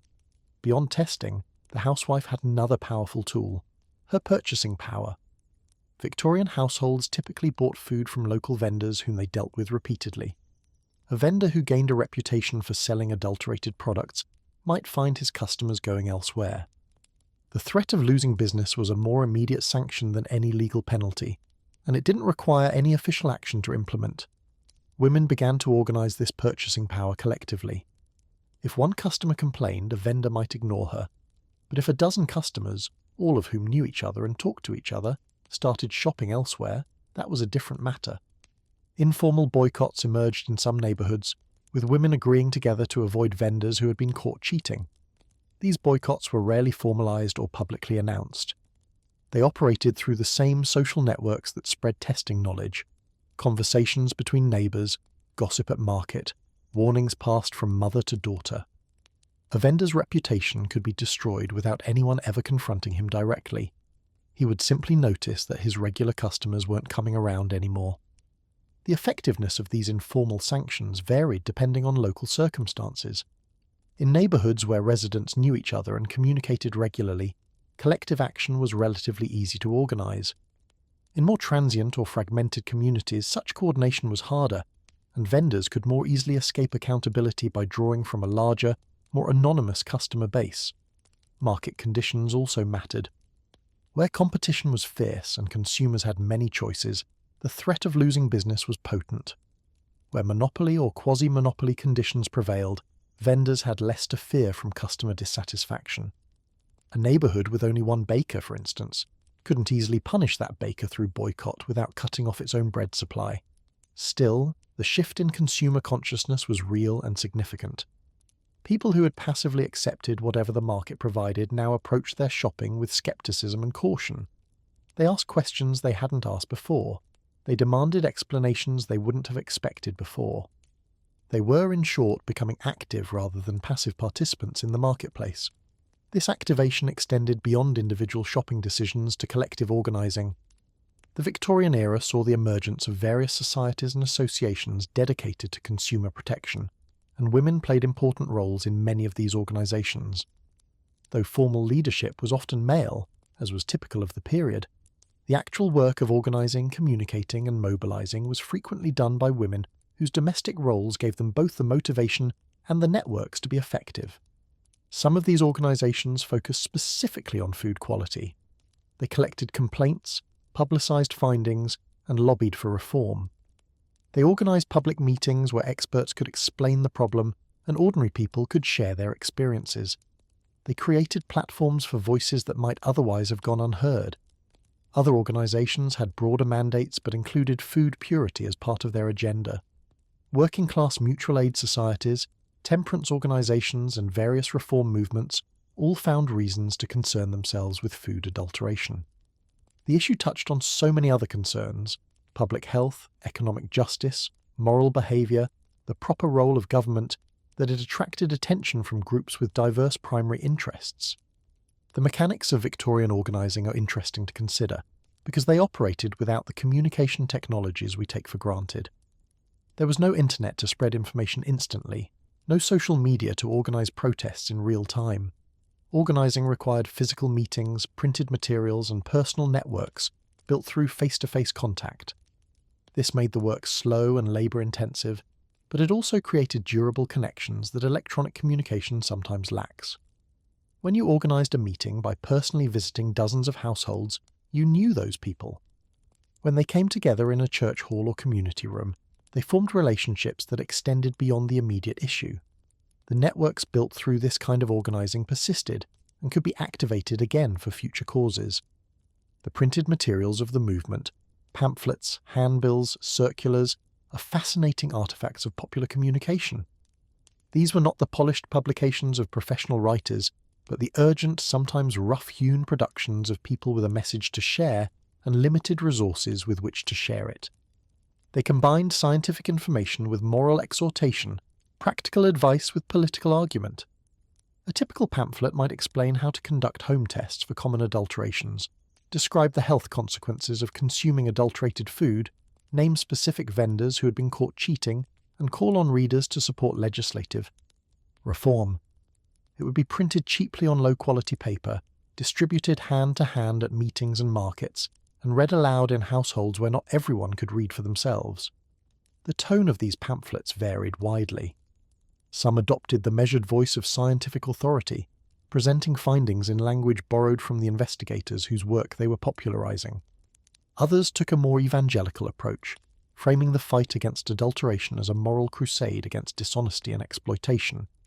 Still others emphasized practical self-help, teaching readers how to protect themselves without waiting for government action. The distribution of these materials was itself a form of activism. Simply handing someone a pamphlet was an act of engagement, an invitation to conversation, an opportunity to recruit another person to the cause. The pamphlet distributors were often the same people who organised meetings, conducted home tests, and coordinated informal boycotts.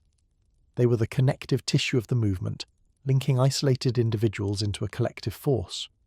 Let's pause here and imagine a specific scene, because abstractions about organising and activism can obscure the lived reality of what these efforts looked like. It's a Saturday afternoon in 1857 in a working-class neighbourhood of Manchester. A group of perhaps 20 women has gathered in the back room of a chapel, seated on hard wooden benches arranged in rows. The room is plain, whitewashed walls, a small fireplace that doesn't quite keep out the November chill, a table at the front where the speakers will stand. The meeting has been organised by a local woman, let's call her Mrs. Thompson, who works as a seamstress and has been concerned about food quality since her youngest child fell ill after eating sweets bought from a street vendor. She's not a scientist or a professional organiser, just a mother who decided that something needed to be done and set about doing it. Mrs. Thompson has invited a speaker from a reform organisation in London, a young man with connections to the scientific investigators who has been travelling around the country giving talks about food adulteration. He's brought with him a small collection of samples and the equipment to conduct simple tests, which he will demonstrate for the audience. The meeting begins with a prayer. This is Victorian England, after all, and most gatherings of this sort include some religious element. Then Mrs. Thompson introduces the speaker, explaining why she organised the meeting and what she hopes the audience will learn.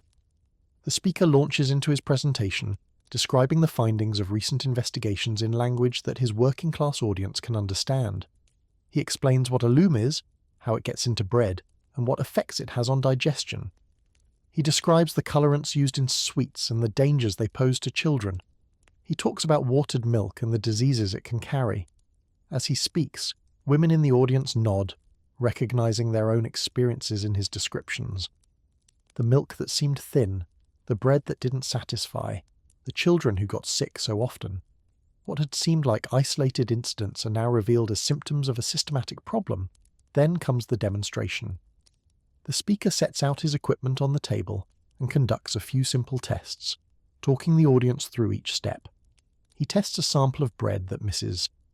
Thompson purchased that morning from a local baker, and the telltale blue colour reveals the presence of alum. He tests a sample of coffee, and chicory is clearly visible when it's spread on water. The audience gasps and murmurs. This is local food from shops they all know, being revealed as adulterated right before their eyes. After the demonstration, there's time for questions and discussion. Women share their own observations and suspicions.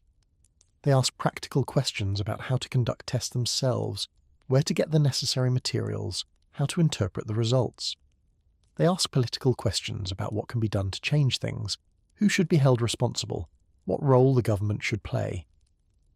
By the end of the meeting, Mrs. Thompson has recruited several women to help with ongoing organising. They'll host similar meetings in their own neighbourhoods, distribute pamphlets to their friends and family, and coordinate their purchasing to reward honest vendors and punish cheaters. A network is forming, one node at a time, connecting isolated individuals into a collective movement. This scene, or something like it, was repeated hundreds of times across England during the 1850s and 60s. Each meeting was small, its immediate impact limited, but taken together, they represented something significant. The emergence of a popular constituency for food reform, a mass of ordinary people who understood the problem and were ready to support solutions. The involvement of women in this movement was particularly significant given the limited public role that Victorian society assigned to them. Women couldn't vote, couldn't hold most public offices, and were generally expected to confine their activities to the domestic sphere. But food was precisely a domestic issue. It was women's work to purchase and prepare food, and therefore women's concern when that food was compromised. This gave women a kind of authority on food issues that they lacked in other political domains. When a woman spoke about the quality of bread or milk, she spoke from experience that men couldn't easily dismiss. Her knowledge was practical, embodied, rooted in the daily work of feeding a family. The scientific investigators might have the credentials, but the housewives had the experience. Some women leveraged this authority to take on more visible public roles. They wrote letters to newspapers describing their experiences with adulterated food. They gave testimony to parliamentary committees investigating the food supply. They organised petitions demanding legislative action. In each case, their domestic expertise gave their voices a weight that they wouldn't have had on other issues. The cooking and domestic advice literature of the period increasingly addressed food adulteration, reflecting and reinforcing the concern that ordinary women were expressing. Books and magazines that taught women how to manage their households began including sections on how to detect and avoid adulterated products.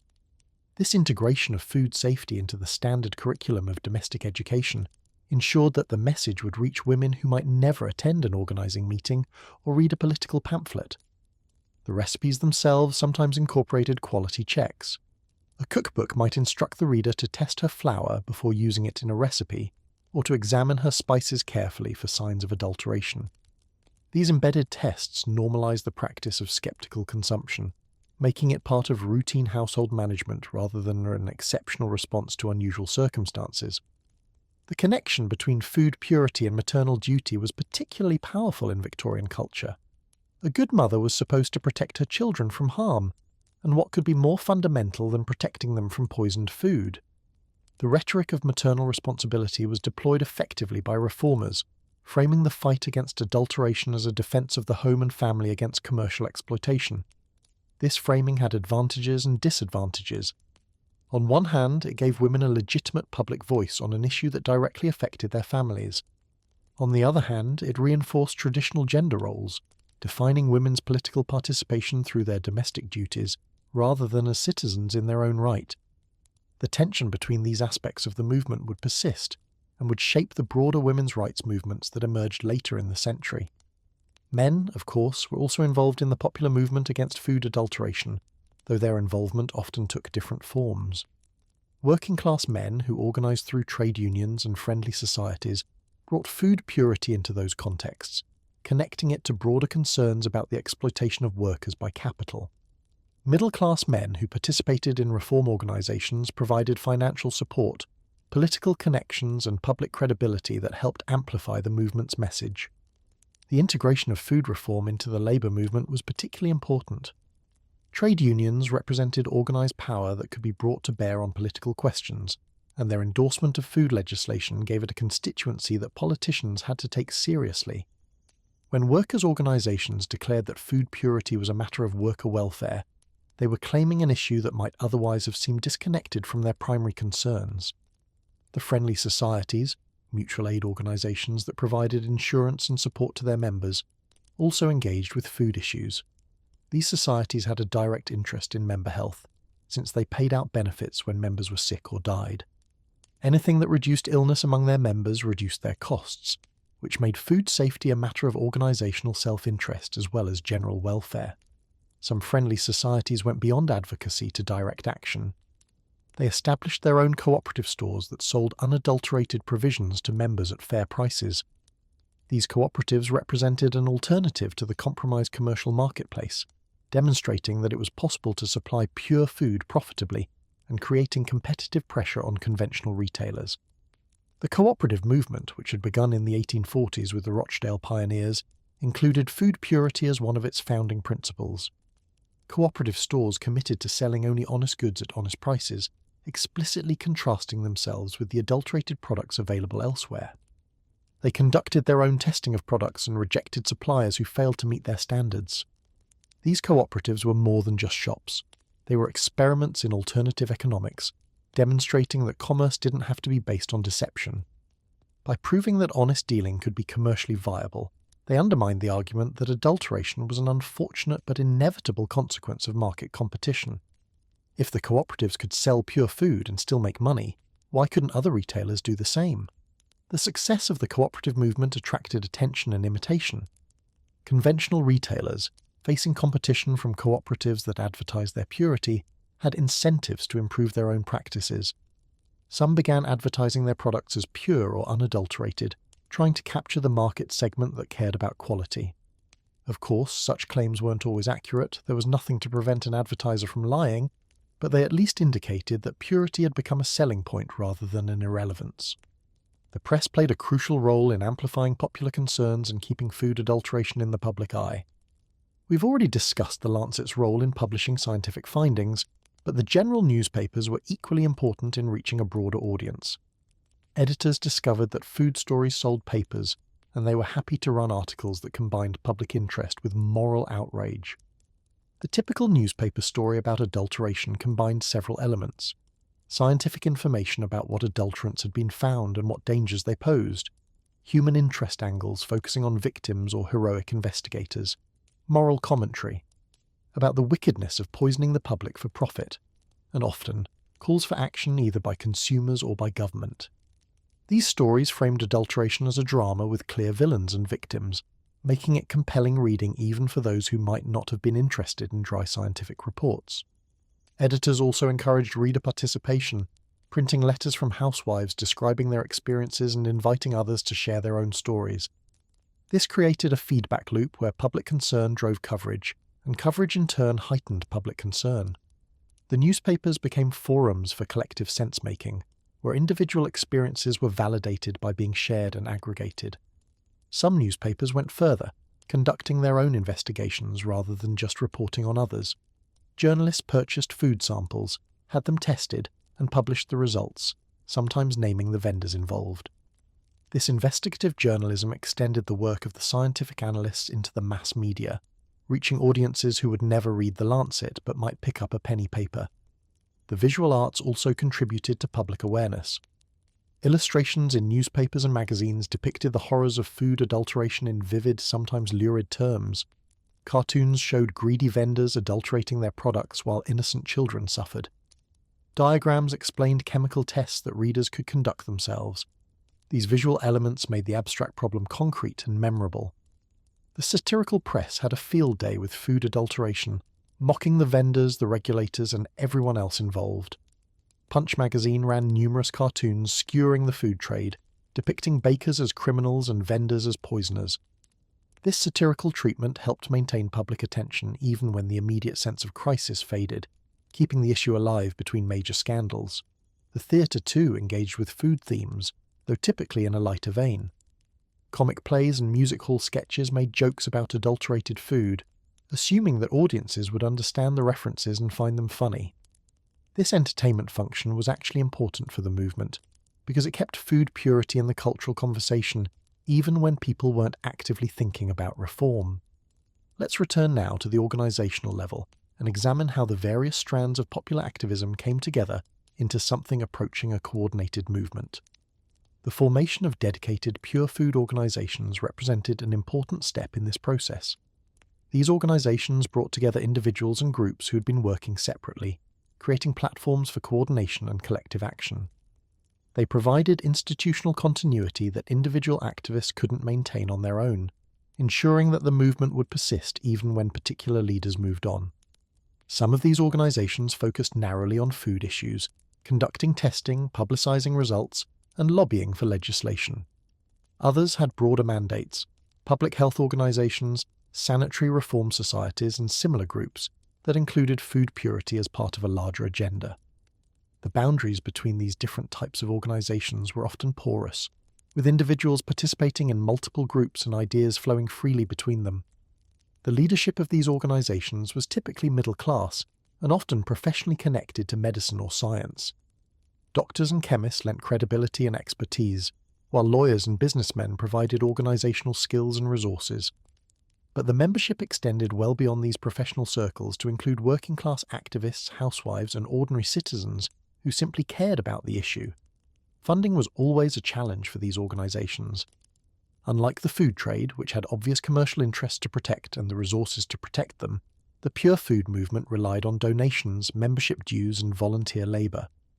The asymmetry of resources meant that the movement had to be clever about how it deployed its limited means, focusing on activities that would have disproportionate impact.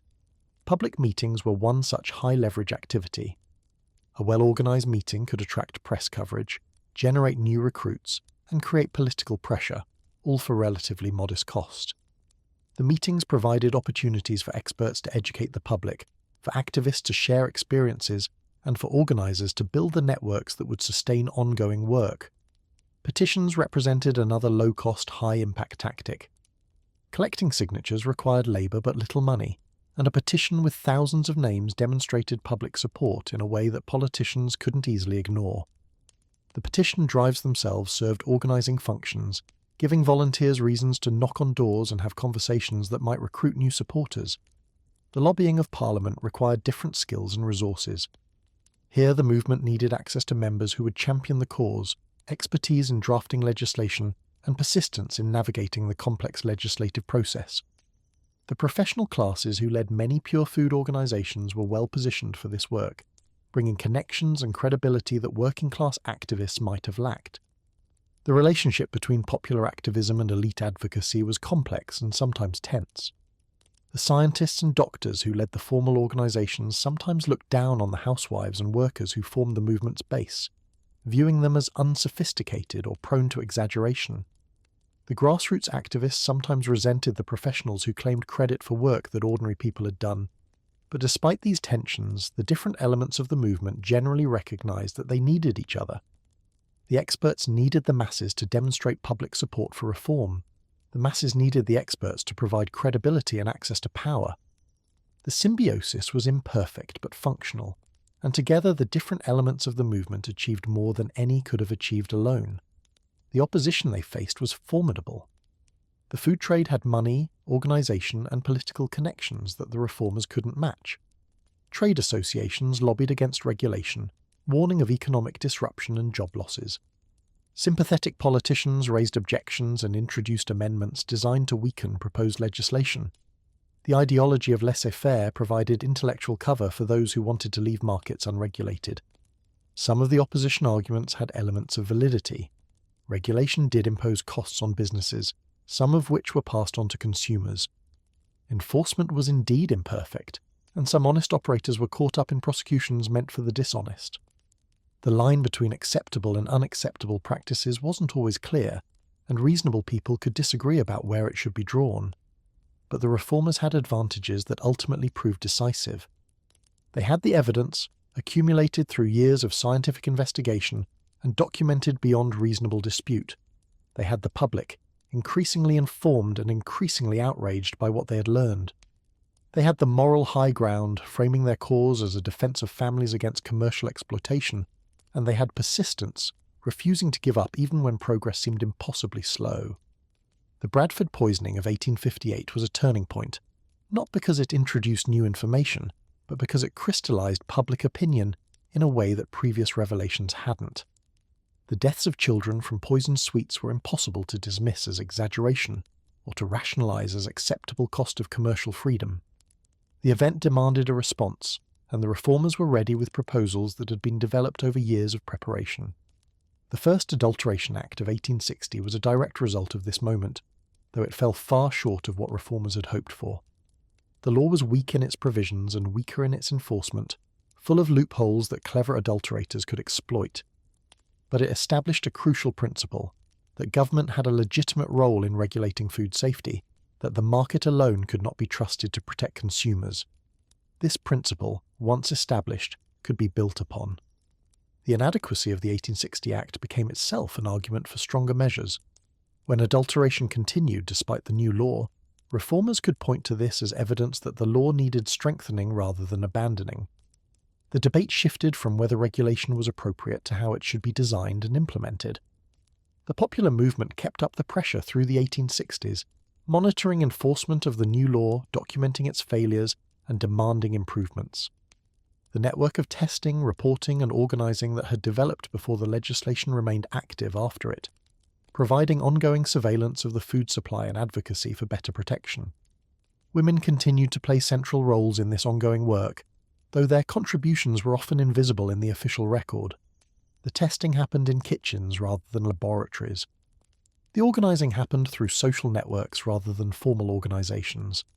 The pressure on vendors came from individual purchasing decisions rather than political lobbying.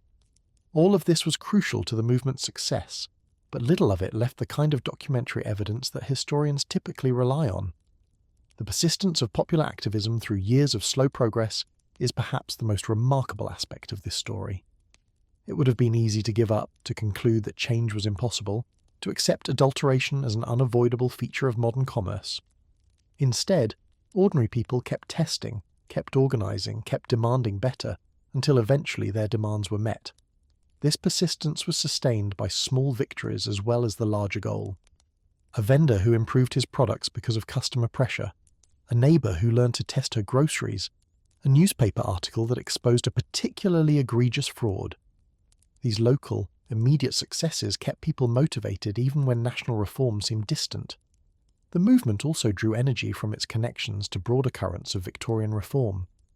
The fight against food adulteration was linked to movements for public health, sanitary improvement, workers' rights, and moral reform.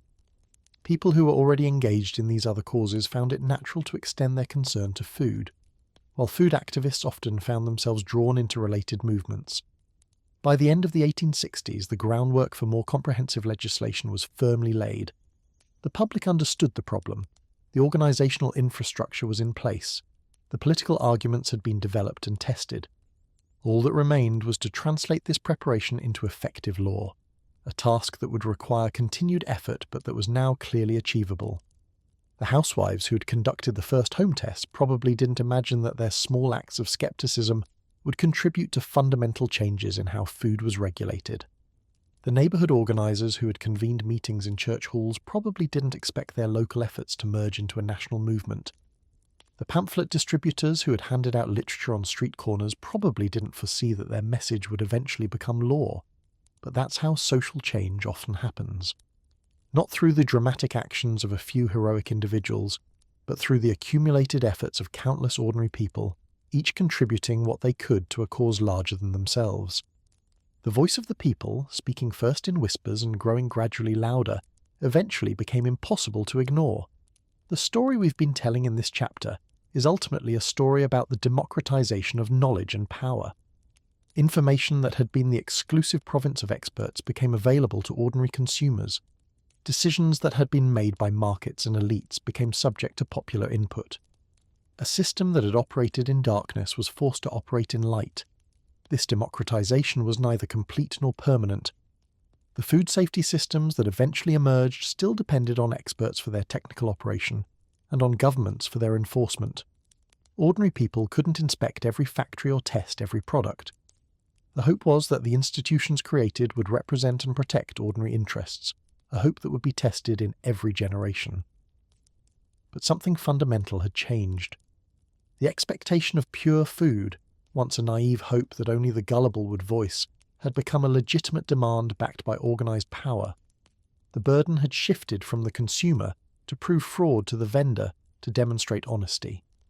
The relationship between producer and consumer, which had been based on caveat emptor, was beginning to be based on trust backed by regulation. This shift took decades to accomplish and required the efforts of thousands of people, most of whose names we'll never know.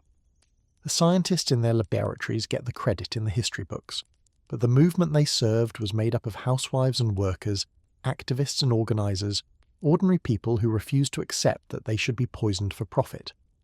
Their story deserves to be remembered, not just because it's interesting history, but because it offers lessons for today. The forces that created Victorian food adulteration haven't disappeared. They've just found new forms and new contexts. The need for vigilant consumers, persistent activists, and effective regulation remains as urgent as ever. The next chapter will follow the story into the halls of Parliament, where the popular pressure we've described was translated into legislation.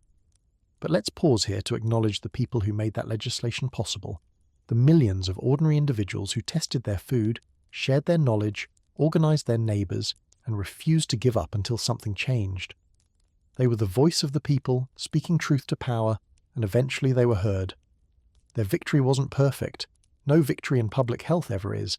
But it was real, and it matters, and it set patterns that continue to shape our world today. The pamphlets are distributed, the meetings are held, the tests are conducted, and the pressure continues. Somewhere, a housewife looks at her morning bread with new eyes, wondering what secrets it might contain. Somewhere, a vendor improves his products because he knows his customers are watching. Somewhere, a politician reviews the petitions on his desk and realizes that something must be done. The whispers are becoming a shout. The private concerns are becoming public demands. The scattered individuals are becoming a movement, and the system that has poisoned them for so long is about to face a reckoning.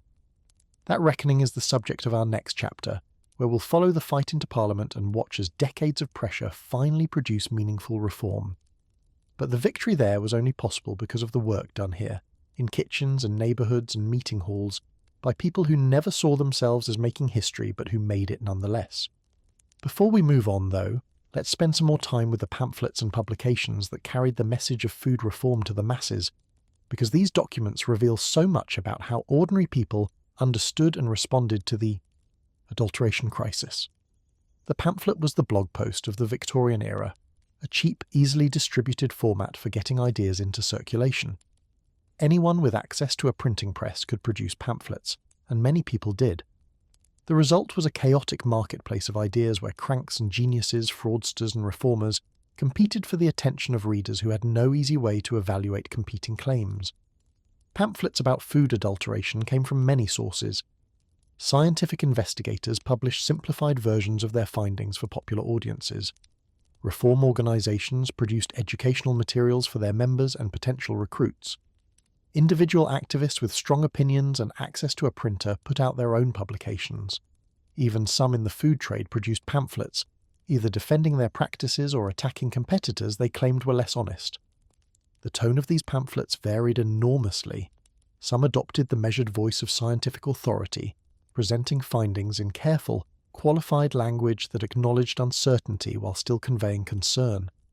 These pamphlets aimed at the educated reader who would be persuaded by evidence and logic rather than emotion. Others took a more sensational approach, emphasizing horror stories and worst-case scenarios to maximize emotional impact. These pamphlets featured lurid descriptions of poisoning incidents, dramatic language about the villainy of adulterators, and urgent calls for immediate action. They were aimed at readers who might not work through a dense scientific argument, but would respond to compelling narrative.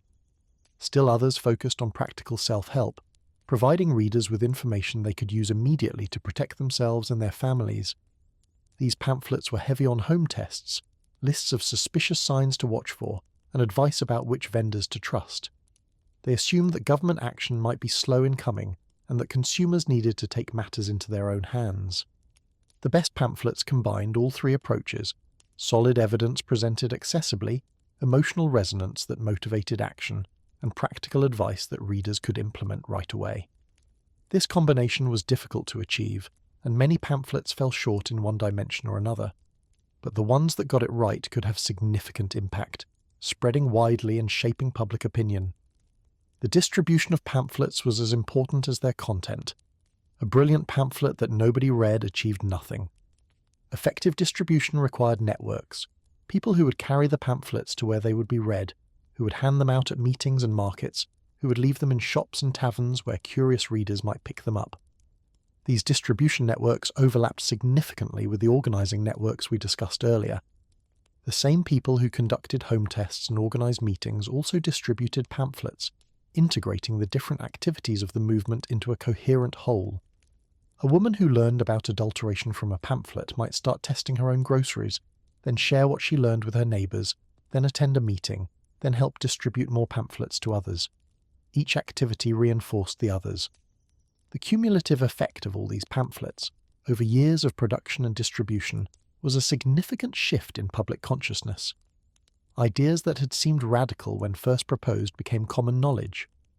Practices that had seemed acceptable became recognized as scandalous. The frame through which people understood their food supply shifted fundamentally, and pamphlets were one of the key vehicles for that shift. Some pamphlets achieved lasting influence, being reprinted and redistributed for years after their initial publication. Others had their moment and were forgotten, their specific arguments superseded by events even as their general contribution to public awareness persisted. The pamphlet literature of the food reform movement is a treasure trove for historians, revealing how ordinary people processed and responded to the crisis they were living through. The visual design of pamphlets evolved over the period as printers developed new techniques and reformers learned what worked. Early pamphlets were often text-heavy, with dense blocks of type that could be intimidating to less confident readers. Later publications incorporated more white space, clearer organisation, and visual elements that made them more accessible. Illustrations became increasingly important as the technology for reproducing images improved. A diagram showing how to conduct a home test was worth many paragraphs of description. A drawing of adulterated and pure samples side by side could convey information instantly that would take pages to explain in words. Reformers learned to think visually about their communications, recognizing that many readers would absorb pictures more readily than text. The pricing of pamphlets was a constant consideration. Cheaper pamphlets could reach more people, but they also meant lower quality materials and printing that might make them harder to read. Some organizations subsidized pamphlet production, distributing materials for free or at below cost to maximize their reach. Others charged modest prices that helped sustain ongoing operations while still keeping the materials accessible. The format of pamphlets varied as well. Some were single sheets, folded into quarters or eighths, that could be produced quickly and cheaply in large quantities. Others were proper booklets, with multiple pages stitched together, that could contain more detailed information but cost more to produce. The choice of format depended on the intended message, the target audience, and the resources available. Beyond pamphlets, the popular press carried the message of food reform to audiences who might never read a dedicated reform publication. Newspapers of all political orientations covered food adulteration stories, recognizing that they combined the elements readers wanted: drama, outrage, practical relevance, and clear moral stakes. The newspaper coverage created what we might call a feedback loop of attention. When one paper ran a story about adulteration, others would follow up, each adding new angles and examples. Readers who saw multiple stories on the same topic got the impression that this was an important issue, which increased their interest in further coverage, which gave editors incentive to publish more. The issue built momentum through this self-reinforcing cycle. Letters to the editor provided another avenue for popular voice.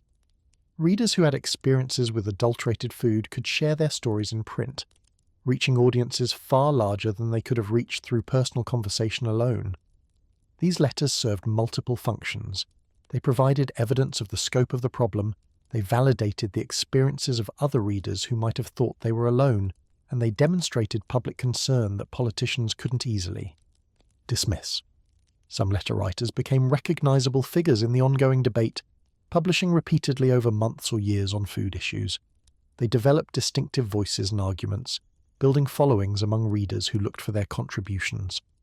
These amateur commentators played important roles in keeping attention focused on food issues, even when no dramatic new developments were occurring. The relationship between the popular press and the formal reform organizations was complex. Organizations cultivated relationships with friendly journalists, providing them with information and story ideas.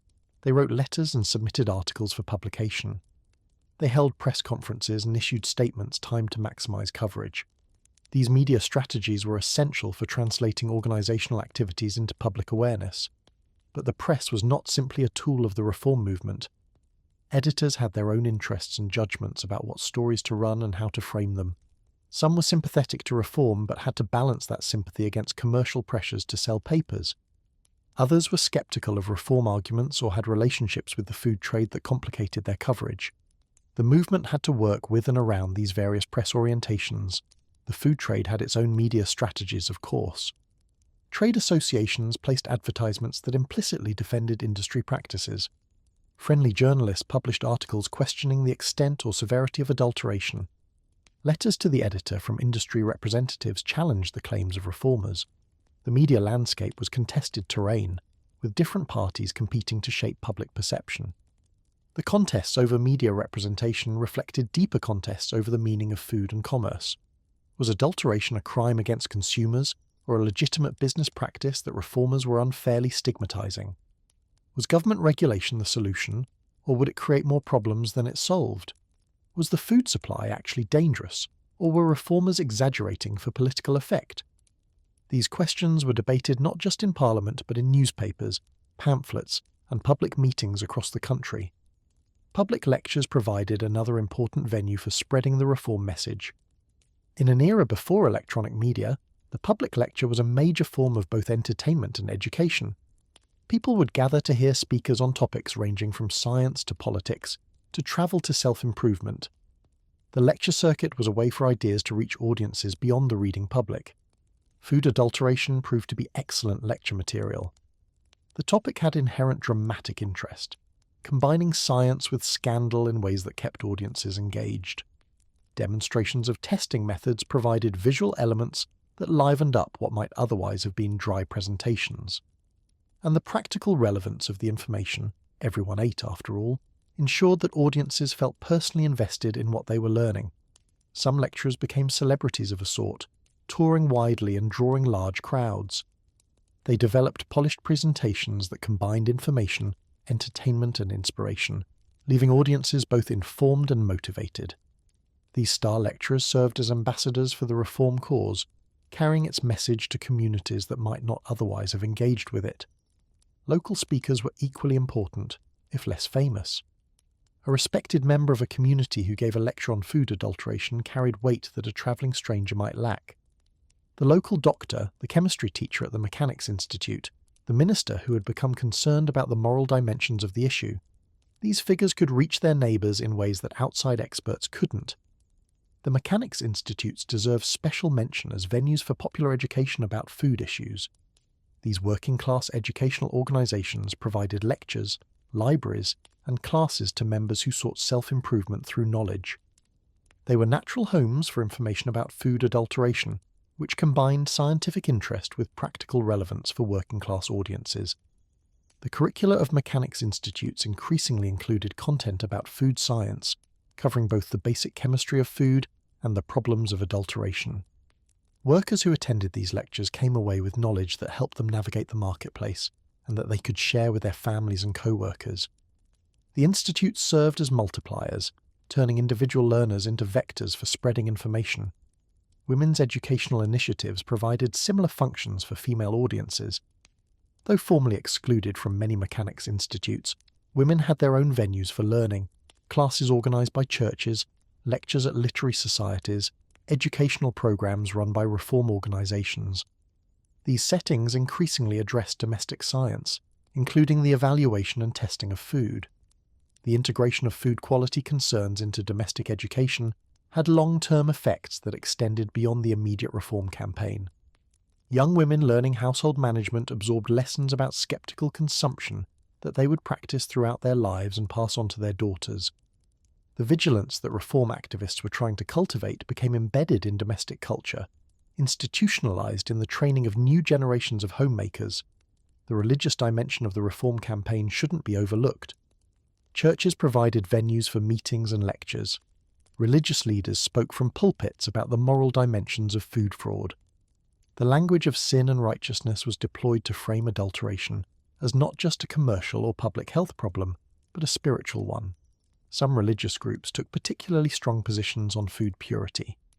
Quakers, with their traditions of plain dealing and social reform, were disproportionately represented in the movement.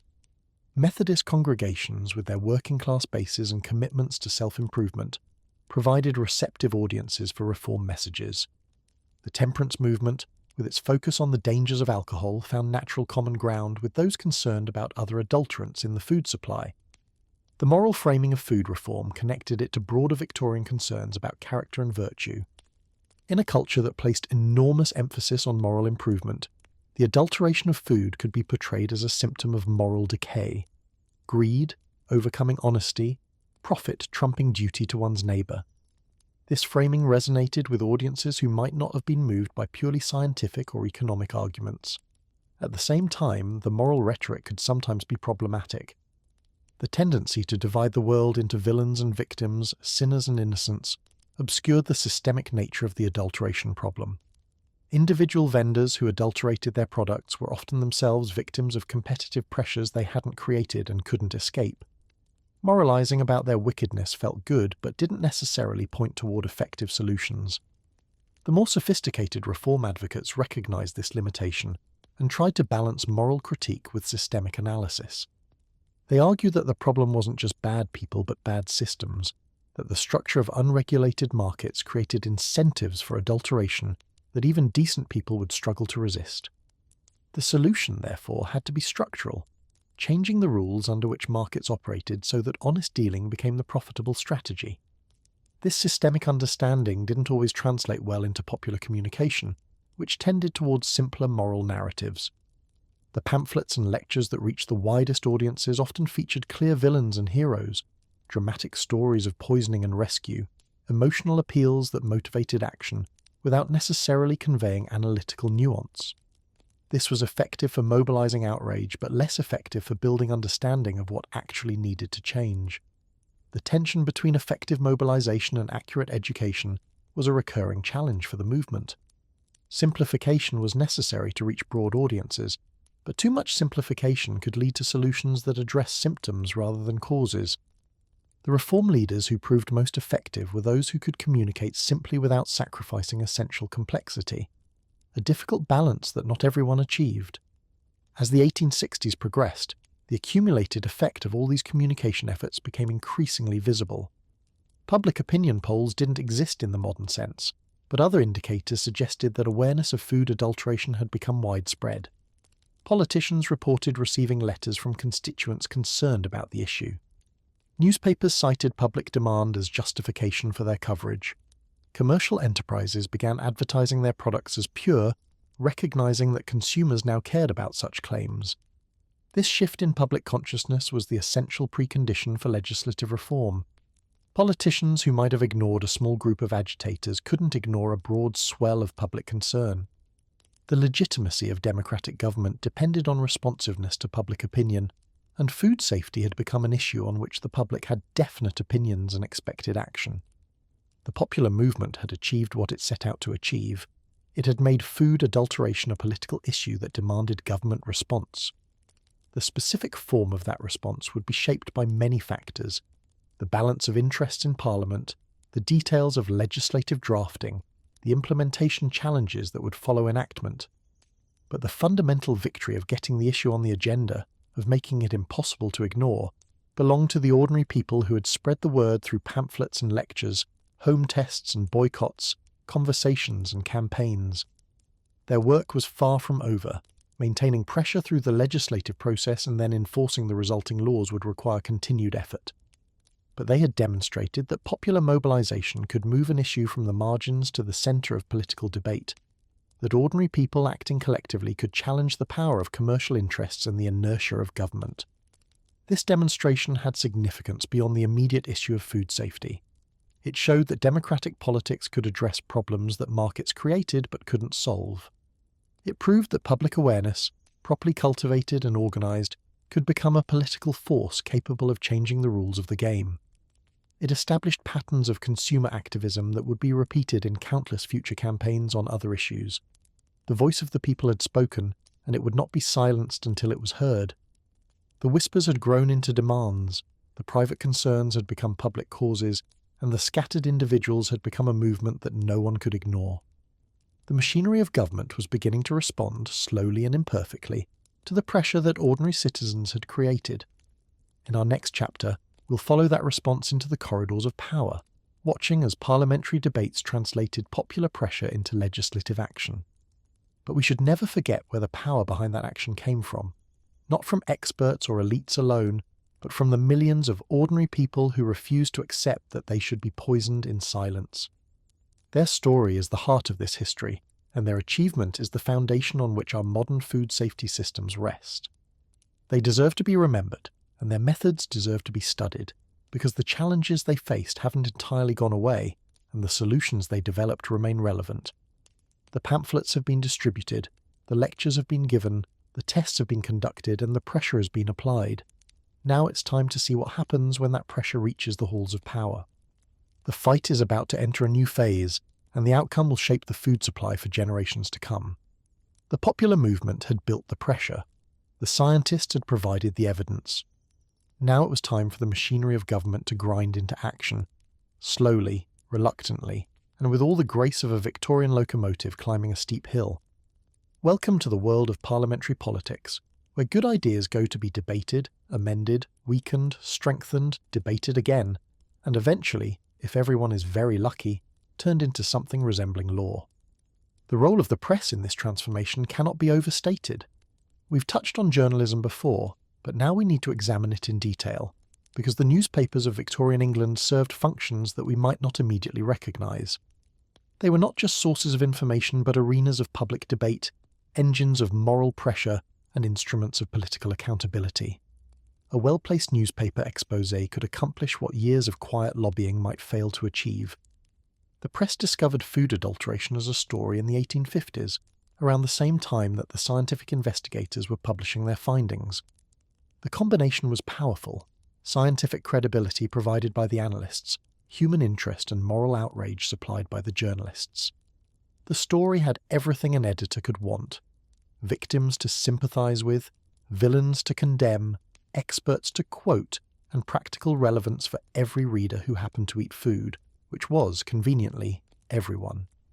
The Lancet's Analytical Sanitary Commission series, which we discussed earlier, set the template for press coverage of food adulteration. But the Lancet was a medical journal with a specialized readership. The real impact came when the general newspapers picked up the story and carried it to audiences who would never read a scientific publication. The Times, as the newspaper of record for the British establishment, played a crucial role. When the Times covered a story, politicians noticed. Its editorials shaped elite opinion. Its news columns informed the debates in clubs and drawing rooms, where political decisions were influenced if not actually made. A Times article on food adulteration carried weight that no reform pamphlet could match. The paper's coverage evolved over the 1850s from occasional mentions to sustained attention. Reporters were assigned to follow the story. Editorials called for government action. Letters from readers, some genuine, some perhaps planted by reformers, kept the issue alive in the pages between major developments. The Times didn't single-handedly create the reform movement, but it amplified the movement's message to audiences that mattered. The popular press played a different but equally important role. Papers aimed at working-class readers covered food adulteration with particular intensity, recognizing that their audiences were the primary victims of the practices being exposed. These papers had fewer resources than the Times, but they had larger circulations and readers who were personally invested in the story. Reynolds's newspaper, a radical working-class publication, was particularly aggressive in its coverage. The paper combined exposés of specific adulterations with broader critiques of a system that allowed the poor to be poisoned while the wealthy ate safely. Food fraud became part of a larger narrative about class exploitation, connecting the issue to the political concerns of its readership. Lloyd's weekly newspaper, another popular publication, took a similar approach, mixing outrage with practical advice. Its readers learned not only that their food was adulterated, but what they could do about it, how to conduct tests, which vendors to avoid, how to organize with their neighbors. The paper positioned itself as an ally of the working-class consumer, fighting alongside them against commercial predators. The competition among newspapers to cover food scandals created a kind of investigative arms race. Each paper wanted the most dramatic revelations, the most shocking exposés, the stories that would outrage readers and boost circulation. This competition sometimes led to exaggeration or sensationalism, but it also drove genuine investigation that uncovered problems the authorities had ignored. Some newspapers conducted their own testing, purchasing products and having them analysed by chemists, then publishing the results with vendors' names attached. This was expensive and legally risky. Vendors could sue for libel if they believed the findings were wrong, but it generated compelling coverage that readers devoured. The spectacle of a newspaper exposing local fraud had an immediacy that distant parliamentary debates couldn't match. The legal risks of naming names created interesting dynamics. Papers that could afford good lawyers were more willing to publish specific accusations. Smaller publications had to be more careful, often reporting on adulteration in general terms without identifying particular offenders. This meant that the most powerful exposés tended to come from the most established papers, reinforcing existing hierarchies within the press. The threat of libel also gave accused vendors a weapon, though it proved less effective than they might have hoped. When a newspaper could produce scientific evidence backing its claims, juries tended to side with the paper rather than the plaintiff. Several early libel cases against food journalists ended in victories for the press, establishing precedents that made future exposés safer to publish. The relationship between newspapers and reform organisations was symbiotic. Reformers provided journalists with story leads, expert sources, and background information. Journalists provided reformers with publicity that reached audiences far beyond what organisational communications could achieve. Both sides benefited from the arrangement, though each sometimes worried about being used by the other. Some journalists became genuine advocates for the cause, going beyond neutral reporting to active campaigning. They wrote editorials calling for specific reforms, tracked parliamentary progress on food legislation, and held politicians accountable for their votes and statements. These journalist advocates blurred the line between reporting and activism in ways that would raise eyebrows in modern journalism, but that were more common in the partisan press of the Victorian era. The cumulative effect of all this coverage was to transform food adulteration from a technical issue into a political scandal. Scandals have particular properties that make them useful for driving change. They create moral clarity, identifying villains whose behaviour demands response. They generate emotional intensity that motivates action. They put politicians on the spot, forcing them to declare positions and creating accountability for outcomes. The Bradford poisoning of 1858 became the paradigmatic food scandal, the event that crystallised years of accumulated concern into a demand for immediate action.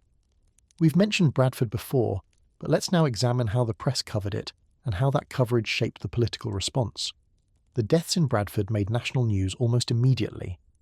The story had all the elements of Victorian tragedy: innocent children as victims, greed and carelessness as causes, a community devastated by preventable disaster. Newspapers competed to provide the most detailed coverage, sending reporters to Bradford to interview survivors, examine the circumstances, and convey the horror to readers who might otherwise have seen adulteration as an abstract problem. The coverage linked Bradford explicitly to the broader adulteration crisis. This wasn't an isolated incident, the papers argued, but the visible tip of an iceberg of poisoning that had been going on for years. The same substances that had killed in Bradford, arsenic substituted for legitimate adulterants, were being used throughout the food supply. Bradford could happen anywhere, any time, as long as the system remained unreformed. Editorial writers demanded action with an urgency they hadn't previously shown. What had been a worthy cause became an immediate crisis. Politicians who had been content to discuss the issue in leisurely fashion now faced pressure to act before more children died. The window of opportunity for reform had opened, and the press was determined to ensure that it wasn't wasted. The parliamentary response to this pressure was the Adulteration of Food and Drink Act of 1860, the first serious attempt to regulate food safety in English law. The passage of this act was itself a drama worth examining, because it reveals both the possibilities and limitations of legislative reform in the face of entrenched interests. The bill was introduced into Parliament amid considerable uncertainty about whether it would pass. The food trade, represented by various associations and individual members of Parliament with commercial interests, opposed regulation on predictable grounds. They argued that adulteration was exaggerated, that existing laws were adequate, that new regulations would burden honest businessmen while failing to stop the dishonest, and that the free market would ultimately solve the problem if left alone. These arguments found a receptive audience among members who shared the dominant ideology of laissez-faire economics. Victorian Britain was deeply committed to free trade and minimal government intervention. The idea that government should regulate what private businesses put in their products struck many as an unacceptable expansion of state power, regardless of the public health justification. The reformers countered with evidence, argument, and political pressure. They cited the scientific findings that documented systematic adulteration. They described the health consequences that doctors observed in their patients. They invoked the Bradford deaths and asked whether Parliament was prepared to allow such tragedies to continue, and they pointed to the public demand for action, the petitions and letters that were arriving at parliamentary offices. The debates were lengthy and sometimes contentious. Members rose to attack or defend the bill, to propose amendments that would strengthen or weaken it, to question whether the whole enterprise was necessary or wise. The speeches ranged from technical discussions of specific provisions to broad philosophical arguments about the proper role of government in commercial affairs. Some of the speeches against the bill are remarkable in retrospect for their casual acceptance of practices that seem obviously indefensible. One member argued that a certain amount of adulteration was simply the natural consequence of competitive markets, and that consumers who wanted purer products should be willing to pay more for them. Another suggested that working-class consumers preferred adulterated products because they were cheaper, and that forcing them to buy pure products at higher prices would be paternalistic. These arguments didn't prevail, but they did shape the legislation that emerged. The act that finally passed was considerably weaker than what reformers had hoped for. It prohibited the adulteration of food with substances injurious to health, but didn't clearly define what counted as injurious. It created penalties for violations, but made them modest enough to be treated as a cost of doing business. It assigned enforcement to local authorities, but didn't provide them with resources or require them to act. The weaknesses of the 1860 Act became apparent almost immediately. Prosecutions were rare, convictions rarer still, and penalties when imposed were too light to deter continued adulteration. The Act had established an important principle, that government could and should regulate food safety, but it had failed to implement that principle effectively. Reformers responded to this disappointment by continuing their campaign, now focusing on strengthening the legislation rather than creating it from scratch. The inadequacy of the existing law became itself an argument for improvement. Each failed prosecution, each continuing scandal, each new scientific finding of widespread adulteration was cited as evidence that the current approach wasn't working. The press kept the issue alive through the 1860s, covering enforcement failures and continuing problems. The newspapers that had championed the original legislation now became its critics, documenting its weaknesses and demanding better. This sustained attention prevented the issue from fading into obscurity after the initial legislative victory. The parliamentary process ground forward slowly, with various proposals for reform introduced, debated, and sometimes defeated. The food trade continued its resistance, though its position weakened as evidence of ongoing adulteration accumulated. The public continued to demand action, though with varying intensity depending on whether recent scandals had refreshed their attention. The breakthrough came with the Adulteration of Food, Drink and Drugs Act of 1872, which substantially strengthened the regulatory framework. This act created the position of public analyst, an official chemist in each local authority area who would test food samples and provide evidence for prosecutions. It required that products be what they claimed to be, not just that they be free of injurious substances. It increased penalties and made enforcement more systematic.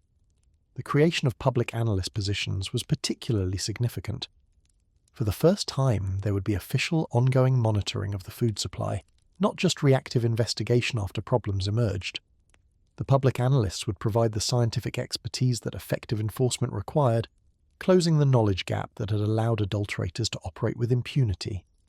The Act also addressed some of the procedural obstacles that had hampered earlier enforcement. It clarified standards of evidence, made it easier to prosecute cases, and created requirements for local authorities to take action. The law still depended on local implementation, but it now provided clearer mandates and better tools for those who wanted to enforce it.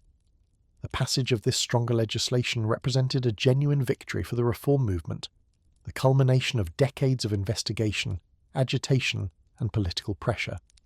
It didn't solve all problems overnight. No legislation ever does, but it fundamentally changed the relationship between government and the food trade, establishing regulatory structures that would continue to evolve. The public lecturers who had helped build support for reform took victory laps of sorts, though modest ones befitting their generally serious demeanour. The scientists who had conducted the original investigations saw their work vindicated and institutionalized. The journalists who had amplified the message could take satisfaction in having contributed to real change. And the ordinary people who had tested their groceries, organized their neighbours, and demanded action could see that their efforts had mattered. But the story doesn't end with legislation, because laws on paper don't automatically become reality on the ground. The implementation of food safety regulations was itself a lengthy and contested process, one that would determine whether the hard-won legislative victories actually improved the lives of consumers. The 1870s saw the gradual build-up of the regulatory infrastructure that the new laws required. Local authorities hired public analysts, though with varying levels of commitment and competence. Testing facilities were established, procedures were developed, and the slow work of systematic enforcement began. The early public analysts faced significant challenges. Many local authorities were unenthusiastic about food regulation, seeing it as an expense and a source of conflict with local businesses. The analysts had to fight for adequate budgets, proper equipment, and political support. Some were undermined by the very authorities they served. Others found their findings ignored or suppressed when they threatened powerful interests. The food trade adapted to the new regulatory environment, though not always in ways that reformers had hoped. Some businesses genuinely improved their practices, recognizing that the old methods were now legally risky and commercially problematic. Others simply became more sophisticated in their adulteration. developing techniques that were harder to detect or that fell into grey areas the law didn't clearly address. The cat-and-mouse game between regulators and adulterators continued, now with higher stakes for both sides. Public analysts developed new detection methods. Adulterators found ways around them. Laws were amended to close loopholes. Clever lawyers found new loopholes to exploit. The struggle for pure food had entered a new phase, but it was still a struggle. And now we come to the final movement of our story, the slow, gradual, genuinely remarkable transformation of the Victorian marketplace from a wild west of fraud into something approaching the regulated system we know today. This transformation didn't happen overnight, and it wasn't complete by any single date. But over the final decades of the 19th century, the food supply did get better, and the expectations of consumers did change, and a new culture of food commerce began to emerge. The most visible sign of this transformation was the appearance of shops advertising their commitment to pure products. Unadulterated provisions became a selling point, displayed in shop windows and printed on packaging. Vendors who had once competed on price alone now competed on trustworthiness, recognizing that consumers had become skeptical and needed reassurance. This marketing of purity was itself a kind of revolution. For generations, the default assumption had been that all food was adulterated, and that the only question was how badly. Now, vendors were claiming to be different, to be honest, to sell products that were what they claimed to be. Whether these claims were always accurate is another matter, but the fact that they were made at all reflected a shift in consumer expectations. Some businesses built their entire identity around purity. The cooperative stores we discussed earlier had always emphasized honest dealing, and they continued to do so with increased vigor. But they were now joined by conventional businesses that saw a market opportunity in positioning themselves as trustworthy alternatives to the dodgy competition. The Quaker-owned food companies were particularly prominent in this space. Firms like Cadbury and Rowntree marketed their products explicitly as pure and unadulterated, contrasting themselves with competitors whose products might contain who knew what. The Quaker reputation for honesty gave these claims additional credibility, and consumers responded by preferring their products. The business case for purity gradually became clearer as the 19th century progressed. Repeat customers were more valuable than one-time sales, and customers who trusted you came back. A reputation for quality could justify premium prices that more than offset the cost of actually delivering quality. The economics that had once driven adulteration began, slowly, to drive honest dealing instead. This shift was reinforced by the regulatory environment. The risk of prosecution made adulteration more expensive. The possibility of public exposure made it reputationally dangerous. Businesses that had calculated adulteration as profitable now had to factor in these new costs, and for many the calculation no longer favoured cheating. The emergence of branded, packaged products also changed the dynamics of trust. When you bought loose goods from a barrel, you had no way of knowing where they came from, or who was responsible for their quality. But when you bought a branded product in a sealed package, you were dealing with a specific company whose reputation was on the line. That company had incentives to maintain quality because its name was attached to every sale. Packaging technology improved throughout the late 19th century, making it easier to sell products in sealed containers that protected them from tampering. Tin cans, glass jars, and printed paper wrappers became increasingly common, each carrying the manufacturer's name and implicitly their guarantee of quality. The anonymous, untracked supply chains of earlier decades gave way to visible brands with reputations to protect. The retail landscape transformed alongside these changes. The small shops and market stalls that had dominated Victorian commerce began to give way to larger establishments with more systematic purchasing practices. These larger retailers had buying power that allowed them to demand quality from suppliers, and they had reputations that depended on selling reliable products. The department stores that emerged in the later 19th century often included food halls that emphasized quality and selection. Shopping at these establishments became a marker of middle-class respectability, associated with the assurance that what you bought would be what it claimed to be.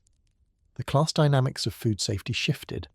Where once only the wealthy could afford pure food, now a broader middle class had access to trustworthy products. Working-class consumers remained more vulnerable, as they had always been. The cheapest products sold through the least regulated channels continued to be the most likely to be adulterated. The poor still faced trade-offs between affordability and quality that their wealthier neighbours didn't have to make. But even at the bottom of the market, conditions improved. The floor had been raised, even if the ceiling remained far above it. The culture of consumption was changing in ways that went beyond mere food safety. The Victorian era saw the emergence of what we might call consumer consciousness, an awareness of oneself as a consumer with rights and expectations, rather than simply a buyer who took what the market offered. This consciousness was nurtured by the reform movements we've described, but it extended beyond any specific issue to shape how people thought about commerce generally. The educated consumer became an ideal that domestic advisors promoted and ordinary people tried to achieve. Knowing how to shop wisely, how to evaluate products, how to avoid being cheated, these became valued skills that people sought to develop and pass on to their children. The vigilance that food reformers had urged became part of the general posture of the savvy shopper. This consumer consciousness had implications far beyond food.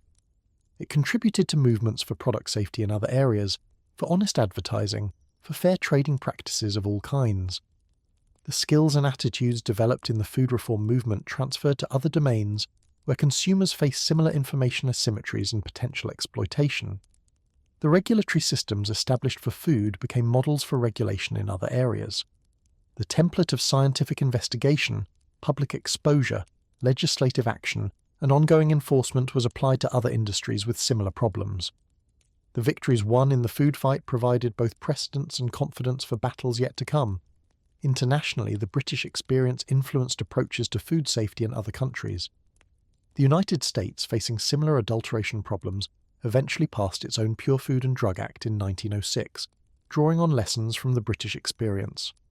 Other industrializing nations developed their own regulatory frameworks, often in dialogue with what the British had done. By the turn of the 20th century, the food supply in Britain was incomparably better than it had been 50 years earlier. This isn't to say it was perfect. Enforcement remained uneven, loopholes persisted, and new forms of adulteration emerged to challenge regulators. But the systematic, unchecked poisoning of the population that had characterized the early Victorian era had been substantially curtailed. The change showed up in health statistics, though disentangling the effects of pure food from other improvements is difficult. Life expectancy increased, infant mortality declined. Certain diseases that had been associated with contaminated food became less common. These improvements had many causes, but the cleaner food supply was certainly among them. The change showed up in public expectations as well. People who had grown up expecting to be cheated now expected to be treated fairly. The baseline of acceptable commercial behaviour had shifted. Practices that had been normal a generation earlier were now scandalous. The culture had changed, and that change proved durable. This cultural shift is perhaps the most significant legacy of the Victorian food reform movement. Laws can be repealed, regulatory agencies can be defunded, enforcement can be relaxed. But expectations once established are hard to reverse. The expectation of pure food, the assumption that what you buy will be what it claims to be, became so deeply embedded in British culture that violating it came to seem not just illegal, but genuinely outrageous. We live with that expectation today, though we rarely think about where it came from. When you buy a loaf of bread, you don't wonder whether it contains chalk or alum. When you give your child a sweet, you don't worry about lead paint in the colouring. When you pour a glass of milk, you assume it's actually milk. These assumptions are so natural that they're invisible, but they weren't always there. They were created through decades of struggle by people who refused to accept that poisoning the public was just the cost of doing business. The story we've told in these chapters is ultimately a story about the creation of trust, not the naive trust that accepts whatever it's given, but the institutional trust that comes from knowing that systems are in place to catch and punish cheaters. This kind of trust is essential for markets to function well, and it doesn't emerge spontaneously. It has to be built, defended, and maintained through the efforts of many people over many years. The Victorians built that trust, or at least began building it, through the struggles we've described. The scientists who tested food samples, the journalists who publicised findings, the housewives who organised their neighbours, the politicians who passed legislation, the public analysts who enforced it, all of them contributed to creating a food system that consumers could actually believe in. Their work isn't finished. It will never be finished, because the incentives that drove adulteration haven't disappeared.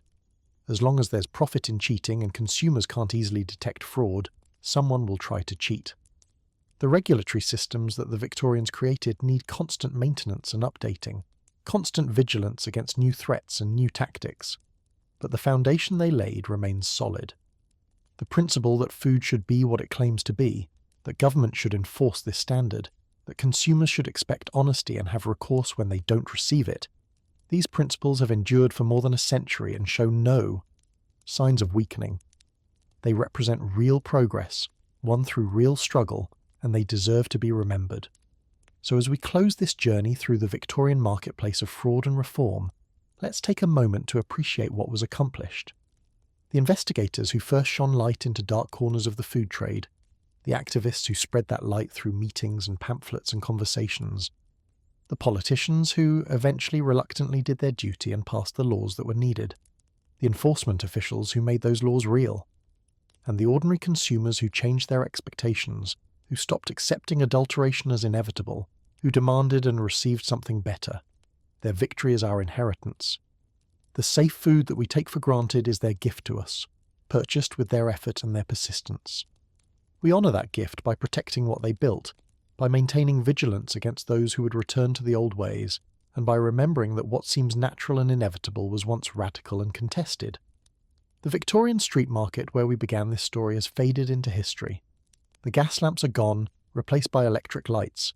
The coal smoke has cleared, though other pollutants have taken its place. The open barrels of adulterated goods have given way to sealed packages with ingredient labels and regulatory certifications. The journey from there to here was long and difficult, but we made it, and the world is better for it. The bread on your table tonight is probably what it claims to be. The milk in your refrigerator is almost certainly actual milk from actual cows, processed under conditions that would have seemed miraculously clean to a Victorian consumer. The sweets that your children eat are coloured with dyes that have been tested and approved, not with lead paint applied by someone who didn't know or didn't care what harm it might cause. This is the world we live in now, not perfect, never perfect, but so much better than what came before. And it became this way because people decided it should, because they organised and investigated and demanded and legislated until the change they sought became real. That's how progress happens, one struggle at a time, one victory building on another, until what seemed impossible becomes ordinary. The Victorian food reformers would probably be astonished by the food system we have today, by its scale, its complexity, its global reach. They might be troubled by some aspects of it, by the industrial processes that would seem alien to them, by the scientific interventions that go far beyond anything they imagined. But they would recognise the fundamental achievement: food that can be trusted, commerce that operates under rules, consumers who have rights that are protected by law. That recognition would please them, I think. They worked hard for this, and they believed it mattered. History has proved them right. The fight for pure food was worth fighting, and the victory, partial and imperfect as all victories are, was worth winning. And so we come to the end of our story, though of course stories never really end. They just pause, waiting to be picked up again when circumstances call for it. The fight for food safety continues, in new forms and new contexts, facing new challenges that the Victorians couldn't have imagined. But the spirit of that fight, the insistence that human welfare should not be sacrificed to commercial profit, the belief that ordinary people deserve protection from harms they can't detect or prevent on their own, that spirit endures. It endures in the regulatory agencies that test products and enforce standards. It endures in the journalists who investigate food safety issues and expose problems that need addressing. It endures in the consumer advocates who push for stronger protections and hold corporations accountable. And it endures in the ordinary people who pay attention to what they eat, who ask questions about where their food comes from, who demand transparency and honesty from those who sell to them. The whispers have become law. The scandal has become regulation. The chaos has become order, or something approaching order. The Victorian marketplace of fraud has given way to a modern marketplace where trust is possible, even if it's never guaranteed. That transformation is one of the great achievements of modern civilization, and understanding how it happened helps us appreciate what we have and what it takes to maintain it. The food on your plate tonight carries within it centuries of struggle, centuries of progress, centuries of human effort to make the world a little bit better than it was. Let's take some time now to examine more closely the mechanics of how scandal became law, because the process was neither automatic nor straightforward. Understanding how public outrage gets translated into legislative action reveals something important about how democracies function, and sometimes fail to function. The press coverage of food adulteration created what we might call a window of opportunity.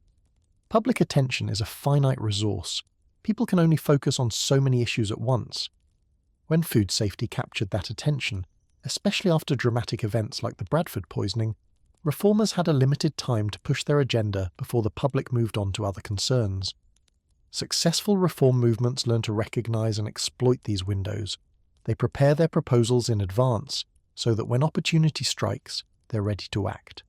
They cultivate relationships with politicians who can champion their cause. They coordinate their messaging to maximize impact during the crucial period when change is possible. The food reformers of the 1850s and 60s did all of these things, though not always with the self-conscious strategy that modern advocacy organizations employ. They had been building their case for years, accumulating evidence and developing proposals, so that when Bradford created urgent demand for action, they had something to offer. They had identified sympathetic members of Parliament who could introduce and advocate for legislation, and they worked with journalists to maintain pressure during the critical legislative period. The parliamentary debates themselves were forums for competing narratives about what the adulteration problem meant and how it should be addressed.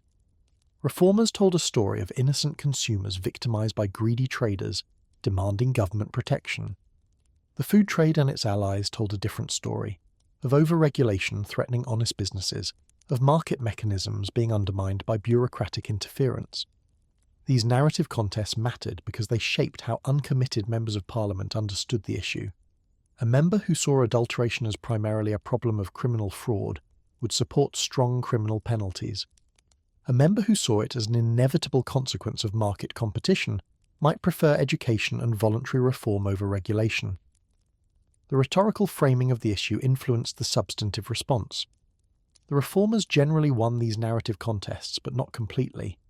The laws that emerged reflected compromises between competing views, incorporating elements that reformers wanted and elements that mollified their opponents.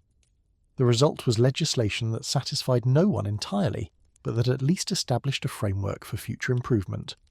The role of expert testimony in these debates deserves particular attention. Scientists and physicians who had investigated adulteration were called to testify before parliamentary committees, presenting their findings and answering questions from members. Their expertise gave their testimony weight that ordinary witnesses lacked, though it didn't make them immune to challenge. Some members of Parliament were sceptical of expert claims, questioning whether scientists really understood commercial realities or whether their findings were as alarming as presented. The food trade brought its own experts to testify, offering alternative interpretations of the evidence and questioning the methodology of the investigators. The debates over expert testimony prefigured controversies that would recur in many later policy contexts, where scientific findings had commercial implications. The voting patterns on food legislation revealed the political dynamics underlying reform. Urban members, representing constituencies most affected by adulteration, generally supported stronger measures. Rural members, with fewer affected constituents and sometimes connections to agricultural interests, were more divided. Members with direct commercial interests in the food trade often opposed regulation, though not always openly. It was considered bad form to vote obviously against the public interest for personal gain. Party discipline was looser in Victorian Britain than in modern parliamentary systems, giving individual members more freedom to vote their convictions or their interests. This meant that reformers couldn't simply count on one party to deliver their agenda. They had to build coalitions across party lines, finding supporters wherever they could, and neutralising opponents through persuasion or pressure. The 1860 Act emerged from this process as a compromise that established important principles while leaving implementation weak. The trade had successfully limited the law's reach, but reformers had established the precedent of government regulation. This precedent would prove more important than the specific provisions of the Act, because it created a foundation on which future legislation could build. The subsequent strengthening of food regulation through the 1872 Act and later amendments followed a pattern that would become familiar in regulatory politics. Initial legislation proves inadequate. Continuing problems demonstrate the need for improvement, and revised legislation addresses the deficiencies of the first attempt. This iterative approach frustrates reformers who want immediate comprehensive solutions. but it may be more realistic about how political change actually happens. The implementation of food laws created a new set of actors in the food system: the public analysts, inspectors, and enforcement officials whose job was to make the laws real. These officials occupied an interesting position, caught between the reformers who wanted aggressive enforcement and the trade interests who wanted minimal interference. The best public analysts maintained their independence and scientific integrity, pursuing cases wherever the evidence led regardless of political pressure. Others were more accommodating to local power structures, choosing their battles carefully and avoiding conflicts with influential interests. The variation in enforcement across different localities meant that the effective level of regulation depended heavily on where you happened to live. Some public analysts became prominent figures in their own right, building reputations through high-profile cases and publications. They continued the work of the earlier investigators, monitoring the food supply and publicizing problems, but now with official standing and resources. Their reports provided ongoing evidence about the state of food safety, informing both public debate and legislative revision. The relationship between public analysts and the press remained important. Analysts who wanted to maximize the impact of their findings learned to work with journalists, providing stories that would reach broad audiences and maintain pressure for enforcement. This symbiosis sometimes created tensions with local authorities who preferred to handle food safety issues quietly rather than through public scandal. The food trade adapted to regulation in various ways. Some businesses genuinely reformed their practices, recognizing that the old methods were no longer sustainable. Others moved their operations to jurisdictions with weaker enforcement, exploiting the patchwork nature of local administration. Still others developed new adulterations that weren't covered by existing laws, staying one step ahead of regulators. The emergence of food science as a recognized discipline helped address some of these challenges. Academic chemists increasingly turned their attention to food analysis, developing new methods for detecting adulteration and new standards for evaluating food quality.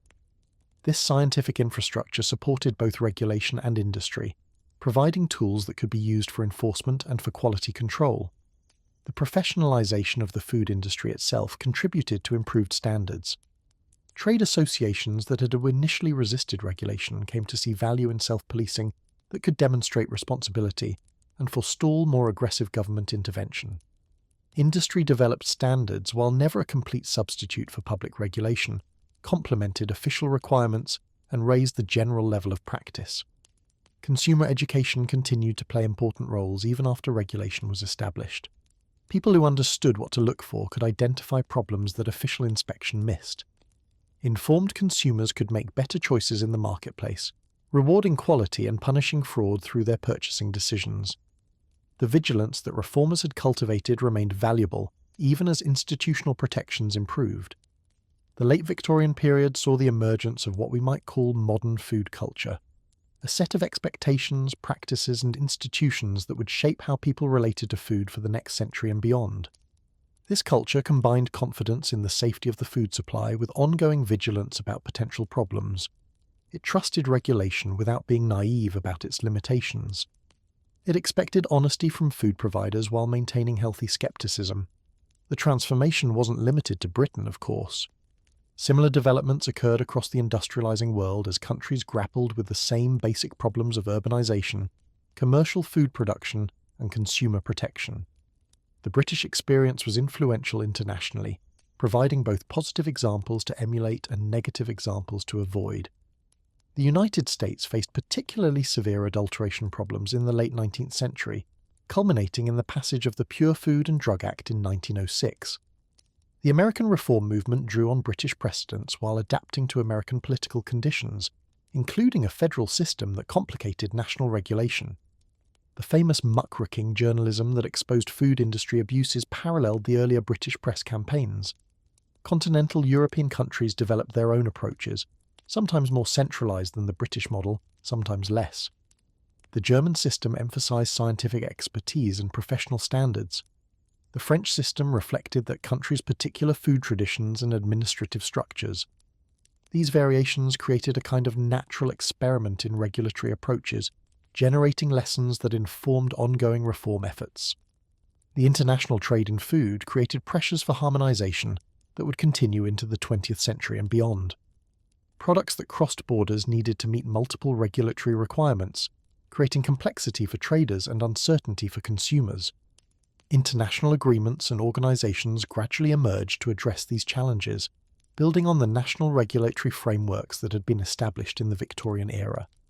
The legacy of Victorian food reform extended beyond specific regulations to influence broader attitudes about the relationship between government, business, and consumers. The principle that government should protect consumers from harms they can't detect or prevent themselves became widely accepted, providing justification for regulation in many domains beyond food. This principle was contested, of course, and remains contested today. Arguments about overregulation, about the costs of compliance, about the proper limits of government intervention, all of these echo the debates that surrounded Victorian food legislation. The ideological conflicts that shaped those debates haven't been resolved. They've just been updated for new contexts and new controversies. The food safety systems we have today are descendants of the Victorian innovations, evolved and elaborated over more than a century of experience. Modern food inspection, ingredient labelling, quality standards, and enforcement mechanisms all trace their lineages back to the reforms we've discussed. The institutions have grown more sophisticated, but the basic functions remain recognisable. These systems face new challenges that the Victorians couldn't have anticipated. Global supply chains that span continents and involve dozens of actors create complexity that local inspection can't fully address. New technologies in food production create new risks that require new forms of expertise to evaluate.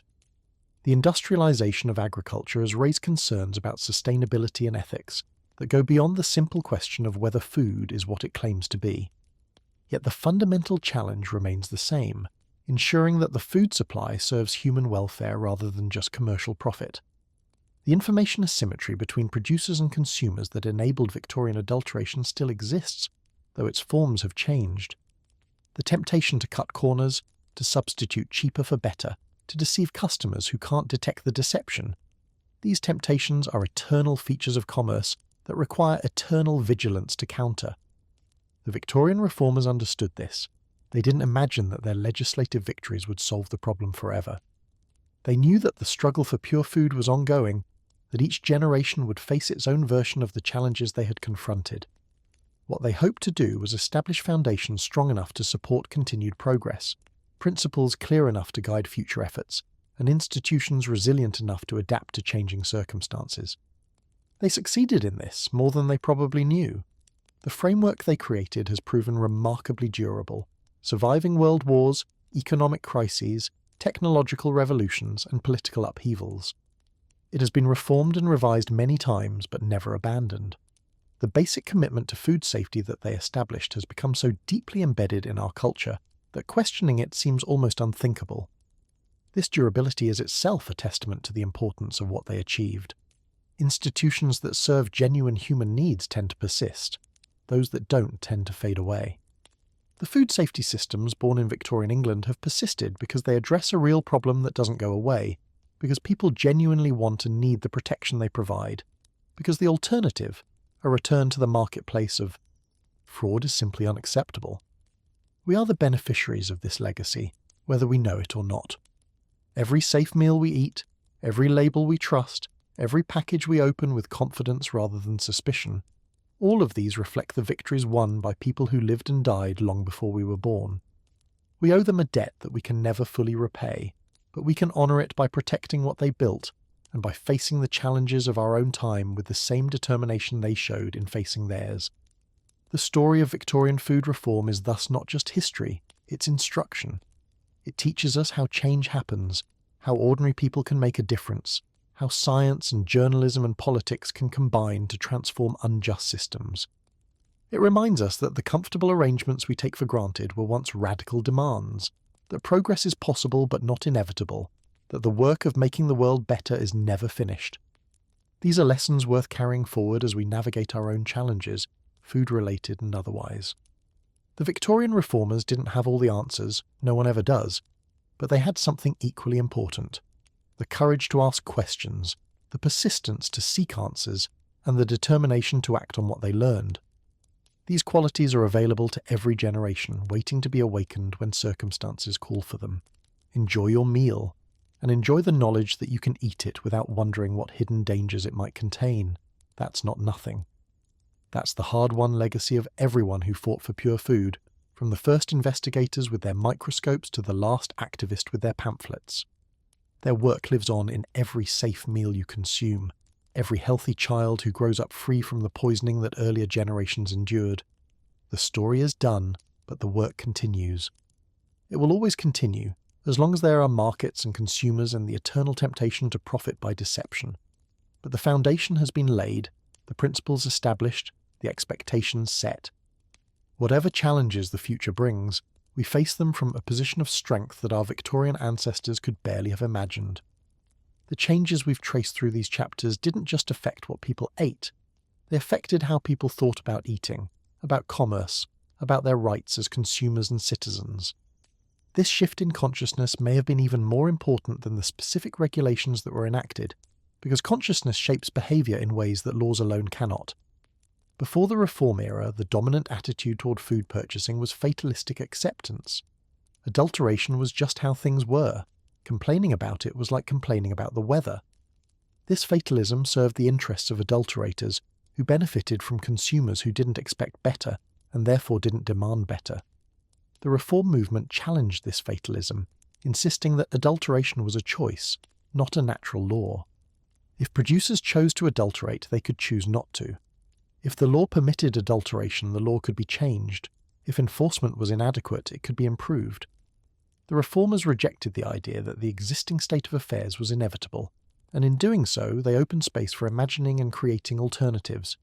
This shift from fatalism to agency was empowering in ways that extended beyond food. If consumers could organise to change the food system, they could organise to change other systems too. If government could regulate food safety, it could regulate other threats to public welfare. The success of food reform demonstrated what was possible when people refused to accept unacceptable conditions. The culture of quality that emerged in the late Victorian era influenced not just food, but commerce generally. The expectation that products should be what they claim to be, that sellers should deal honestly with buyers, that deception is wrong and should be punished. These expectations became embedded in commercial culture in ways that shaped business. Behaviour even beyond what law required. This cultural embedding of honesty norms was crucial because no regulatory system can catch every violation. Laws deter some bad behaviour through the threat of punishment, but their reach is limited. What really sustains honest commerce is a culture in which dishonesty is stigmatized, in which business reputation depends on trustworthy dealing, in which the community of commerce itself enforces standards that individuals might otherwise violate. The Victorian reformers helped create such a culture, at least within the food sector. The exposure of adulteration made dishonesty visible and shameful. The punishment of offenders demonstrated that cheating had consequences. The celebration of honest traders showed that integrity could be commercially viable. Over time, these influences shifted the norms of the trade, making honesty the default rather than the exception. This cultural shift was uneven and incomplete, of course. Some sectors of the food trade remained problematic longer than others. Some geographic areas achieved better compliance than others. Some operators continued to cheat whenever they thought they could get away with it. But the overall direction was toward improvement, and the improvement was real and significant. The memory of the adulteration era itself became a cultural resource, a cautionary tale that reminded people why regulation mattered. When proposals emerged to weaken food safety laws, opponents could invoke the history of what happened when such laws didn't exist. The shared memory of past harms provided a foundation for maintaining protections against future ones. This historical memory has faded over the generations, which is both a sign of success and a potential vulnerability. It's a sign of success because people no longer need to think constantly about food safety. The system works well enough that it can be taken for granted. But it's a vulnerability because people who don't know the history may not appreciate the importance of the institutions that protect them, and may be susceptible to arguments for dismantling those institutions. That's part of why stories like the one we've told matter. They preserve the memory of struggles that shouldn't be forgotten, of victories that shouldn't be surrendered, of lessons that shouldn't have to be relearned.